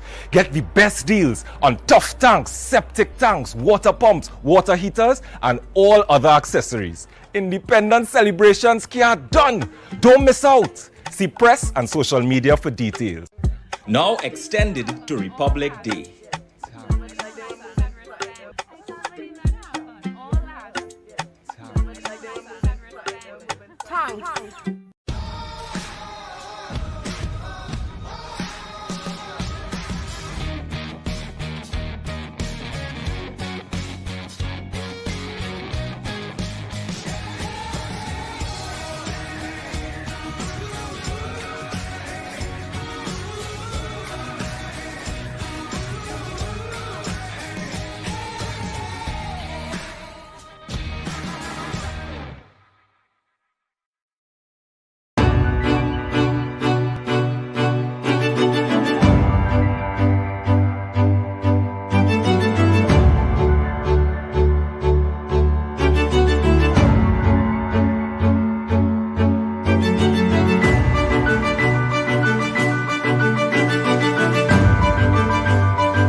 Rotoplastics, the water source, and partnering hardware stores nationwide are offering up to 20% off your favorite products.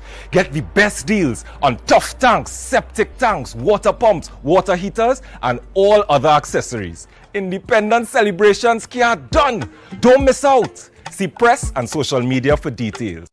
Now extended to Republic Day.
Rotoplastics, the water source, and partnering hardware stores nationwide are offering up to 20% off your favorite products. Get the best deals on tough tanks, septic tanks, water pumps, water heaters, and all other accessories. Independence celebrations are done. Don't miss out. See press and social media for details.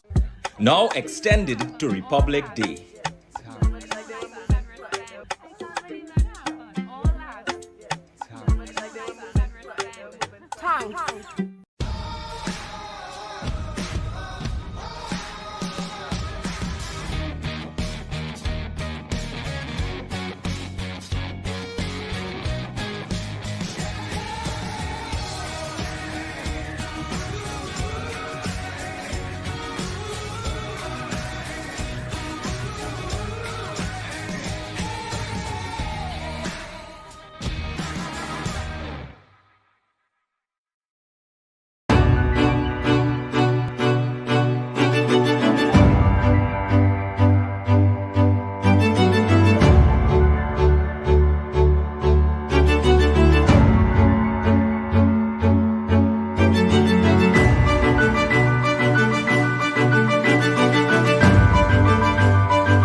Rotoplastics, the water source, and partnering hardware stores nationwide are offering up to 20% off your favorite products. Get the best deals on tough tanks, septic tanks, water pumps, water heaters, and all other accessories. Independence celebrations can't done. Don't miss out. See press and social media for details.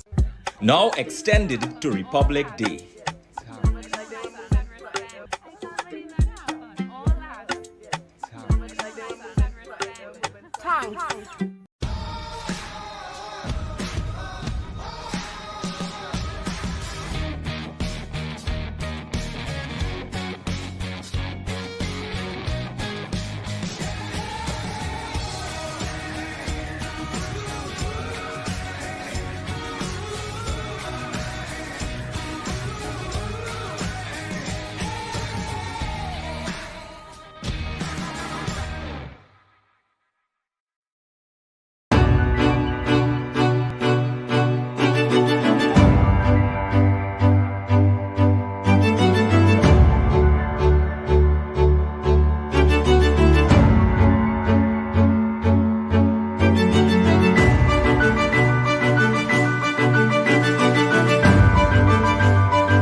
Rotoplastics, the water source, and partnering hardware stores nationwide are offering up to 20% off your favorite products. Get the best deals on tough tanks, septic tanks, water pumps, water heaters, and all other accessories. Independence celebrations can't done. Don't miss out. See press and social media for details.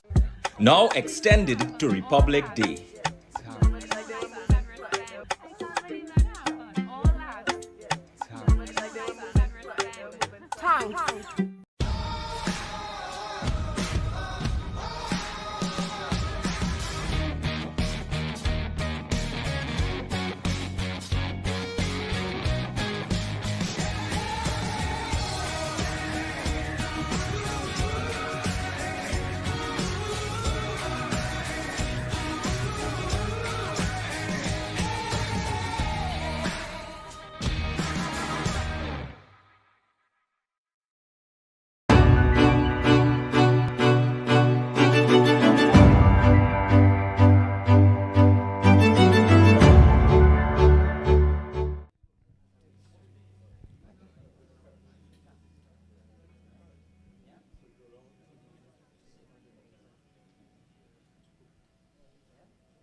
Welcome back, everybody.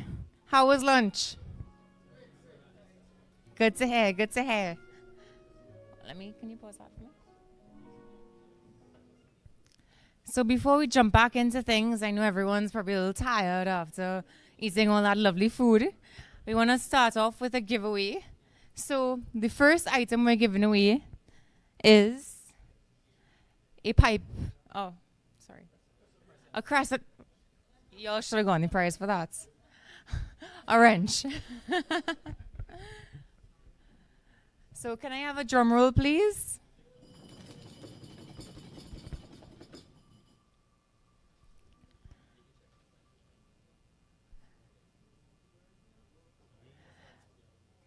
And the winner is Danny Salvon. Congratulations.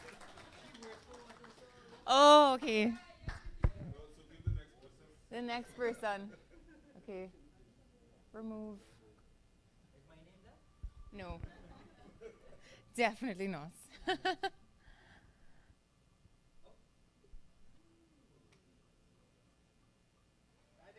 Oretta Allen Graham. Congratulations, Oretta.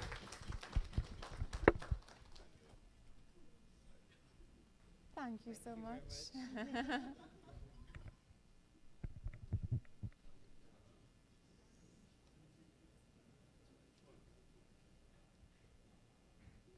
All right, the next prize we're going to give away is our new rainwater harvester that fits on top of a tough tank.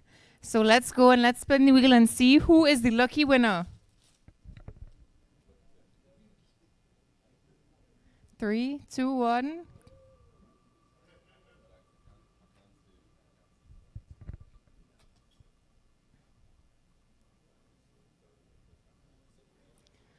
Congratulations, Kendall.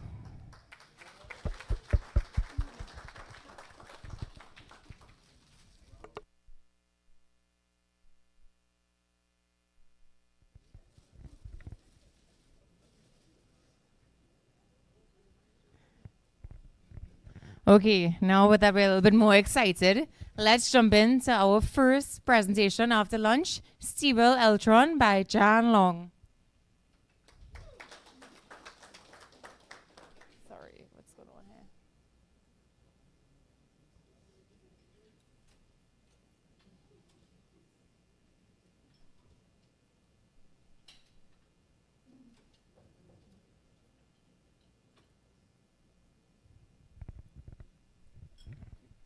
Hi, good afternoon. So we're going to talk about stable electron tankless water heaters. So before we start, I want to give away something. So I want to ask a question. Anybody has any idea how long stable electron has been out? In general. How old is the brand? Anybody come closest, I'll get them the prize. What was that? Correct. You win. Come up.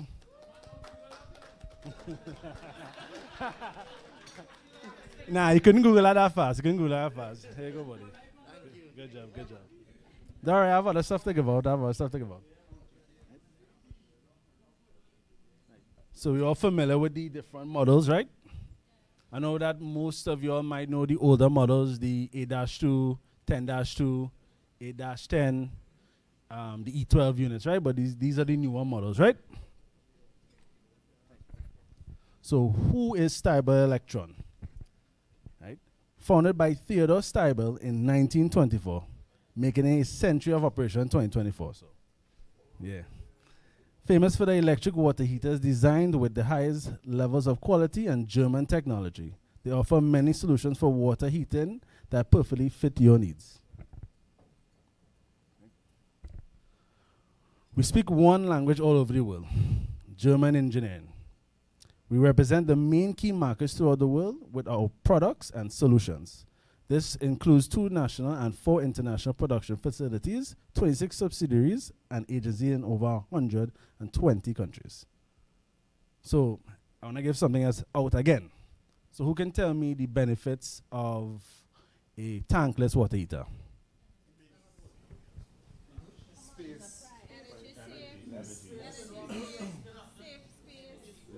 Say that one more time.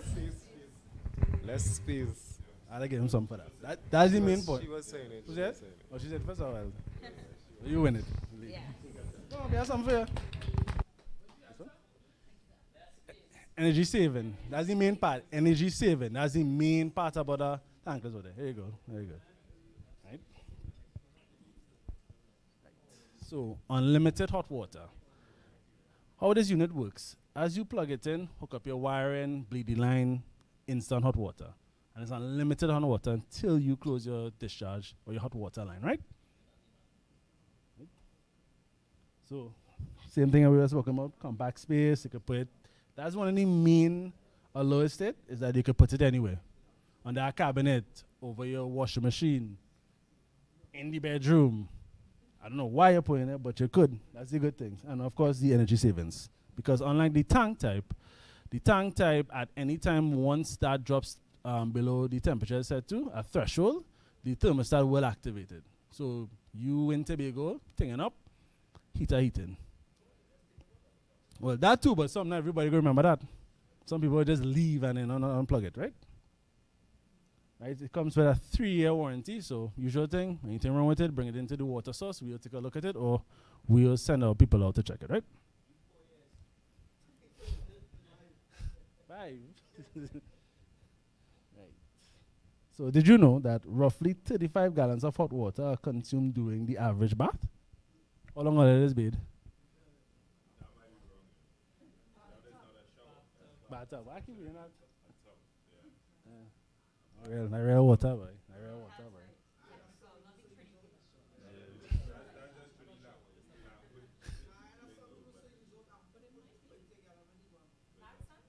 What? Alright. So about in the States I'm doing that? In the States, they had to pay per gallon for water there, no? Alright. Right. About tankless water heaters. Designed to be installed near the point of use, greatly reducing water waste. Reliable, internationally recognized as a product of the latest advanced technology. So we all know it's German technology because it's a German company. And of course, the 3-year warranty, right? Mm-hmm. Warranty covers any issues from factory, manufacturer issues. So, not electrical. No. Well, okay, so, wait, when it comes to the circuit board, those are a little bit iffy. So what we recommend when you have a circuit board issue or any electrical issue, let us come and take a look at it where it is. Because when you bring it into our branch, they're gonna ask some questions that that the average customer may not be able to answer, and the plumber might, but we have to see for ourselves to confirm that, right? Beban? The average.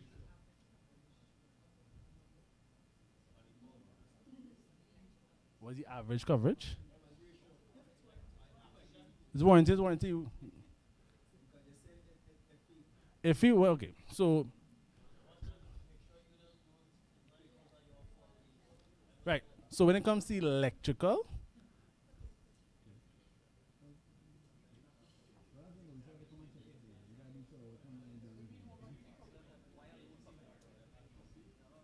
so certain problems could be wrong voltage, low voltage, but like I said, initially it is better for a technician to come out and see it.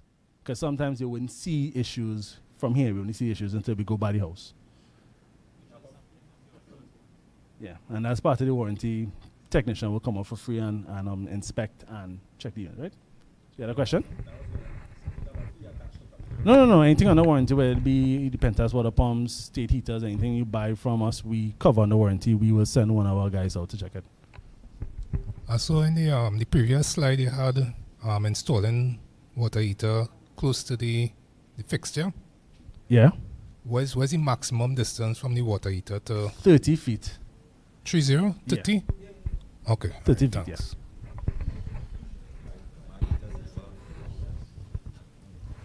But one thing I want to add to that, as my colleague would have told me, you need to put it in the more centralized area, meaning that you want 30 feet between every fixture, right? So, how to size a water heater? So how do you all normally size water heaters?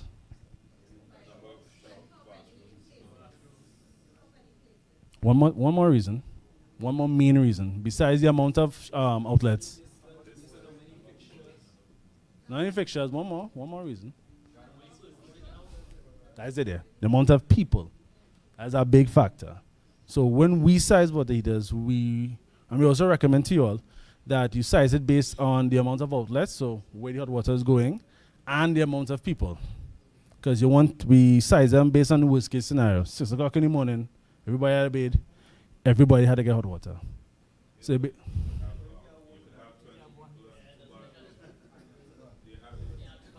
now, but the amount of people is one as a factor we do take into consideration. Same thing with the pumps and things.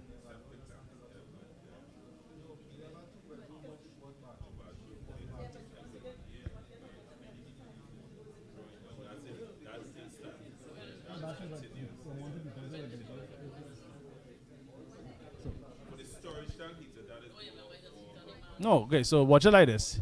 You have 3 bathrooms, but you have one person living in the house. It's an old woman, she lives by herself. She would need a unit that does 3 to 4 outlets.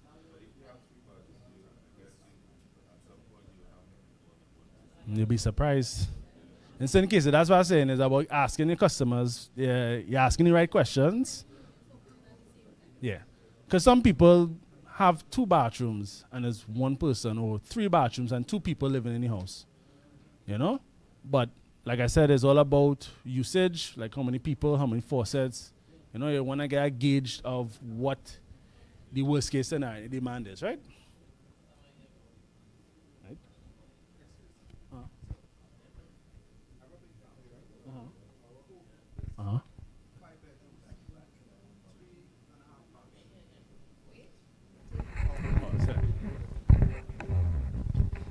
My name is Leopold Luke. The question is, my home is 5 bedroom, 4.5 baths. The water heater, I would like to add a water heater to my home. How much water heaters, tankless water heaters, or one will do? You said it was 3 bathrooms, 3.5 baths, right? Yeah, 3.5 baths. And how 4.5. Oh, so far you could go with a temper 20. Because sometimes my children, they all, with time to go to school in the morning, all the bathrooms working. Well, yeah, that's exactly what I brought up. That's why it's important to find out the amount of people as part of the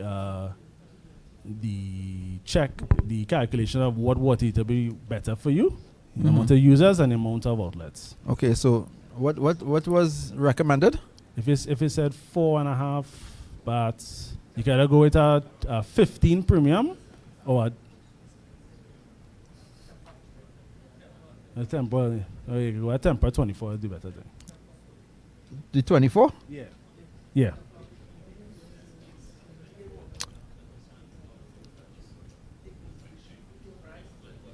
Yeah, essentially. Right, so these are the models we have. So you all are aware of the IS unit. That's the single bathroom. That's the one that comes with the chrome handle and shower head. Well, shower handle. Right, that one is a 110 model. It is a 50 amp breaker and 5.6 kilowatts. That's essentially for one bathroom. You typically put that right next to the outlet. Yes. Yeah. It comes in the box. Yeah. That's the only model that comes with the one in the box. Wire size for that would be no, it doesn't be 10. Probably you could get rid of 6 and 10.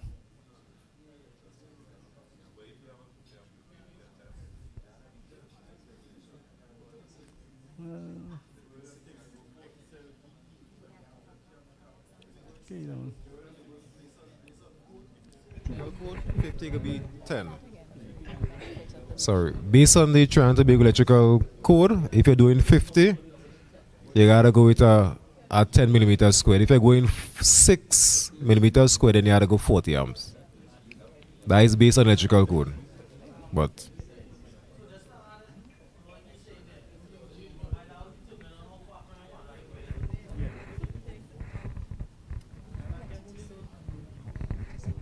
Right, next will be 10 trend. That is 220 volts, 40 amps. Is a 8 kilowatts, and that one is, we recommend the 10 millimeter wire. Right. Mr. Moderator, I want to ask something. I know with the electrical code, a 40 amp breaker, you could use 6 squared wire with a 40 amp breaker. Now I saw you all have 10 squared here. Is it possible, or can that be done? You use a 6 square wire with the 40 amp breaker. The reason why we more recommend the 10 millimeter wire because of how much power that pulls when it's in operation, the wire gets hot. So we tend to go that thicker wire to avoid a burnout. That include the 6 square XLP too?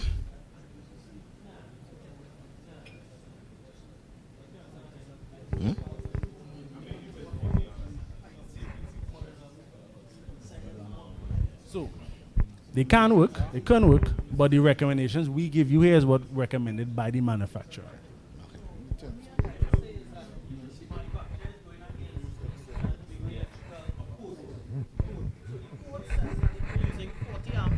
That you use 6 millimeter. If you're using 50 amps, you use 10. That is all. Standard. The code.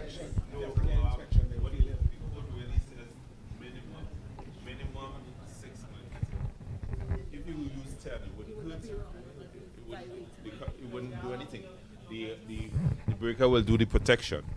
I mean, you can't go under 6 millimeter. You could go over. Because if you have a long voltage and you compensate for voltage drop, you have to upsize the cable. You have to upsize the wire if you have a long run for voltage drops. So you can go up, but you can't go down. No, not necessarily. Not necessarily. The equipment consumes 40 amp, that's fine. It wouldn't go higher than that. The breaker offers the protection. The wire size is just carrying the current. Right? Yeah. So, but you just can't go below 6 millimeter. Very correct there. Introducing myself, Brian Asgar here, licensed wireman. So when you're talking about the code, I think you're misquoting there. As the gentleman said, you could upsize a conductor on the same. Just speak a little closer to the It's mic. just the breaker you cannot upsize. If you upsize a breaker, you don't have protection for the wire. But you could use different sizes of wire on that 40 amp on the same breaker. Once you don't oversize the breaker. And as you said, that could be recommended for the heat, probably for voltage drop with the thing. So adjusting your breaker, you have to know what you're doing. So plumbers, call your licensed electrician. I'll leave my card. Hand them your card after. Hand them your card after. Mr. Moderator, I would really like you all to try to get a definite answer on this for us, and I'll tell you why. The price of 10 square wire versus 6 square, and 6 square falls within the parameter of what is standard in the country with electrical. And then to add to this, the units, and they don't pull 40 ampere current, they pull 32 when they're running. So 6 square will be a good rated wire. But I know the manufacturer says what they say. What I'm asking is, could you all have a definite for us so that we will know, okay, 6 square will pass the test? That's all I'm asking as I give No, that's a good comment question. to- That's a good question. But I think we would go with our manufacturer states. Because it is higher. I understand the extra cost, but safety is a big aspect. So Yeah, but if the electrical inspectorate says 6 square works with a 40 amp breaker, then the two are compatible. The electrical inspectorate will not say something outside, and we know, okay, if you want to change the breaker, you got to change wire. We know all those arguments. But when it comes to breaker size and wire size, you're telling me 40 amp breaker, and at one point in time you're also saying 8 square. There's nothing called a 8 square in Trinidad and Tobago. Yeah, that was part on the old DHE, and you could have used a 8 square wire that was on the manual. So I'm making the point. The DHC, the older models. So I'm just making the statement that this is something that we could clarify for the number of different reasons possible. I know the manufacturer says 10 square, but 10 square seems like an overkill when you look at what is expected from the electorate. Right? The electrical inspectorate, sorry. Yeah, well, we keep quoting the electrical inspectorate, but the interchanging between 10 mm and 6 mm, you have to know the type of cable. There's XLP cable, which carries the same current, or almost the same current, that a 10 square could accommodate. And that's all based on temperature. So, thermal manufacturers and things is okay, but what the inspectorate will want you to do, anytime you're sizing cable, there's a table you use, you know your current draw, you select your breaker, and you select your cable type, and then your cable size conductor. So I honestly, to talk, I don't think water source is violating anything. So nothing is against code there. no, I understand what you're saying, you know. He's, protecting cost of the customers. He doesn't want to go with the overkill and everything because these days things hard. So everybody looking at that dollar. But I still recommend, that's what our manufacturer, they are the experts. We are the subject matter experts as well in heaters. And we get our information direct from them. So that is what we recommend.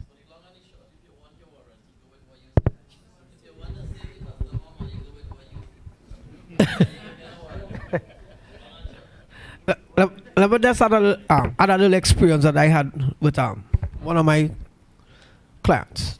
Over 15 years ago, I had installed a 30-gallon tank water heater for them. Unfortunately, the tank had a leak and they called in a plumber. And the plumber used the same wiring from the tank water heater and hook it up onto the stable water heater. It worked, you know. Until after one morning when they're passing in the corridor, they're only feeling heat, but they don't know where the heat coming from. And not knowing the wiring in the wall was catching a fire.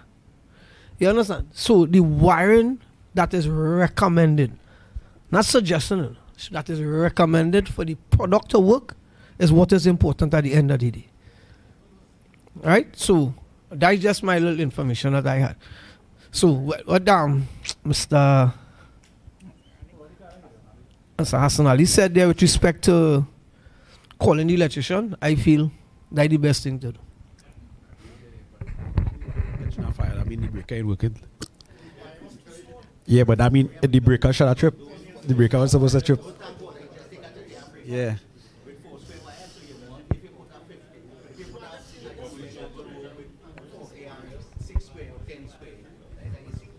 If you bring in an electrician before you wire that water, you say, okay, you want a 40 amp breaker, which is recommended, right? You say put in 40 amp breaker.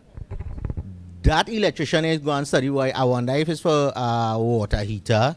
He going and put 6 square wire, and that's my point. So when you come now and you going through your little questioning what kind of square wire you see in the 40 amp breaker. If you're sharp enough, you say, but wait, there's 6 square wire. How do you get around that? Do you tell the person here what, go and pull out that wire and put a 10 square wire now? Because there's something in the code of Trinidad and Tobago electrical inspectorate that says once you're using a 40 amp breaker, you could use a 6 square wire.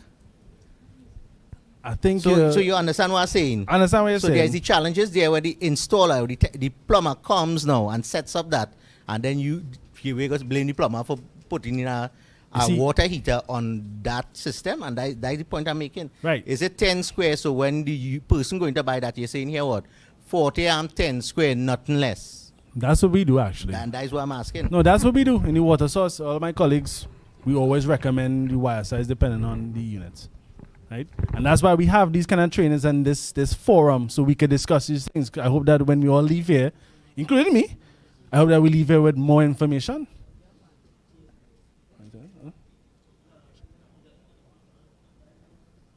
Any more questions? Looking at the chart there's a heater missing. I installed a heater for a customer that was on a 30 amp breaker, a single unit.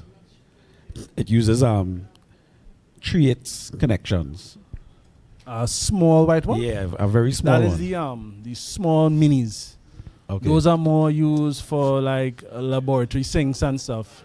Yeah, it doesn't do that much temperature. Yeah, just like for one unit. Yeah. Yeah, but that's more for like a sink.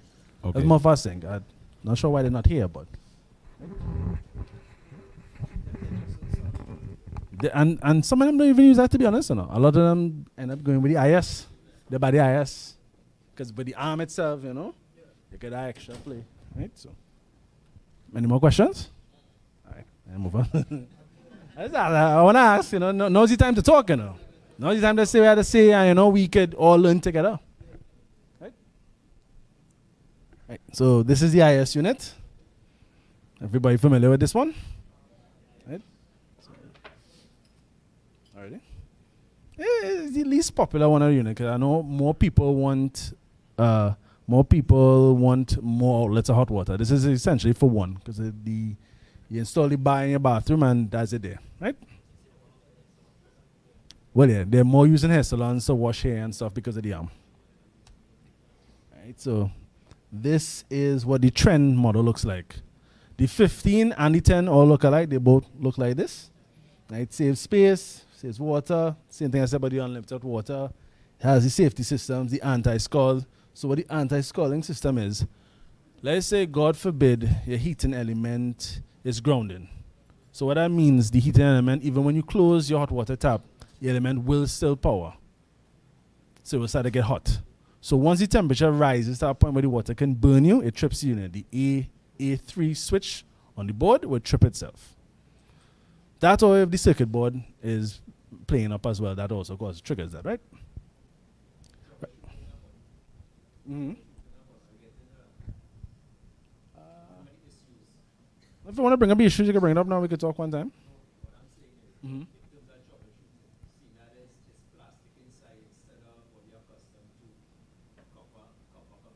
All right, so troubleshooting. So let's start with the trend models. So you're not getting hot water.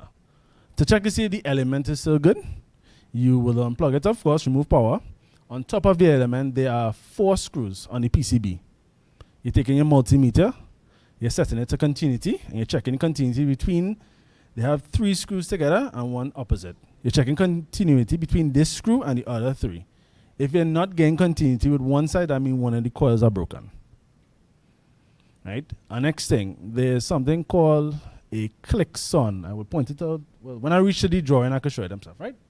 So this is the premium model. It has an LCD display. It also has an ability for you to save 2 different temperatures. So if someone in your household likes 42 degrees, they can set it on 1, and 2 could be 50, like a crazy person. It has an advanced flow control. So what it does, the higher you set your temperature, so on the older models, let me start with the older models.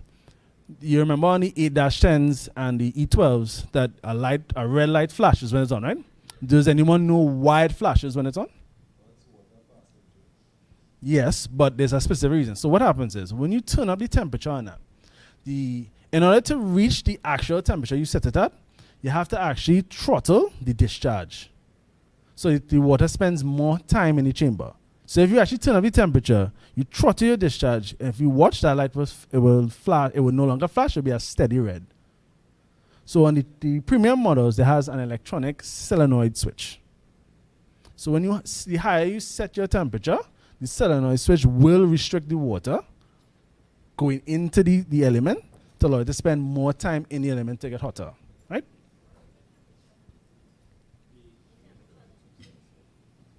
I think it goes up to 60, yeah. Yeah. 75. Somebody said something? No, it doesn't drop the temperature. It just it restricts the flow of water. So basically, the water to get hot, it needs to spend more time in chamber. So if you open it full blast, that water passes through. While it will get hot, it wouldn't reach the temperature you set it to. So with the premium model, it takes away the guesswork for you. It will just automatically slow it down and allow it to pass through the chamber slower, right?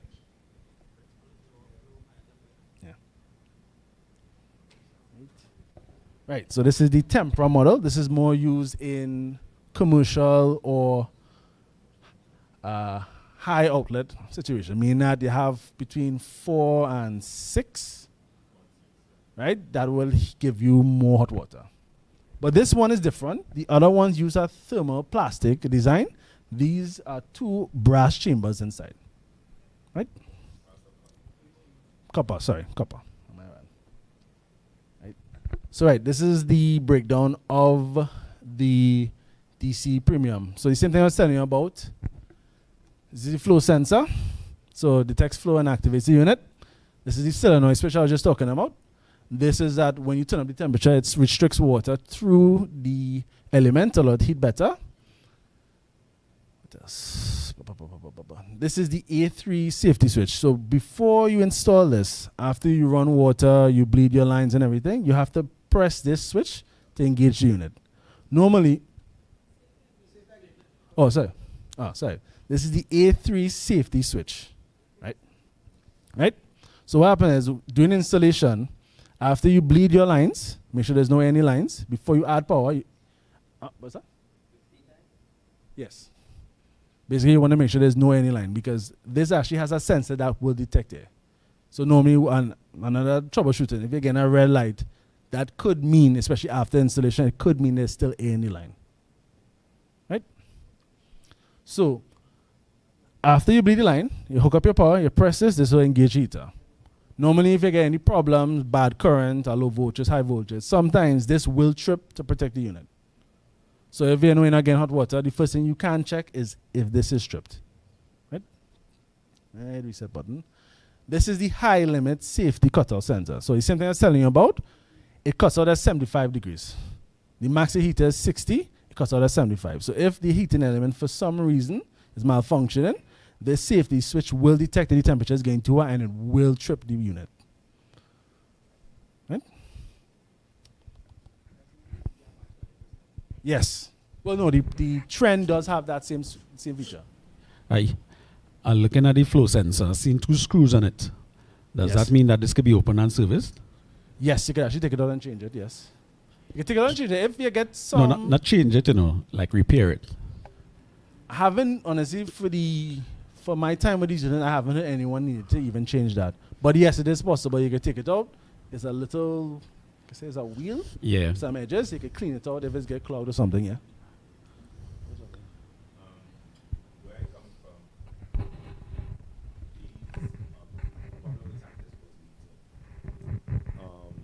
they're not very good with hard water conditions.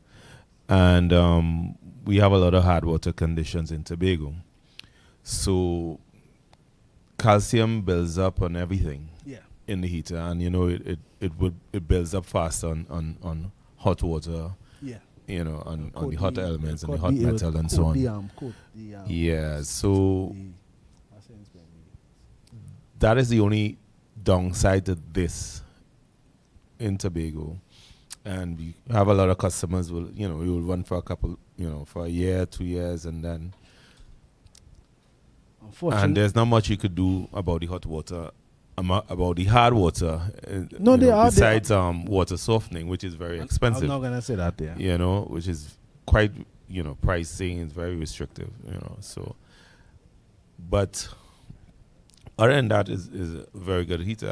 I have them in operation for like 6 years, 8 years. No problem so far. In some places, in some cases. Yeah, well, unfortunately, hard water is something that affects different areas differently. I think in Marval has very hard water, if I'm not mistaken. Right? Yeah.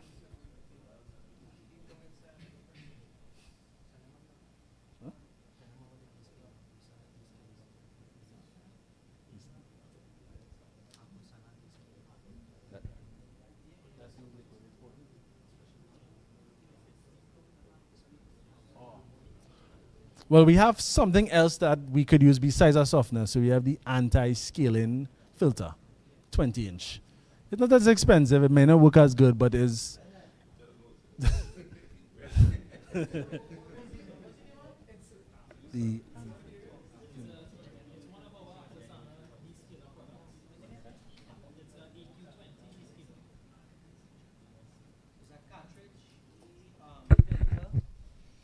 Is a descaler, so it has a cartridge that you have to change. Usually it says 2 years, but all depends on the quality of water. We do sell the replacement cartridge for it. So you put it in your inlet, which is your cold side, on your filter, because it only works for the filter alone, the heater alone, sorry. Right, so we do sell them in water source. Come and check us. I like that plug, boy. Any more questions?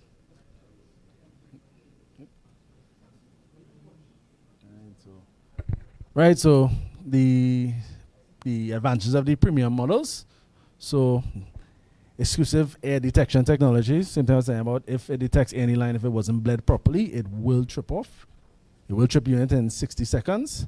The AE3 intelligent safety cutout, that is in conjunction with the safety device that's on the element that will cause it, once the element is heating too hot, when it's anything closer to 75 degrees, it will trip the unit to protect you from getting cut, burn, yeah. So this is essentially a breakdown of the material. So the body is a polyamide fiberglass compound, high density nichrome alloy, high limit safety cutout, which will be right here, and this is the flow meter, as I showed you before. Flow sensor.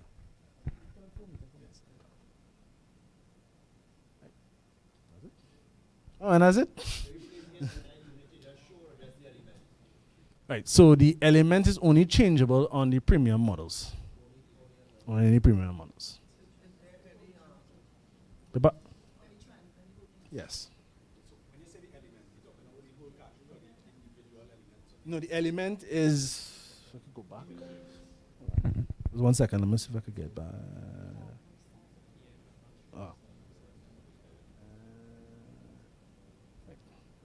So the element is this module here. The entire module changes on the premium models. unfortunately. I can't sugarcoat it. That's just truth. Is there any let me say maintenance that house owners can do with respect like flushing out the heater like once every year, 2 years, in that way? The thing is, the unit, unlike the tank type, it doesn't do much storage of water. So, unlike the tank types where you have the state, one in the back there, they recommend you flush that every 6 months again. Because that just hold in water. That doesn't really hold that much water. So, by the time you open it, the water will flush out. Right? Gentleman in the back there. So, big debate. Go ahead. Check valve, yes or no?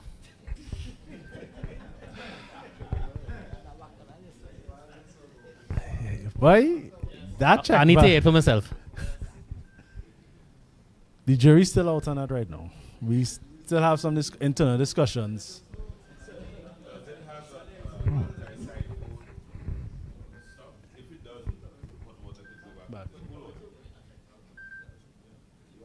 If there's no anti-typhoon, hot water could go back into the water line. So a check valve is not really a bad thing.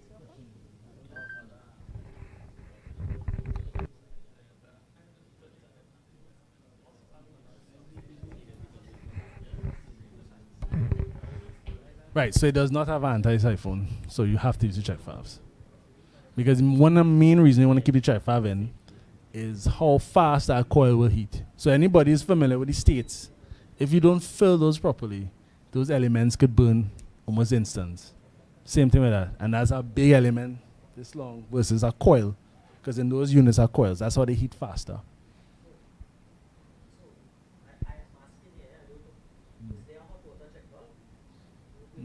No, you could use a normal spring check valve. Brass.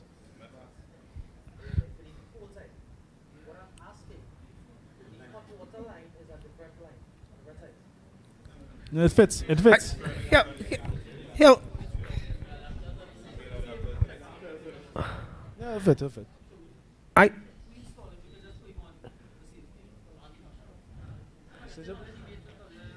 We suggest you put on both sides. I just think it's because of how the industry has been accustomed utilizing a check valve on the cold water line.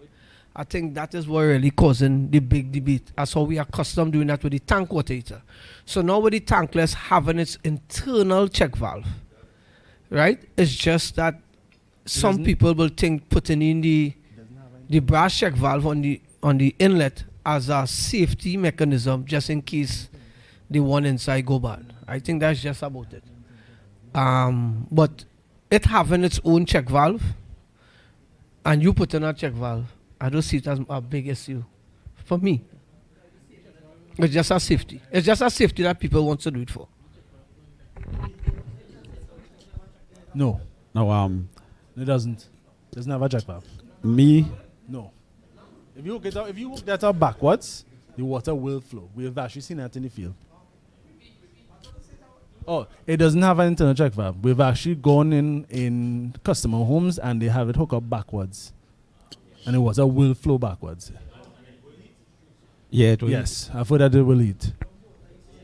Now, just to state. Oh, good. Now, Hi, let the man talk now, please. Please, go ahead. Yeah, so for me personally, I stopped putting check valves on these tankless. It might be controversial, but what the check valve does, it reduces the water pressure a lot. So if you have 3 bathrooms, now if you look at those copper tubing, that's about 3/8. Imagine trying to feed hot water to 3 bathrooms at the same time passing through a 3/8 line, and then you have a 1/2-inch check valve, either before or after. You say to put it before and after. It drastically drops the water pressure on the hot water side. And then what customers tend to do now is turn up the temperature on the heater to overcompensate for that. Now, me personally, when you ask yourself the question, how would water backflow from the hot to the cold side, there's always a higher pressure on the cold water side to the hot water side. So how does hot water come back through the heater? It's just food for thought. I don't use a check valve, and I never had an issue.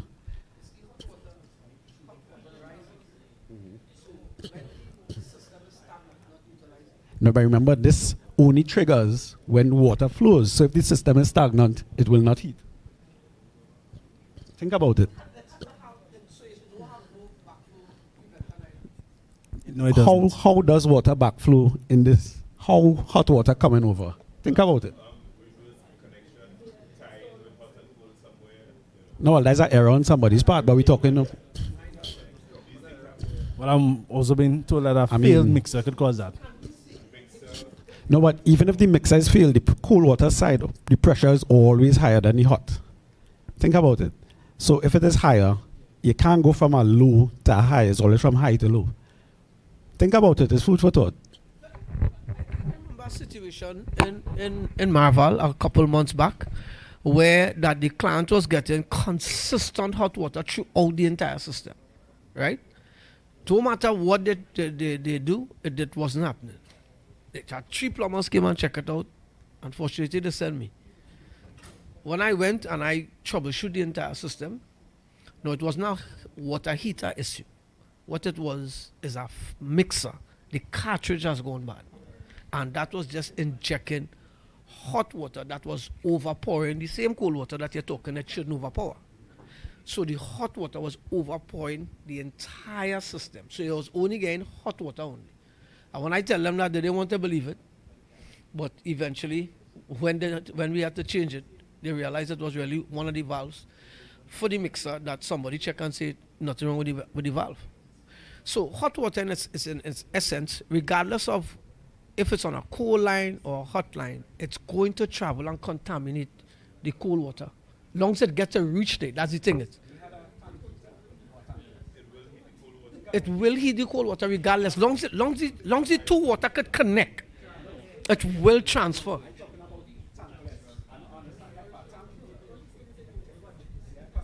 No, well, like I said, I think that a tankless water heater, but the heating apparatus wouldn't be the problem. The apparatus was the shower valve in itself was bad. So because the shower valve was allowing hot water to go through, it contaminated the entire system. Even the garden tap outside was getting hot water. Because it will only get hot when water flowing through. The water will only get heated when water is flowing through the heater. So at a stagnant stage, a tank heater would heat and send hot water everywhere. Right. So what I can add to that is that's under ideal situations. We don't know what people are doing. We don't know what kind of plumbing. This is why we have this training so we can educate you all. And we can learn something. So the whole point of it is the worst case scenario. Put in a check valve. Yeah, that foolproof it.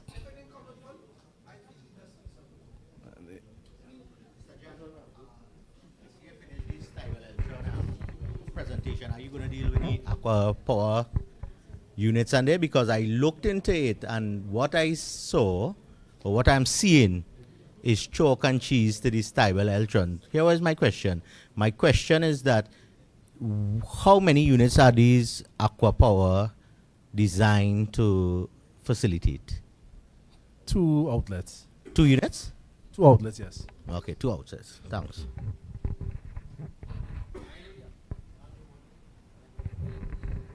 Anything else? Want to ask? Now's the time, Don't be afraid, Arthur, you look like you want to ask a question. You sure you want to ask nothing, boy? Anybody from the water says want to ask a question? Now's the time to learn, Go, yes, talk.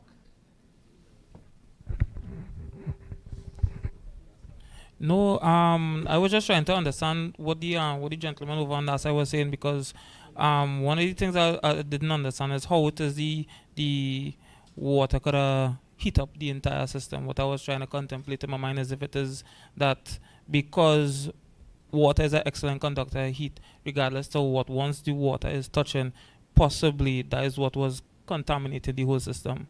I was listening to the conversations and trying to map it out in my head. If you understand what I'm saying. Yeah, I do.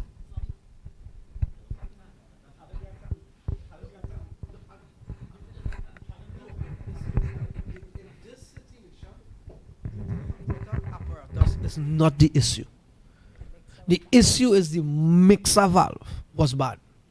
So every time they ask for water, remember the two lines connected. It had no check valve on the valve. No. So long as the water is drawn out of the system, it following. So the hot water is what running through the system. But when we look at the design of the system, I believe the flow meter or the flow sensor, that is in its design is to prevent water from running in the both directions. No, Is it not? Actually, no. That we've actually, that's why I said that we've seen it in the field. If the hot and cold is mixed up, and they say you have the cold water coming in from the discharge there, it will activate. It will activate the unit. So the both water can flow through the both sides then? Yes. Okay. Well, then a check valve is needed. Like I said, it's just in case.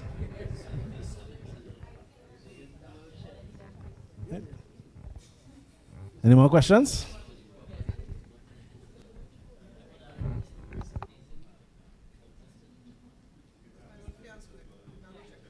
Let's leave that mic by you now.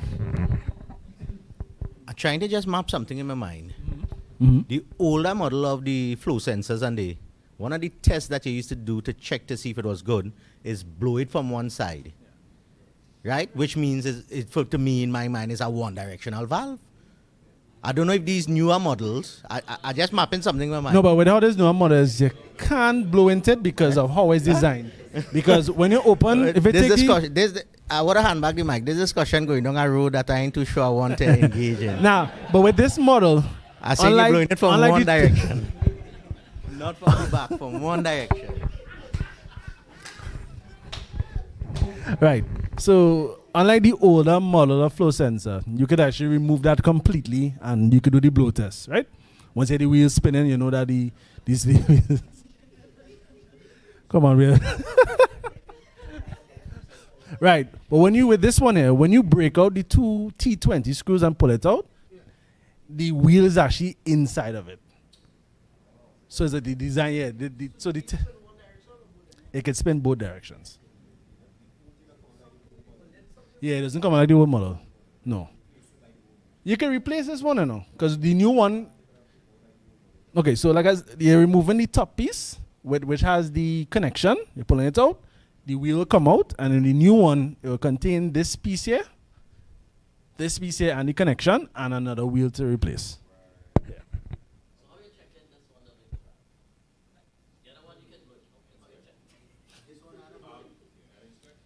Well, you have to do it in a way that, all right. So with this one, just like the older models, if you see a green light alone with a hot water tap open, and it's not getting heat, that is normally your first culprit. In the older models, the same thing. With the A10 thing, if you turn it on, you see a green light flashing, water passing, now coming on, flow sensor. What? No, it's green. The light is green. No, the light when the unit is on, there's power on the board, and it's a flow. Once you don't see an orange light, that means it's not heating.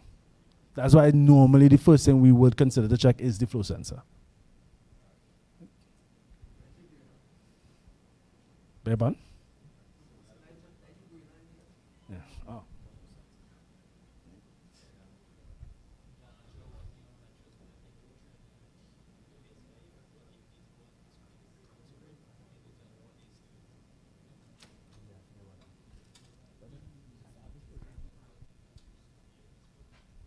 So one other thing you can use to check if, well, this is assuming you just happen to have a premium screen on you.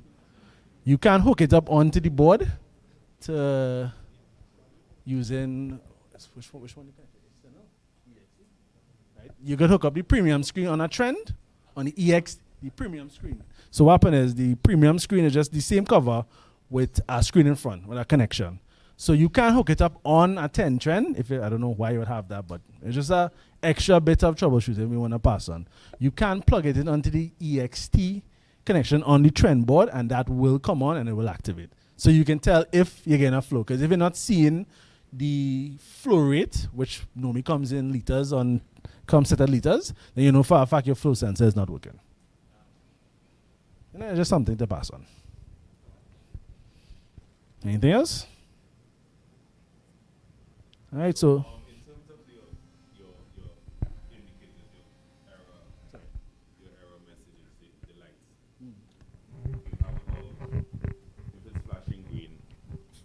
flow sensor is the most likely the culprit. Yes. Flashing red. Flashing red could mean multiple things. Flashing red could mean there's a fault on the board itself. Flashing red could mean that the air is airlocked. There's an airlock in it. Right? You got to bleed line, try and bleed line again. Because normally you'll get that airlock mostly if you're now installing the unit or you're reinstalling the unit. But that's why I know nobody likes to read manuals, but reading the manual will have all. No, is it truth? Of course. Is it truth? Of course. It have people will, come and ask some questions, and I'll ask them, they try this, and it's like, oh yeah, and no one try, and it's all right. And, it's not to throw shade at anybody, of course, yeah? But it's just the truth. If you read the manual does list out all the usual error codes. Right? Anything else? Right, so you want to move on now? All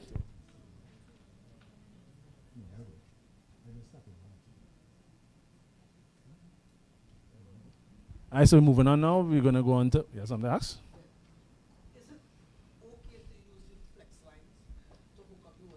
Yes, it is. We have set up a few units with that. All right, so we're moving on now to the next presentation. We're going on to Zola. Oh, sorry, state water heaters. Thank you, John.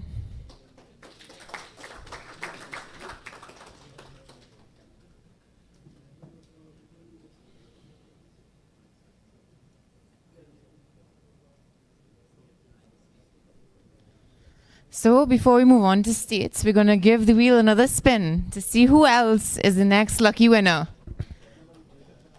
So let's go. Oh, it's not working.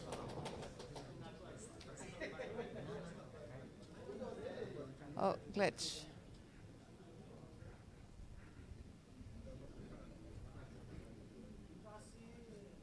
Something's happening.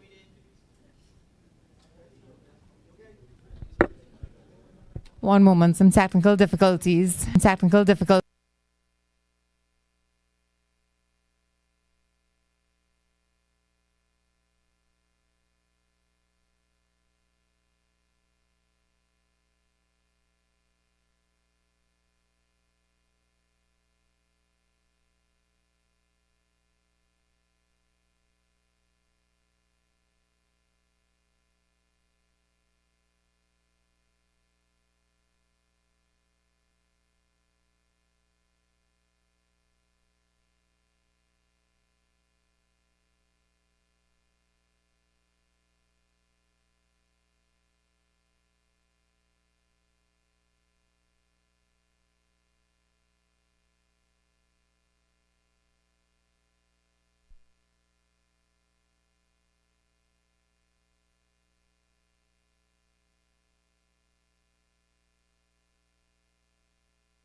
So we're having a little technical difficulties with the spin the wheel, but don't worry, we'll get it.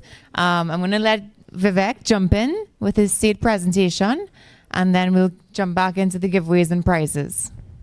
Thanks, guys. Welcome, Vivek.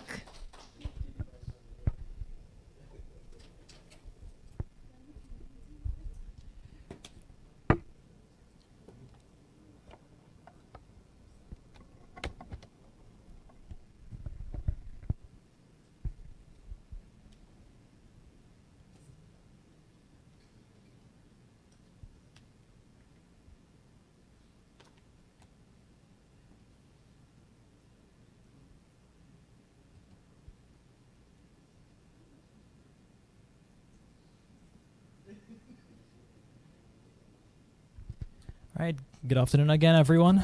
So next up, we're gonna have the other side of water heating. We're gonna talk about storage type heaters.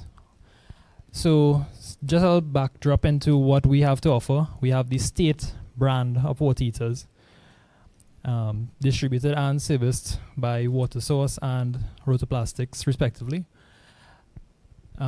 Is anyone out here familiar with our brand, or not familiar, I should say? Everyone pretty comfortable with the State brand, that is. So if you guys are also familiar with this State brand, I think you all should know by now it's also under the A.O. Smith umbrella. Yeah. So out there you might come across State, A.O. Smith, Reliance, American. They all fall under the same group of companies. Right. So to begin, why settle for anything less than commercial grade, which is what State has to offer? So all our tanks are backed by 6-year warranty from 20 gallon all the way up to 80 gallons. 1 year on electrical components, which would include your elements, your thermostats, and the like. So once more, why State? These high performance tanks are thoroughly tested, efficient and reliable, and they're also code compliant.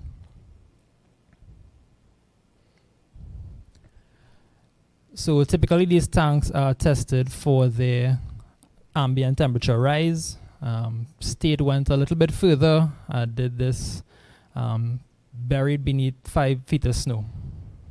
Go figure. Alright, so once more to reiterate, we have our products backed by 6-year warranty on the body, that is, and 1 year on electrical components. Do we have any questions so far in terms of the storage type heaters? Any experiences anyone wants to share? My experience is the outer body corrodes a bit faster than some others, and it will be beneficial, as in some other heaters, to have the zinc base, not just the mild steel shell. I see a lot of corrosion on the outer body of the State heaters. That's my only concern there. And the sacrificial anode, we don't have that as a replacement part for sale here. I've never seen you guys sell that, because it is not on the Rotoplastics list. Yes. All right, good. Yes, because yeah, in some areas you get that sulfur and that rotten smell because of that same water condition, and sometimes you need to change the anode to fight that. All right, so it's good to know that we can get that now. Yeah. But just to touch back on the first point, you spoke about the external shell. Is it a case where that tank was presented with external leaks, or it's just general water quality? But is it a case where that leak occurred from external go in or from the internal come out? I think it's more environmental. So if it's in a situation, even if it's indoors,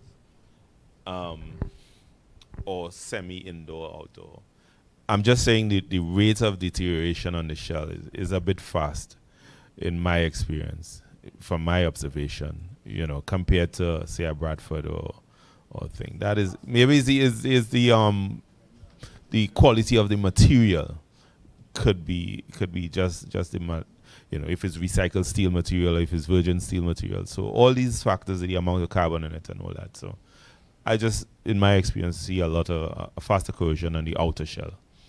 I mean, that is something we can look into further, but you still would be covered by your 6-year warranty. But I mean, does anyone else have a similar experience when it comes to our tanks? So coming out, yeah.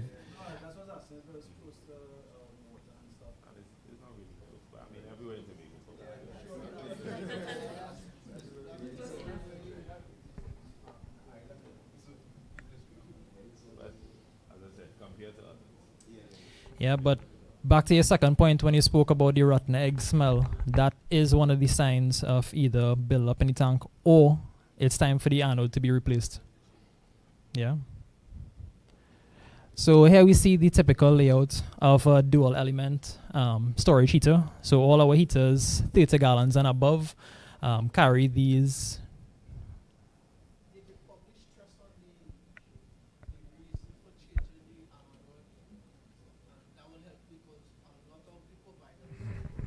do understand that the anode rod is a very important factor of the water heater and also the pressure relief valve. So if you could stress on that a little more, that will help a lot. That actually is covered a little bit into the presentation, but just so everyone is aware what we're speaking about the sacrificial anode here. Does anyone know or not know what this part plays in the storage heater? So for context, the sacrificial anode essentially that's what's going to take the brunt away from any further damage to your shell. It's going to keep the shell uncompromised by literally sacrificing itself. Based on water quality, based on real world usage, that is what's going to deteriorate, and that is the lower cost part to be replaced. Typically, these we recommend, and the manufacturer as well, these anodes be checked every 6 to 12 months. But for consideration, I know you said access to the parts. For context, Water Source does have replacement anodes that we do provide from 20 gallon all the way up to the larger tanks. All right, it's well under warranty. That's the thing. That's a claim that comes up from time to time. But the anode itself is to be checked and replaced on the end user's side. So the homeowner itself is responsible for that.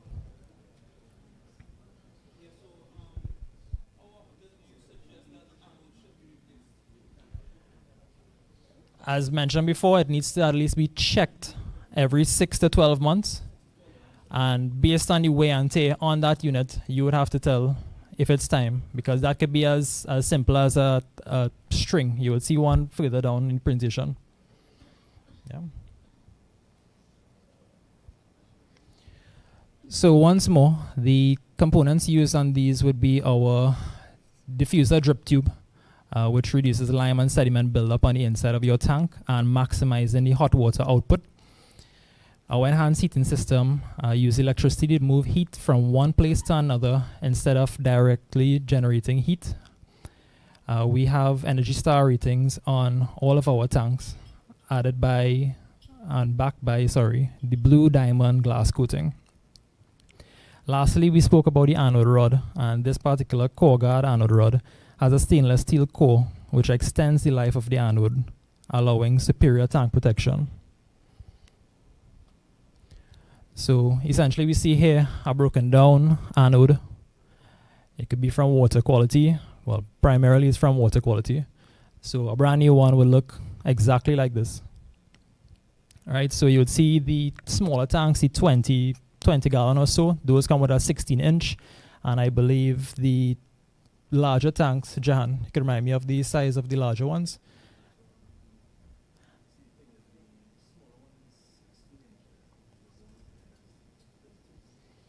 It's between 30 and 32 inches, if I recall correctly.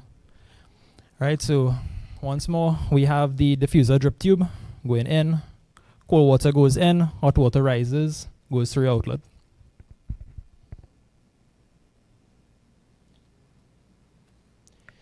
Now to touch on heating capacity or number of outlets when it comes to sizing, this should be taken with a pinch of salt because it does not completely factor in runtime. Because realistically, yes, you might have up to an 80 gallon, you see 6 to 8 outlets, but it's not going to realistically run that for 10 minutes per outlet. So that said, this should just be taken as a guide, but still boil down to real world application in each circumstance.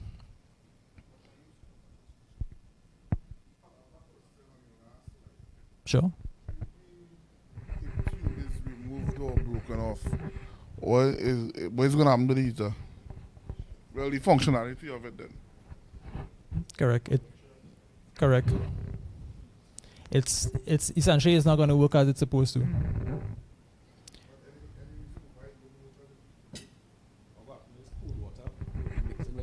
Directly with the hot water, correct. The cold water is supposed to come in on the bottom and hot water to the top. So if the dip tube break, you'll have hot and cold mixing together. So you have the possibility of cold water going straight into the outlet. And essentially, your thermostat is just going to be tripping. Yeah. Yeah. It's going to keep tripping your upper thermostat on and off. Spike up by some $100, then you know something wrong with your hot water apparatus. Correct.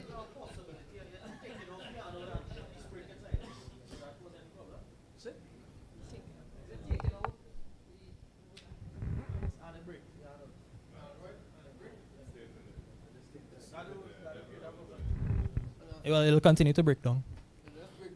Anyway. But you should Yeah. try to flush out a tank water heater every year. Correct. At least.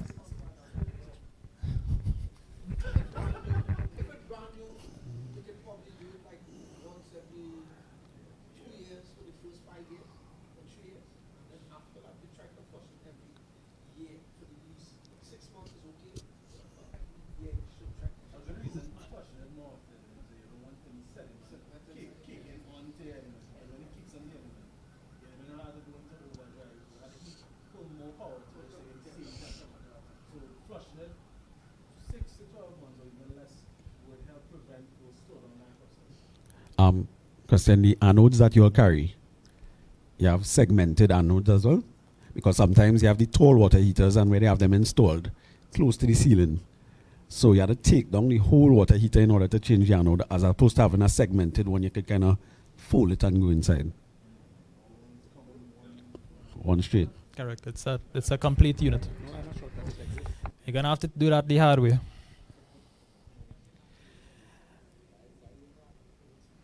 All right. So to speak about some of the maintenance signs, how to know exactly your water heater needs repair.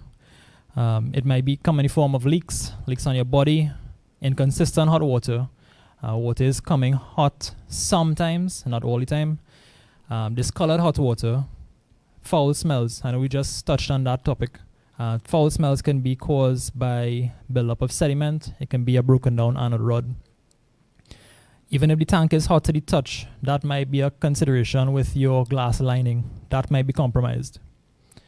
Strange noises. I'm not sure if anyone has ever come across this in the field, but that's another sign of sediment buildup. So some general tips when it comes to storage heater maintenance. We would recommend general inspections every 2 months. I know my friend in the corner had said 3. Keep the business going. And next up, we would have flushing of the water heater every 6 months to a year. We recommend this be done. Annual or biannual checks of the anode rod based on your water quality on site. Test the temperature and pressure, well, the TMP valve that is. We tend to take this for granted, but essentially you're going to have a glorified pressure cooker. Then we're going to check the thermostat settings, up and lower for dual element. And the situations where where you're going to be away from the property for a period of time, you want to lower that thermostat, or was corrected yesterday, might as well just unplug the heater altogether. So that brings us to the end of our storage heater segment. I know that was short and sweet, so I just want to welcome any questions when it comes to these heaters.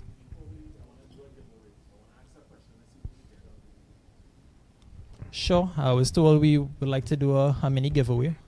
So, I want to ask this question. It's a two-pronged question. The 20-gallon heater state, right? What size is the element?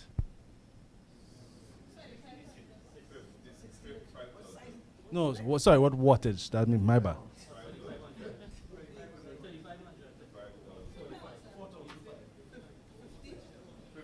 Oh, what? How much watts? How much watts?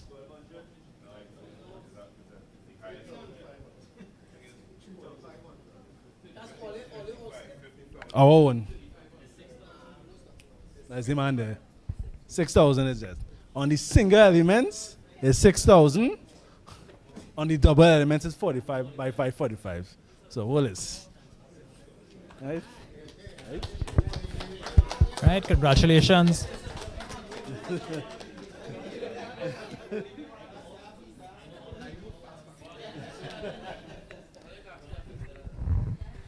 Premium next time.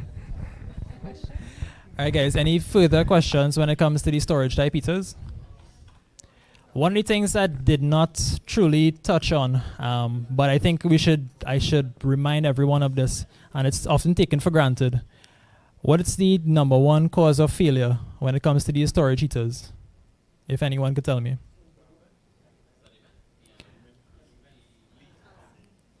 Before we even get to that, before we even get to real world actual usage, you're not even taking your first showers yet. Dry fire. Dry fire. I get dry fire calls week in, week out. I just want to recommend everyone, please, please ensure that heater is filled. Bleed the air out of the tank, because people think that even the second element is covered. Oftentimes, that first element is just going to go. Heater is plugged in, the top element gone, on a brand new heater.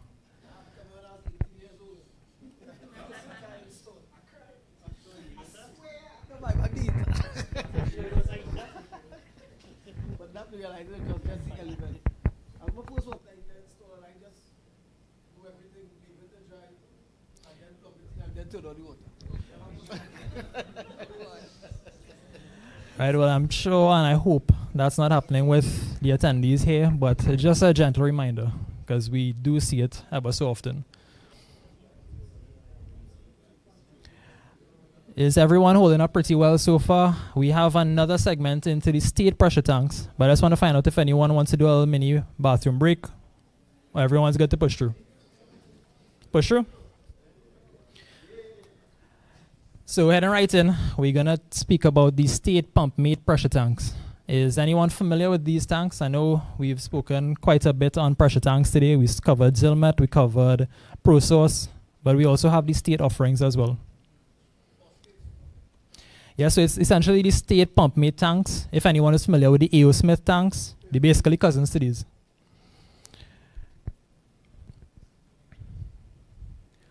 So some of the topics we're going to cover in this course would be the tank's construction, well pumps and their function, pressure switches, pump tank operation and function, as well as well system operation.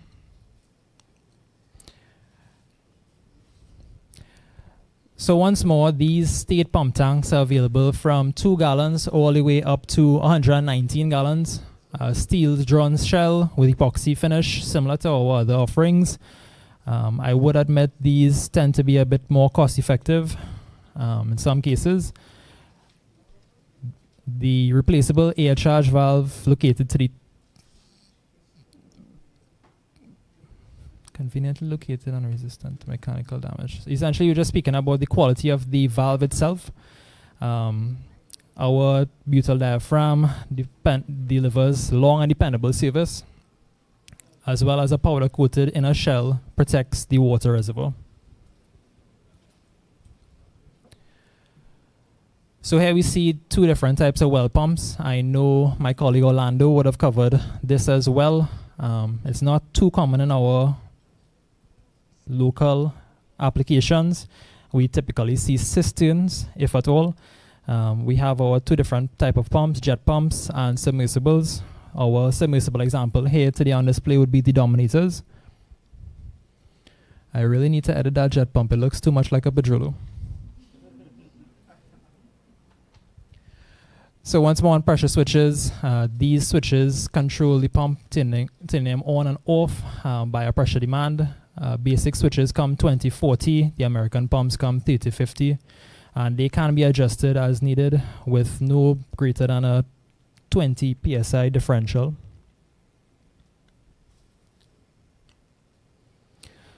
So essentially, why is a pressure tank important?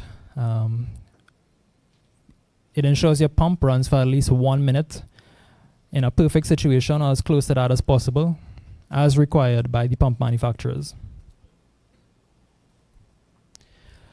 It stores a supplemental supply. Essentially, I call it a glorified pressure buffer. But that's essentially what it is, to reduce the number of cycles.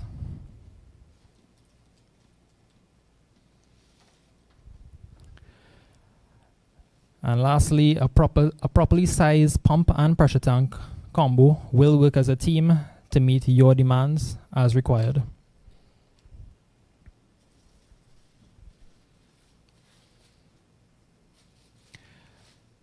So to cover point number 1 again, it ensures your pump runs for at least 1 minute every time it cycles. That said, once you do undergo your proper pressure tank sizing, that is. And this is based on each pump's performance of the flow rates. Example, a 3/4 horsepower pump is going to go between 10 to 11 gallons per minute on average, factoring a minimum runtime of 1 minute. Can anyone tell me, just in the midst of all this, is it better to go with a smaller or larger pressure tank on any? Correct. Essentially, you want to allow that maximum time or downtime for your pump. Essentially, the rest time for your pump is going to extend the life. I always say the sky is the limit. Realistically, you're not going to do, say, 119 gallon on a CAM 50, but if your customer is willing to go that route, praise be to them, truly. But there isn't a downside to oversizing a pressure tank. Yeah, but correct. It all boils down to cost, but not only cost. It boils down to the time during maintenance, because you're going to have to spend that time replacing air for that greater volume when the time comes. But if you can paint the picture to your customers, the downside of having too small of a pressure tank, the first time is going to be the last time they'll learn. Right, so once more, we have our runtime of the pump. We have a question across there? No? Correct. Can anyone tell me what's missing from this diagram so far?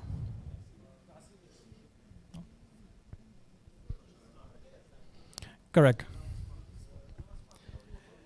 Well, I mean, I don't think we're going to touch on controllers. We're speaking pressure tanks right now. For everything considered, we are missing some form of regulation for this pump. This pump we see here is going to run too long. Motor is going to get hot, eventually burn. Essentially, we introduce a pressure tank into our system, allow that cycle time to occur. Can anyone tell me what's wrong with this diagram? Correct. You're gonna run into more issues than this pump running hot.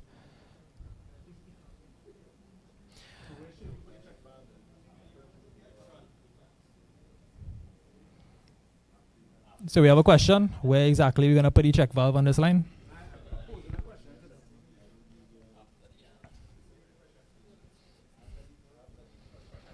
Yeah, essentially we're going to go here, but I know we don't have space to include it, but we're also going to go on suction as well. All right, you want to keep that pump primed at all times. All right, so once more we have the air to the top and our 9-gallon drawdown capacity. Realistically, a 10-gallon tank is not going to have 9 gallons. It'll be a little bit less than that drawdown capacity. So again, it stores a supplemental water supply between these pump cycles, reducing the number of cycles throughout the day, leading to a longer pump life.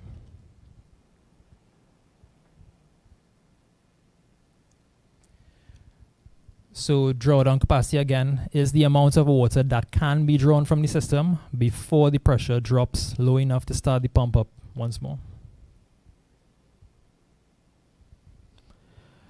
I'm not sure if anyone is having issues seeing this to the back, but it's not too typical of an installation we would get locally. This would show well water being drawn.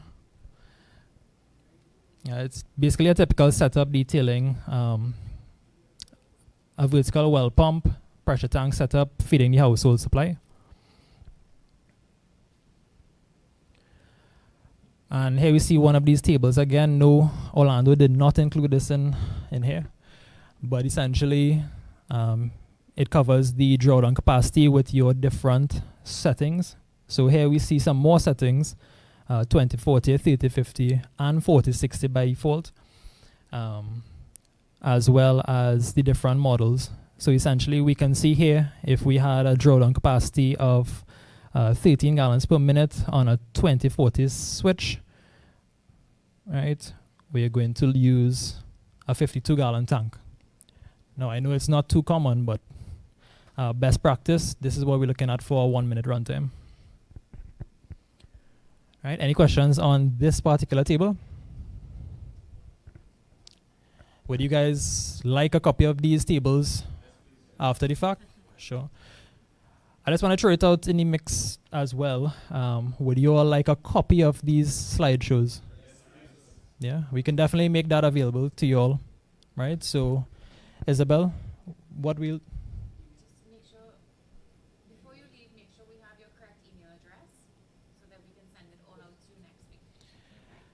In the instances that email isn't the most convenient, we also can do WhatsApp, right? Essentially, what we'll do will be a Dropbox link. We'll email out for the different presentations we covered on today, right? So once more, troubleshooting these tanks, we want our initial or recharge to be 2 psi lower than the cut-in of your pressure switch. And a reminder, these tanks must be recharged or charged dry.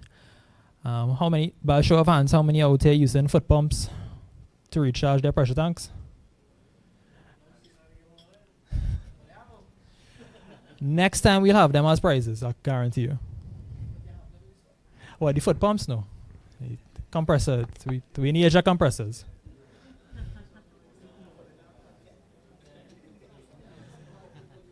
All right, so standard, checking the air valve. We're gonna check for water. Can anyone tell me what is the sign of water coming back at you through these valves? Correct. Essentially, you're gonna have a ruptured bladder or compromised bladder, but it is not unheard of to get some moisture out. There is condensation from time to time, depending on the tank you're using. Correct. Yes, these Schrader valves are replaceable. Essentially, we can... Do you all have the tools I should start with? You all have the tools to replace these? But is it that you all need access to the valves themselves or both? If that's something, we can work toward that. Once you all have access to the tools already, if it's just replacement valves themselves. Both. Just to make life simpler, yes, we'll look into both coming out of this, right? Now, this might not be too legible here, but you all would have access to it in the slideshow after the fact. But I just found this was necessary for me to include. Unlike the other manufacturers, A.O. Smith actually included, or State that is, actually included different brands from all the other tank manufacturers, from A.O. Smith, the Gould's tanks, Amtrol, Stay Right, what we discussed earlier, as well as Wellmate, another Pentair brand. Essentially, this list details the exact tank replacement. So if you have Well-Extrol VW86, sorry, that's a value well. Yeah, basically the 101s, the 102s, it's going to detail the exact tank you need to replace. Be it a 2-gallon, a 5-gallon, right? All right, so once more, you all will get access to this listing in the follow-up. So once more, I just want to invite any questions.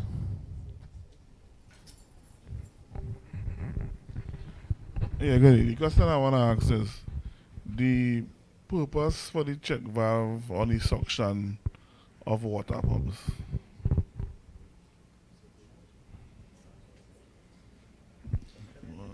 Suction. The suction check valve. Yeah.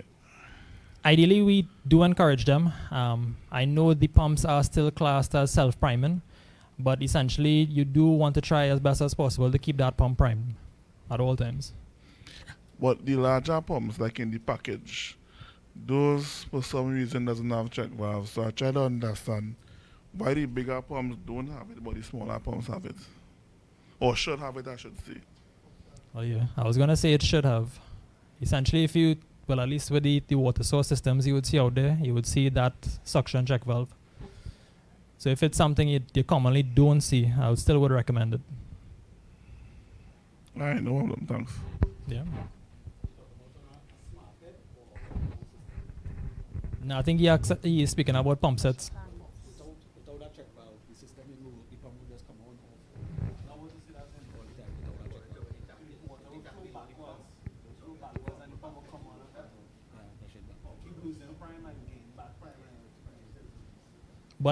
But John, that's assuming your tank's not plumbed with check valves as well.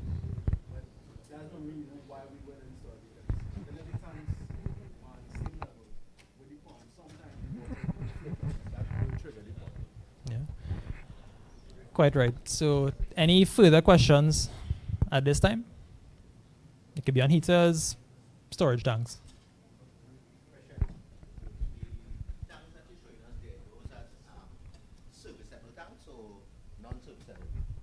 Very good question. So all the tanks we just discussed from the state pump mate selection, no, they are all seal tanks. Seal tanks. So you're not. Let me just ask the next question. How are you servicing the air valve?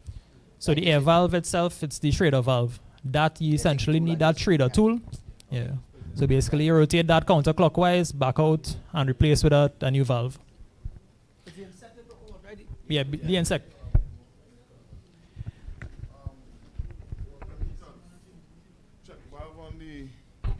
Discharge, yes or no? Storage tanks? Storage tanks, correct. At the very least, check valve on the inlet. On the inlet, not on the outlet? Correct. Any reason why not on the outlet? Ideally, it is going to follow the same discussion we were just having, or a similar discussion about the tankless.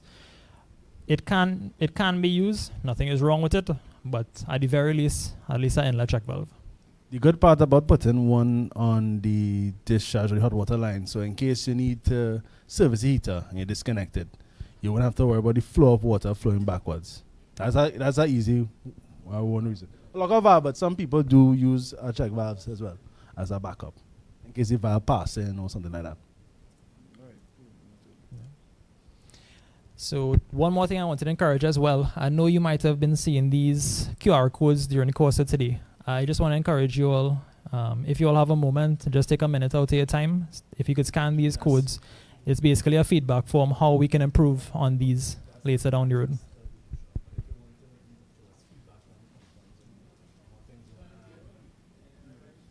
No, the one on the table is just for the brochure. That's the access the brochure, the Rotoplastic brochure. But for feedback, we will scan that one there, you could tell us what else you want to know or, any general comments.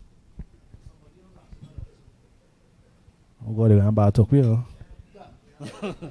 Just remember, for any presenter feedback, that is Jahan. For the bad feedback, right? Good feedback, Vivek Rampasad.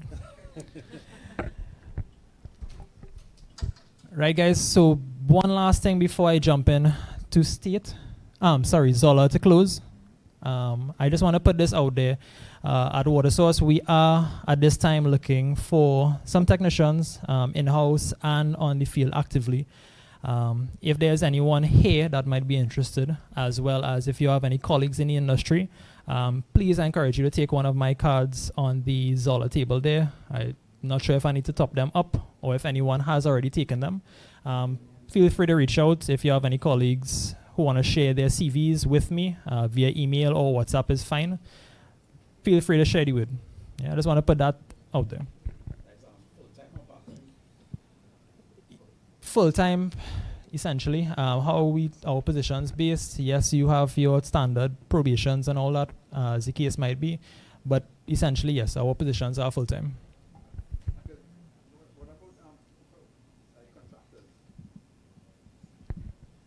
Good question on contractors. Yes, we do work with a number of existing contractors, and we're always looking for new partnerships as time goes on. So if that's an arrangement you all are willing to undertake with Water Source, we can go through a process like that. So you also can reach out to me on a similar forum. Okay. Yeah.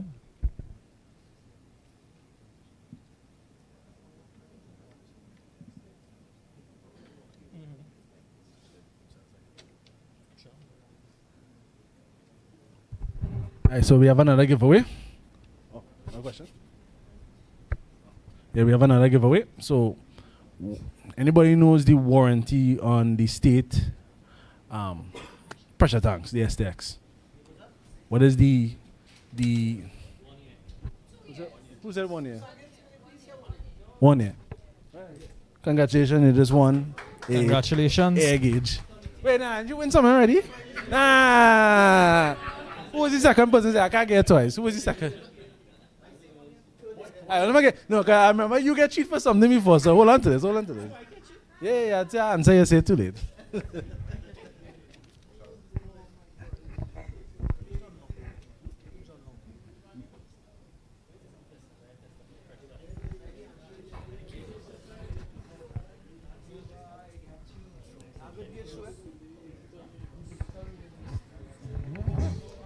All right, everyone. So, are we ready to go ahead with Zola? Our last presentation for today. Yeah. For sure. All right, everyone. So our last talking point today would be our flagship submersible brand, which would be Zola pumps. Just by a show of hands, how many of you guys out there are using Zola pumps currently? Thank you, and I hope to see more of that after the presentation. If you guys are using submersibles, I hope we can change your mind in what we do have to offer. That said, just some background into the Zola story. Back in 1939, August Pop Zola made a commitment to start a company and market his newest invention. This is a photo of his initial first pump, which was the Model 100.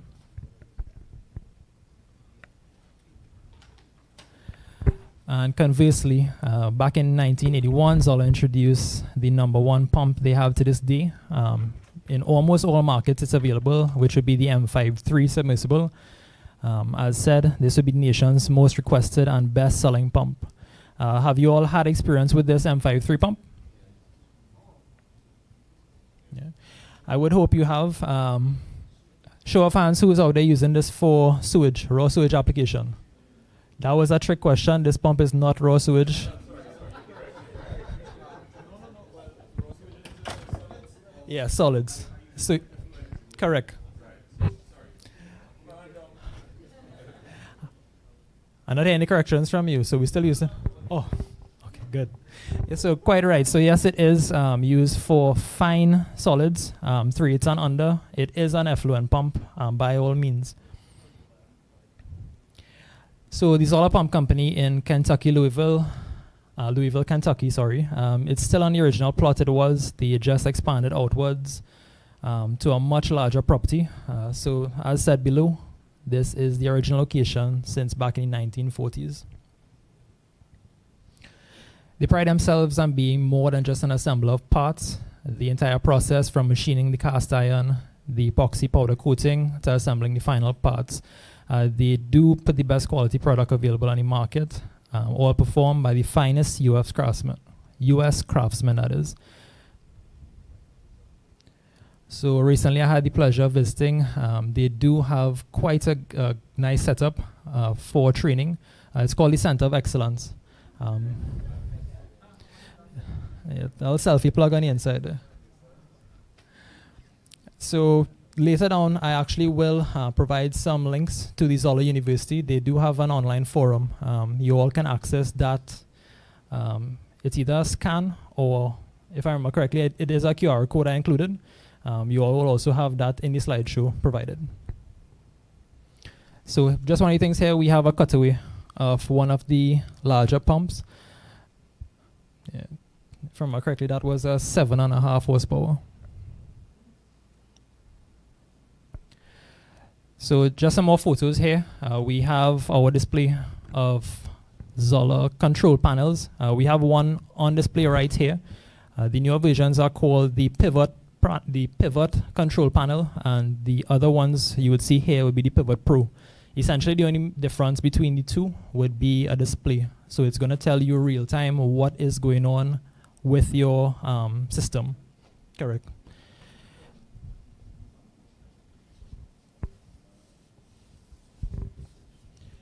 Yeah. So essentially, it's standard control panel components, meaning your contactors, your overloads, all tied into your float switch tree.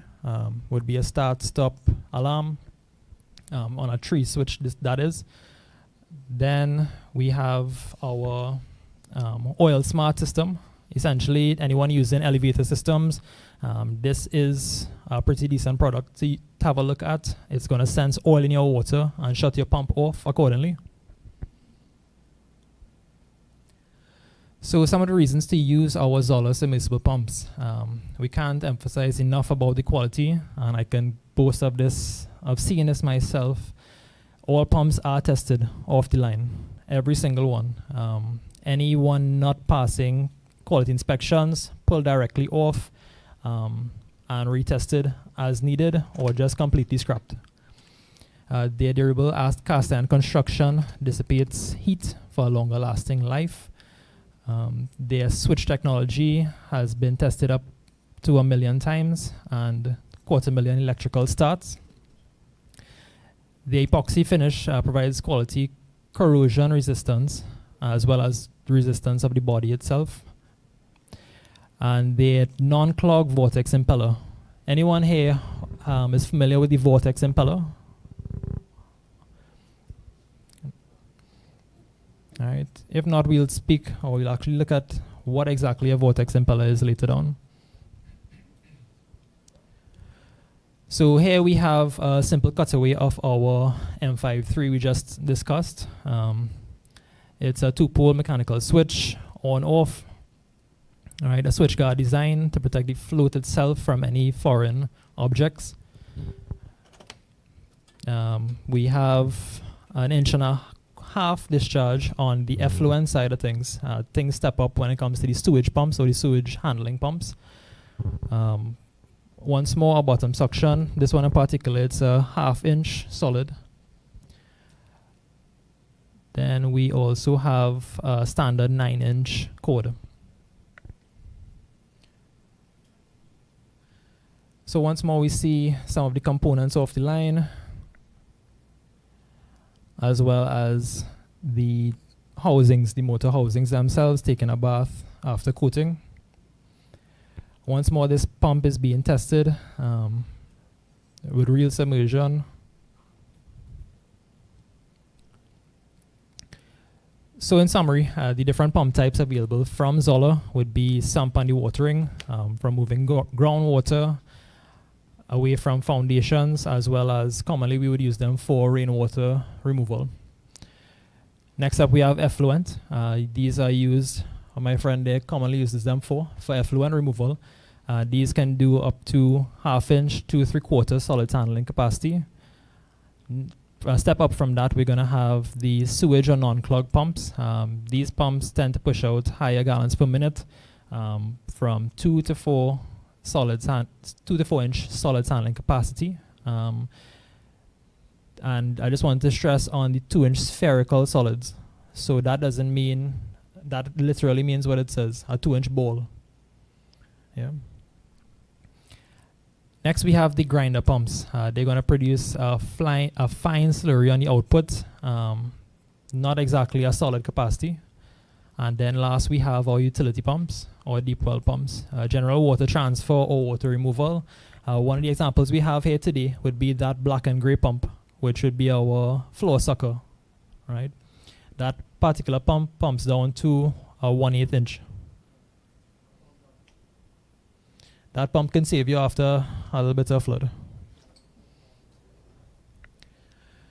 So once more on utility pumps, we have the Model 44, what we just spoke about, which would be a 1/4 horsepower. These come with a standard garden hose adapter, right? That threads up on a 3/4-inch discharge. And we also have the Mighty Mover in this utility pump series. Not too common, but we also have that available if needed. Then we also have the conversation between automatic and non-automatic. Essentially, what we're referring to here, these pumps come in different variants, either with a float switch already wired or without one. Similar, what would be used with the control system operations? You will use one without a default control float switch, that is. So the advantage of this would be it's fast and quick to install. It's a plug-and-play type operation with an automatic system, commonly used in some pumps, some pits, flood pits, as well as truck docking stations. These are only operated in a single pump setup or a simplex as it's defined there, and it's not particularly for duplex use. So in summary, the non-automatic is going to feature no dedicated switch by default. But the advantage of this is now going to be a wider range of use. You can use this in septic systems, time dose, or even in multiple pumps starting from duplex type operations. So I know we spoke about the same M53, the LM44. Essentially, each particular prefix is going to have its own designation. So M is going to be a single phase motor with automatic switch, rated for a 110 volt motor, a 115 volt motor that is. We also have the N's, the D's, the E's locally. If or when ordering any pumps, this should definitely be consulted, because a simple letter is going to be the difference between a single phase and a three phase in some cases.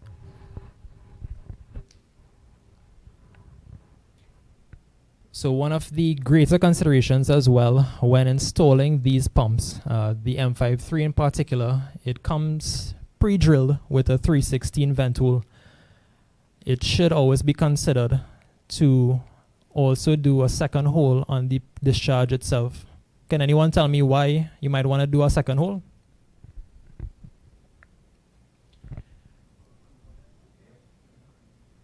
Correct. I heard someone say air. So that's correct. You want to prevent airlock from happening. Essentially, over time, what is going to happen, this is going to build up oxidation, or it possibly can. So you just want to have that as your feel safe, because you're going to get a call from a customer at some point, hey, that pump isn't coming on. Or even if the pump is coming on, it's not going to give you any output.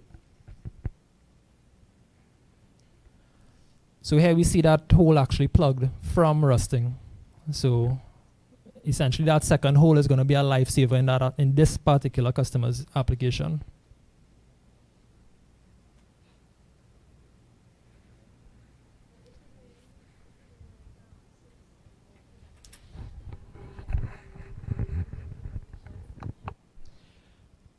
Correct, you wouldn't wait for it to reach that stage, but at any given time, you're not gonna, your customer is not gonna exactly know when that may reach that stage.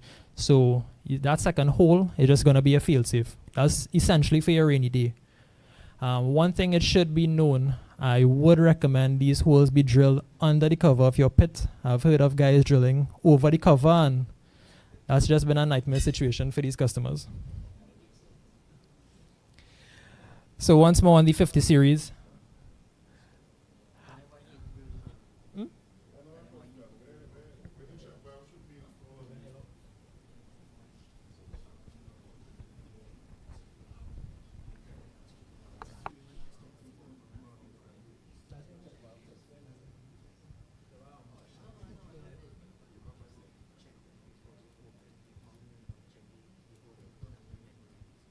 Okay.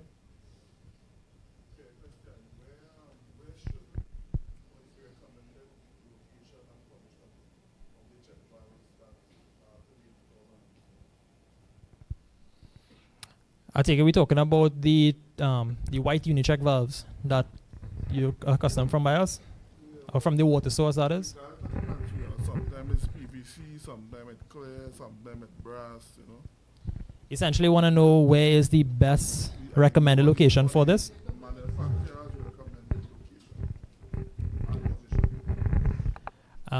Ideally, even the manufacturers themselves, they install this on the discharge line vertically.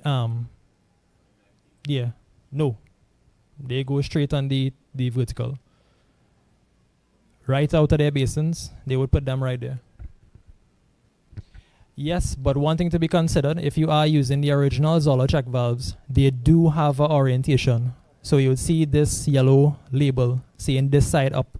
If you do happen to install it on a horizontal, you're going to have to install that this side up. Essentially, if you install that sideways or upside down, the flap is always going to be open. Yeah, so just something for consideration. So once more on the 50 series that we were speaking about, this is a 0.3 horsepower pump with a shutoff head of 19.25 feet. Can deliver up to 43 gallons per minute at a 5-foot head. It's available automatic, non-automatic as needed.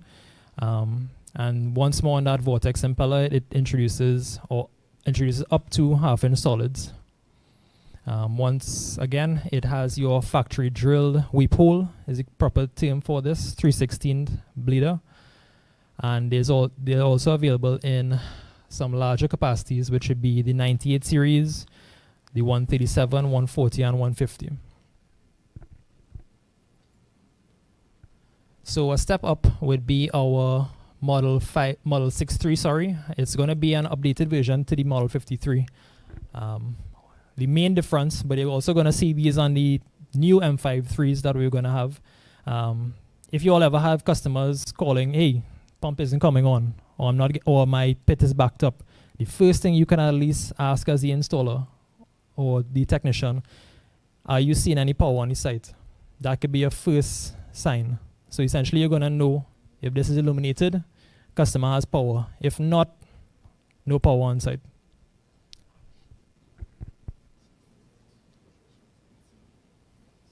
Any questions so far from any of the pumps we spoke about?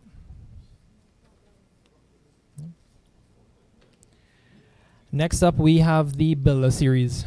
These pumps are also a composite and cast iron construction. We have one of them available across here, which would be the Model 73. This is a 1/3 horsepower sump pump, commonly used for effluent. I know it does say sewage there, but it really is truly rated for effluent.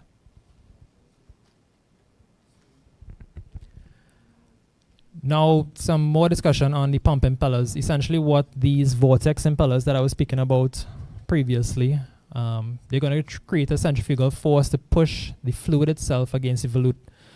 Now, these vanes don't come directly into contact with the liquid. They are reliable and tend to be classed as a non-clog design because of the no contact. Commonly, these are used on pumps with motors 2 horsepower or less. And conversely, we have these semi-open or closed impellers.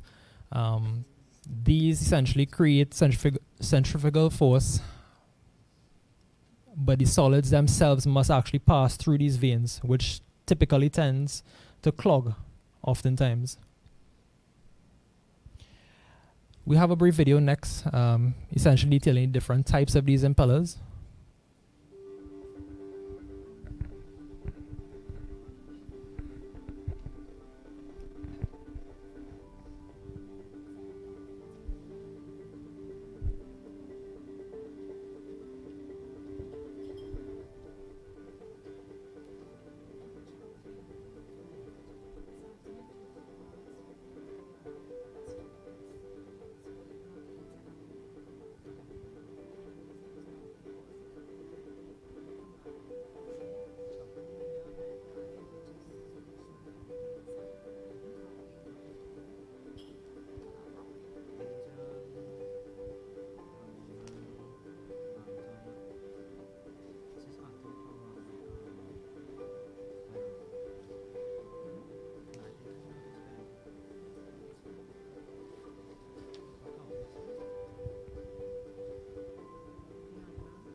All right, any questions on that video? Yeah. So once more, essentially we have effluent or grey water pumps. What exactly is effluent? Effluent is commonly described as sewage that has been treated in a septic tank or an STP, sorry. And then the question begs, where are these pumps used? So these pumps are typically used to pump these grey water from a septic to some other form of treatment or to a leach field directly.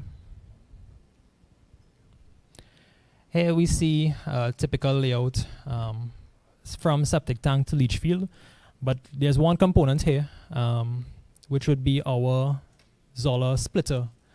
If you all ever have the situation where after your septic tank, you're going to go into multiple fields, multiple treatment tanks, Jan is going to hold it up there.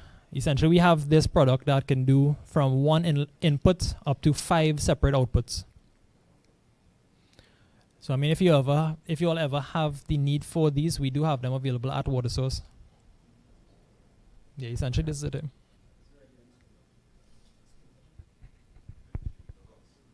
Basically, yeah. Yeah, it's a it does it mechanically. That's really what it does. So commonly you would see that done via plumbing, but this basically takes the guesswork out. Yeah.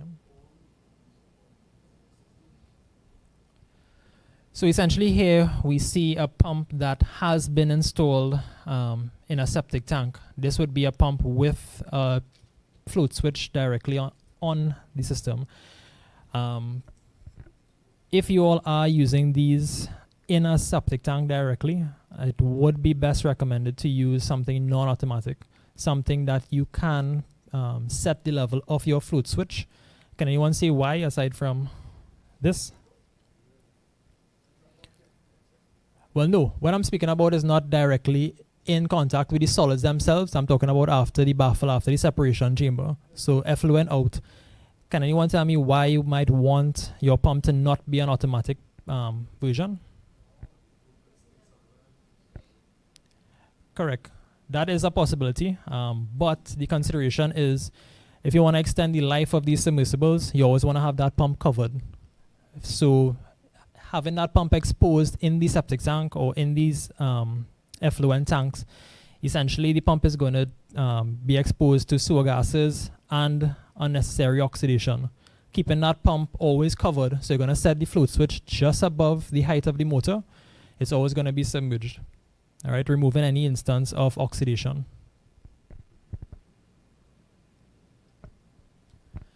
So briefly on the commercial sump and effluent pumps, we have the 160 series from half all the way up to 1 horsepower, and then the high head versions from 1.5 to 2. These pumps have various discharge sizes, which would be from 1.5 inches all the way up to 3 inches, that is, as well as heads up to 110 feet and flows up to 145 gallons per minute. After that, you would have the 191 series, which should be the bronze impellers, allowing up to 5/8 solids to pass. And then next we touch on sewage ejector pumps. Essentially, these pumps remove raw sewage, including human waste, and designed to pass a 2-inch spherical solid, which we spoke about earlier. These sewage pumps must exceed a minimum flow rate of 2 feet per second. For a 2-inch pipe, you're going to look at 21 gallons per minute, 3-inch, 46 gallons per minute, and 78 gallons per minute in a 4-inch pipe. Now, we hear this all the time about sewage pumps and grinder pumps. It should be known that sewage pumps are not grinder pumps, but grinder pumps are sewage pumps. Any questions on that?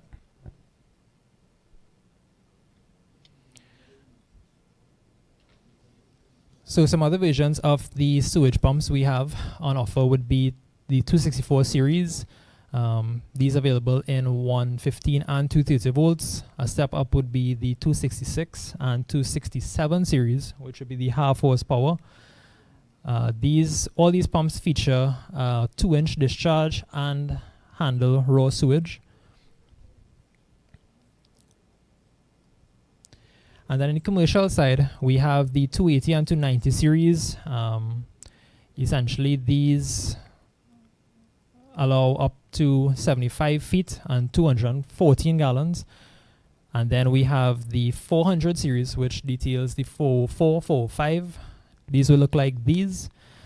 We commonly also see these pumps used locally for rainwater when you need that high discharge capacity. This should be a consideration if you guys are working on projects of similar.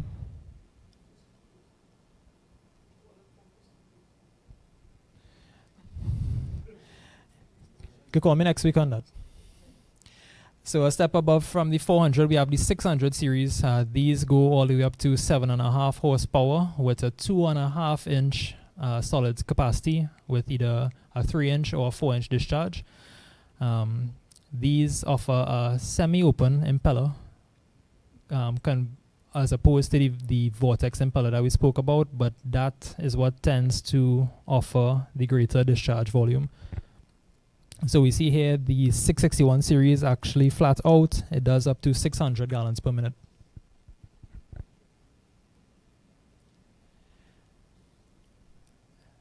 So our grinder pumps typically have the tag shark grinder pumps designed to operate on small diameter piping.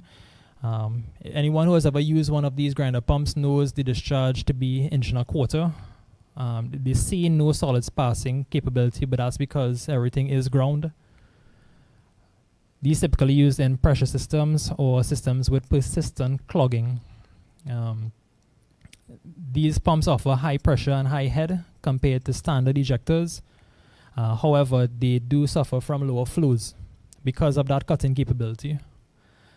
So as mentioned, they do have a scissor cutting action featured, and Zola is the only manufacturer with a double seal reversible grinder.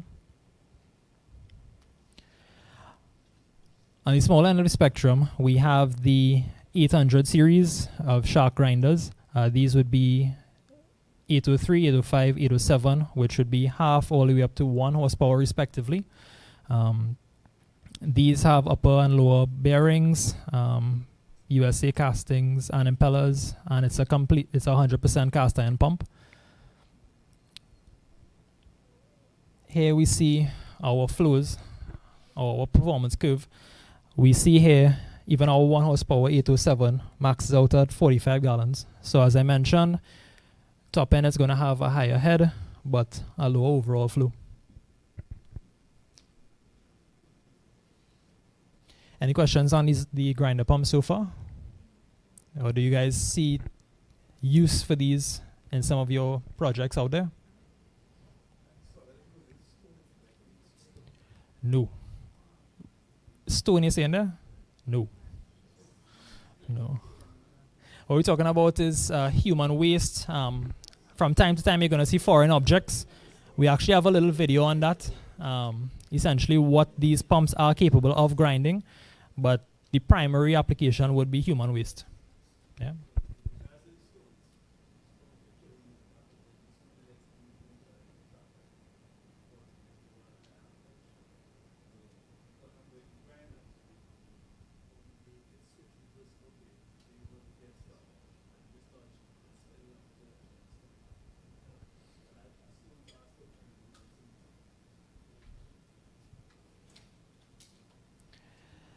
So once more on the grinder pumps, we have the larger series, which would be the 810 all the way up to 820. This would be the 1 and 2 horsepower versions, offering heads up to 240 feet and flows up to 46 gallons per minute once more.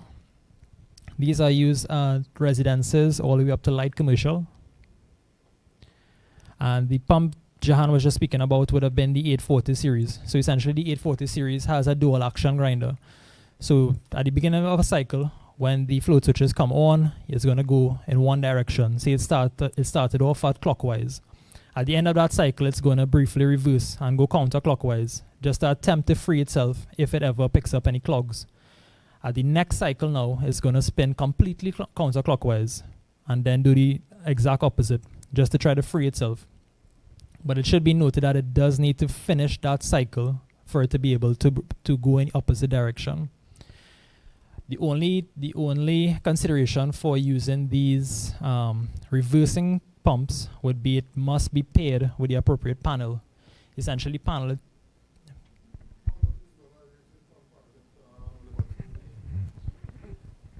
I can tell you on the US market itself, essentially these go neck and neck. From what I at least know, the Zola does come out with their quality in terms of the product itself. I could say that much. Do you all have experience using Liberty out there or replacing? Installing, new install. All right. And so far the performance. I mean, I hope you willing to try out the Zola. We're definitely willing to get you on that route. All right. So we also have the 841 series, which would be a single directional cutter, similar performance to the 840, but it's only one way. And then we also have our grinder video up next.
Any questions?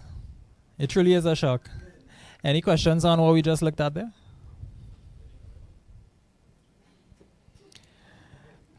Oh, sorry. In my experience, I have not had to use any of these pumps, right?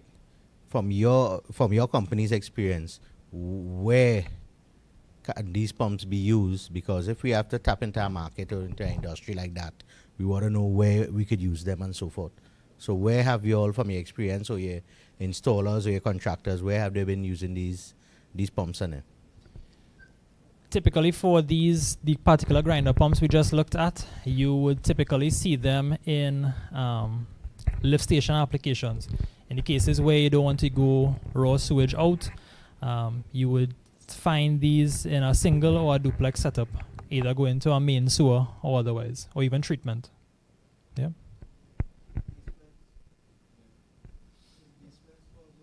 Correct. So there's another version. Unfortunately, we didn't feature it here. If anyone ever has the opportunity to come by one of the water source locations, we have a miniature version, as you mentioned, basement. It's called a Quick John. So it features a mini grinder pump.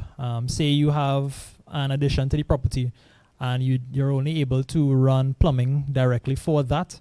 Essentially what it offers, you can install that to the rear of your P-trap toilet. All the outflow from your toilet is going to go through the grinder pump, and you can send it straight to the septic tank. Yeah. Now it's noted that tank is also capable of taking grey water if needed. But I mean, in some situations, it's not going to be ideal. It's not. You're not going to want to feed that with shower grey water.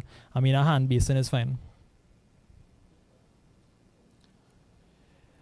So once more, we have another variant of pumps, which would be the explosion proof. Not too common, but these pumps essentially have a specially enclosed motor, allowing protection from explosive vapors.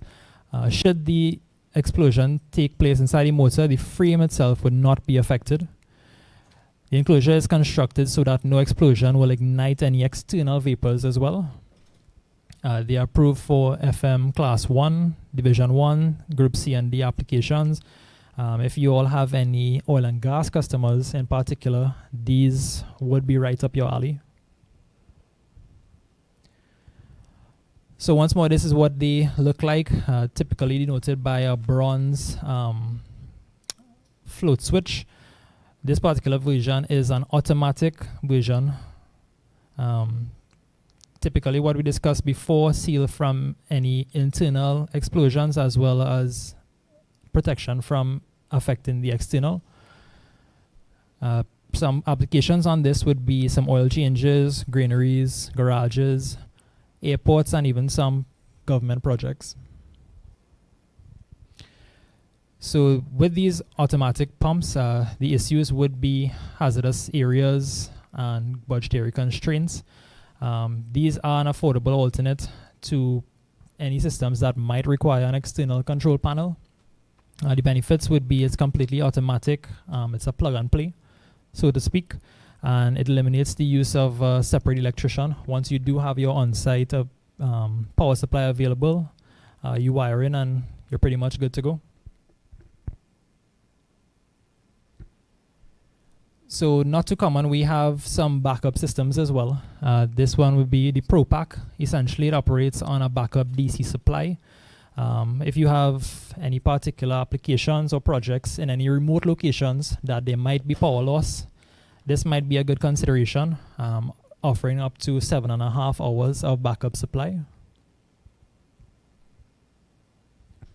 And this version would be the a monitoring system, more or less, which should be the Aquanaut 508. It's available to provide notifications via email, text message, as well as push notifications via an app.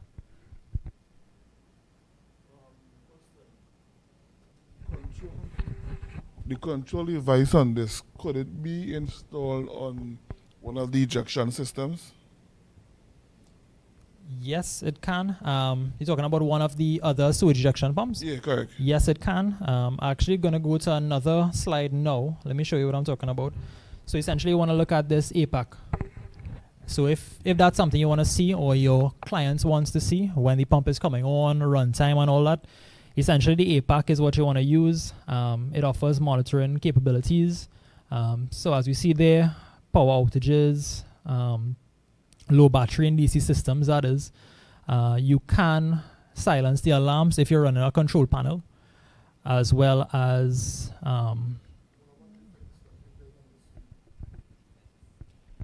no. So you're looking at, you want to see any error messages basically.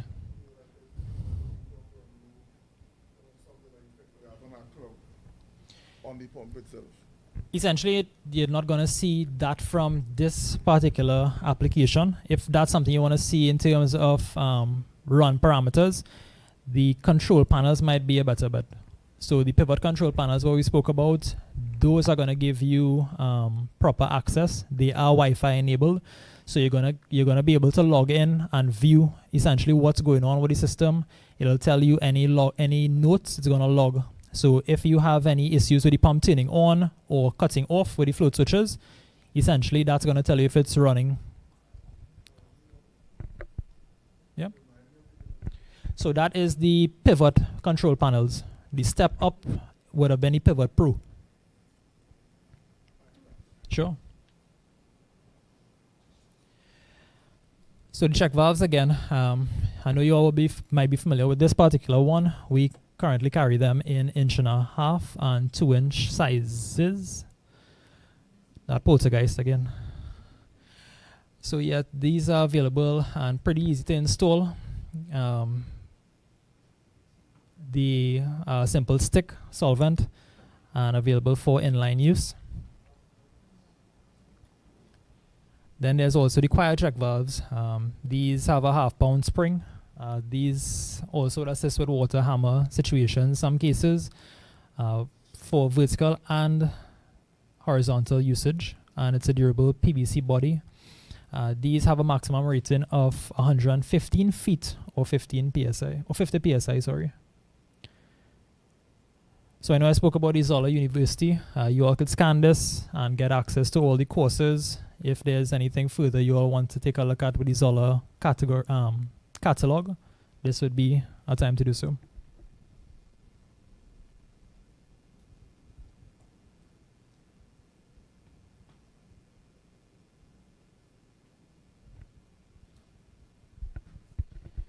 Right, so everyone comfortable on the Zola University?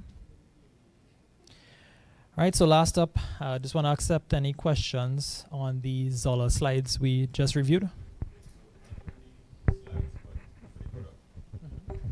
Similar to the Pentax range, you carry parts for it? Yes, we do. So do you all carry parts for this? The Zola? Oh yeah, so Water Source, we actually are the local distributors for the Zola brand. So we do support all the products and models that we carry. So I would be able to get stator for it? Stator, sorry, the windings. Or armature. That's hence the reason I'm asking parts. Because like Pentax, you could buy those things. Correct. So hence my comparison.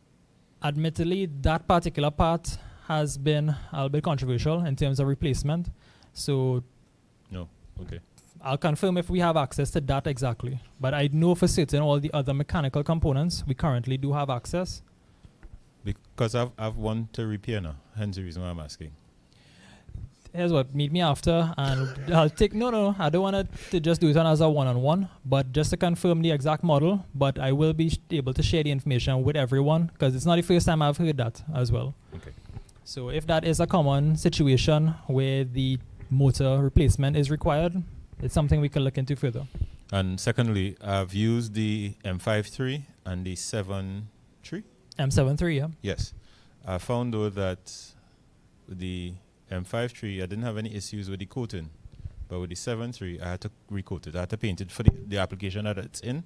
Yeah, I have to paint it over several times. But it still functions. And it's in operation about 2 years now. Yeah. And it's an effluent application pumping up into chlorination units. Mm-hmm. And I was able to also to adjust the float switch. Well, the float, not the float switch, right. The float. So when it would come on, so I have it coming on at a shorter distance. I mean, a quicker time. Mm-hmm. So less volume, right? It doesn't all cover all together. The plastic, that is the 7.3, the plastic top helps, but the body part, that is what I'm degrading. So ever so often I paint it over. Correct. But But product. From what we spoke about, that is used in a effluent application after the septic tank. Literally right after the septic tank. Correct. So remember what we spoke about with the automatic pump? That is something to be considered as well. Those sewer gases as well as being exposed is something to be considered. Yeah, but that's why I use also the plastic, well, the 7.3 because it has a plastic coating, so the gas is not really interfering with that per se. But I get in rust on the... But you would get on the cast iron body itself. Yes, and that's why I paint it off. Yes, Yeah. so you're correct. So, I mean, for a future application like that, I would encourage everyone to use a non-wired switch. Basically, you want to set that switch right above the pump. Pump is always going to be covered. You're going to get away from that issue you have in there. Mm-hmm. Yeah, Arthur? Yeah, the M53 and the M73, they can also be used for grease traps, yes? Or no? Yes, we have seen them used, but there's other options to be considered as well. If you have anything escaping a grease trap larger than the half-inch solids, essentially want to use something rated to accept larger solids. Right. So I would say at the very least, depending on what type of protection your outflow to your grease trap has, or from your grease trap, essentially you might want to look at something as small as a 264 series with that 2-inch bore. Series. Okay, the reason why I asked is because, as the gentleman mentioned here, I have a grease trap and, well, it was working fine. And then we had an issue and, grease was getting into the water. Well, it was bypassing the grease trap and getting to the pump, and then the pump stopped working, right? But also I want to say the whatever was getting past the grease trap started to affect the paint, right? And if it is that happening because they service the pump and started back working, so I'm assuming it just wasn't rated for that. But how do you get to paint it back, or is it that we carry the paint for it or anything like that? Answer the question. So, just to backtrack. Two questions. Yeah, Right. Two so questions. The first one would be the grease trap application. Right. Yeah, because and I wasn't sure if it was rated because according to what we saw here so far, I didn't see any applications for that at all. So that was one question. And also because the whatever it was inside, it destroyed the paint. If it is, we have something that we could use to get the paint back on, because after that, it would have rust. It worked fine still, but because of the rust. So it's two questions. So to answer the first part, it does seem like grease trap was in function as it should have. if you were getting that in second chamber or even third chamber as the grease trap is set up. So that's something I would relook or revisit. So that would also be an indication of what pump is necessary for that particular pit. And second, with the repainting, yes, you can use the typical paints that you would recoat with, but it's not going to last as factory. Right. It's not going to give you the same performance as that epoxy coating. It lasts until. That's the best way I could put it. I use an enamel paint rather than just a bomb spray. I would use one that is, sorry. I would use enamel or appliance spray. Yeah, but for the one that I service, I use enamel paint. It was green, same color. I looked for that, and that is running well. And it's been holding out? Yeah. It's been running well. So one of the other considerations, if you are also having any issues on the body of these pumps, it may not particularly be the pump itself. It might also be what the pump is exposed to, correct? So in terms of the environment, it can also be other factors, meaning chemical exposure, it can be heat. All these things can also have an effect or a toll on the pump itself. So, any more questions at this time?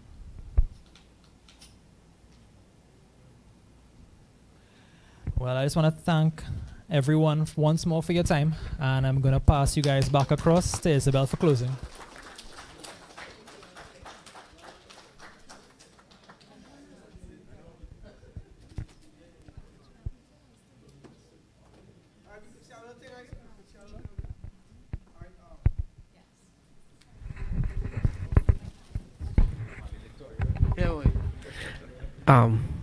Good afternoon, everyone. Wayne Davis again. I would just like to, on behalf of all the plumbers here and who was here yesterday on the 2-day seminar, we want to thank Rotoplastic Water Source for having given us all this knowledge, what we all do needed, and want to thank you very much for giving us 2 seminars in quick time. Because we had one, no, apart from yesterday, we had one, the first pump one was in April, and now we are having another seminar from them, and I have never seen no other company did that. So we want to applaud you all for that.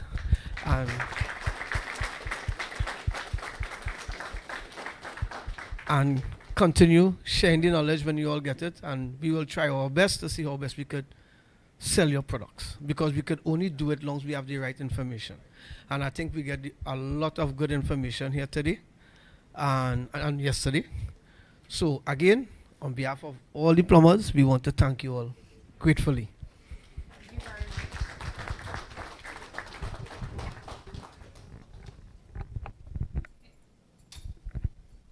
Thanks so much for your kind words, Wayne. That was too sweet of you. Oh, goodness. So we're going back to the giveaways, and ironically, it's not showing again. But no, it's up. It'll work this time. 1 more month.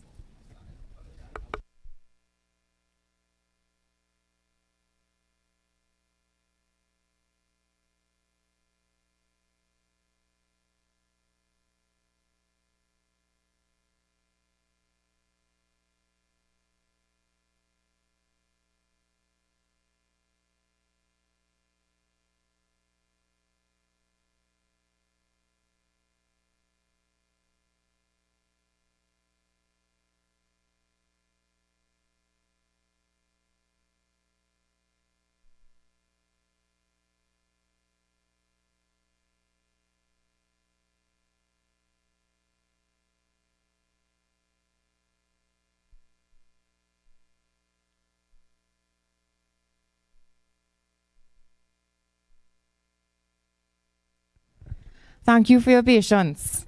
All right, so let's get back into the last 2 giveaways. So the first one is a Zilmet 8-liter pressure tank. This is a new series, the Easy Pro. So a lot of you, as we spoke about earlier, we upgraded from the Hydro Pro. So this one has a dual diaphragm, as well as it has a thicker stainless steel connection at the base.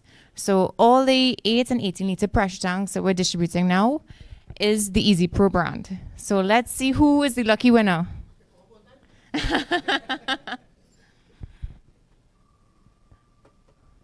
Dun dun dun dun dun dun dun dun dun. Hey, Wayne, you called it. Congrats, Jadel.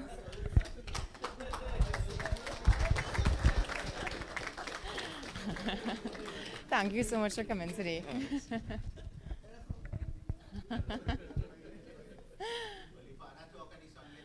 Yeah. All right, now time for the grand prize, a Pentax pump house. So can I get a drum roll, please? Dun dun dun dun dun. Nah. Yeah.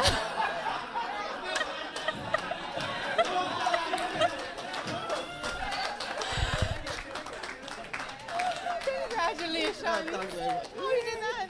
I don't know. I just got that way. I just got that way.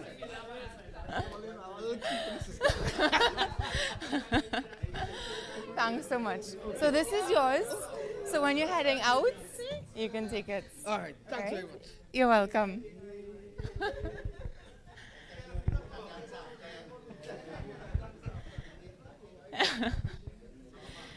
So we need some of that Davis look for the rest of us, huh? All right, so before we go today, I'd just like to remind you all have a 5% off coupon at your table setting. So please feel free to redeem at any water source or Rotoplastics location up until October 31st. So it's valid on all the products that we've heard about today. So yeah, feel free to stop by and get that discount. Yeah. Yeah, additional to contractors, but cannot be combined with any other sales in store. Yeah. So I'd like to thank you all for coming out today. I know you guys have very busy schedules and it's not always easy to take a day off. And we have people come from Rio Claro, a couple from Tobago. Actually, Tobago is very well represented today. Yeah. And so from near and far, y'all all have showed up. Thank you so much. It really means the world to us. We really enjoyed all the discussions. I can say we also learned, but I hope you also took away something valuable from today. So if you have any final questions, myself, Vivek, Kevin, Jahan, we're all here to answer before we go. And thank you so much.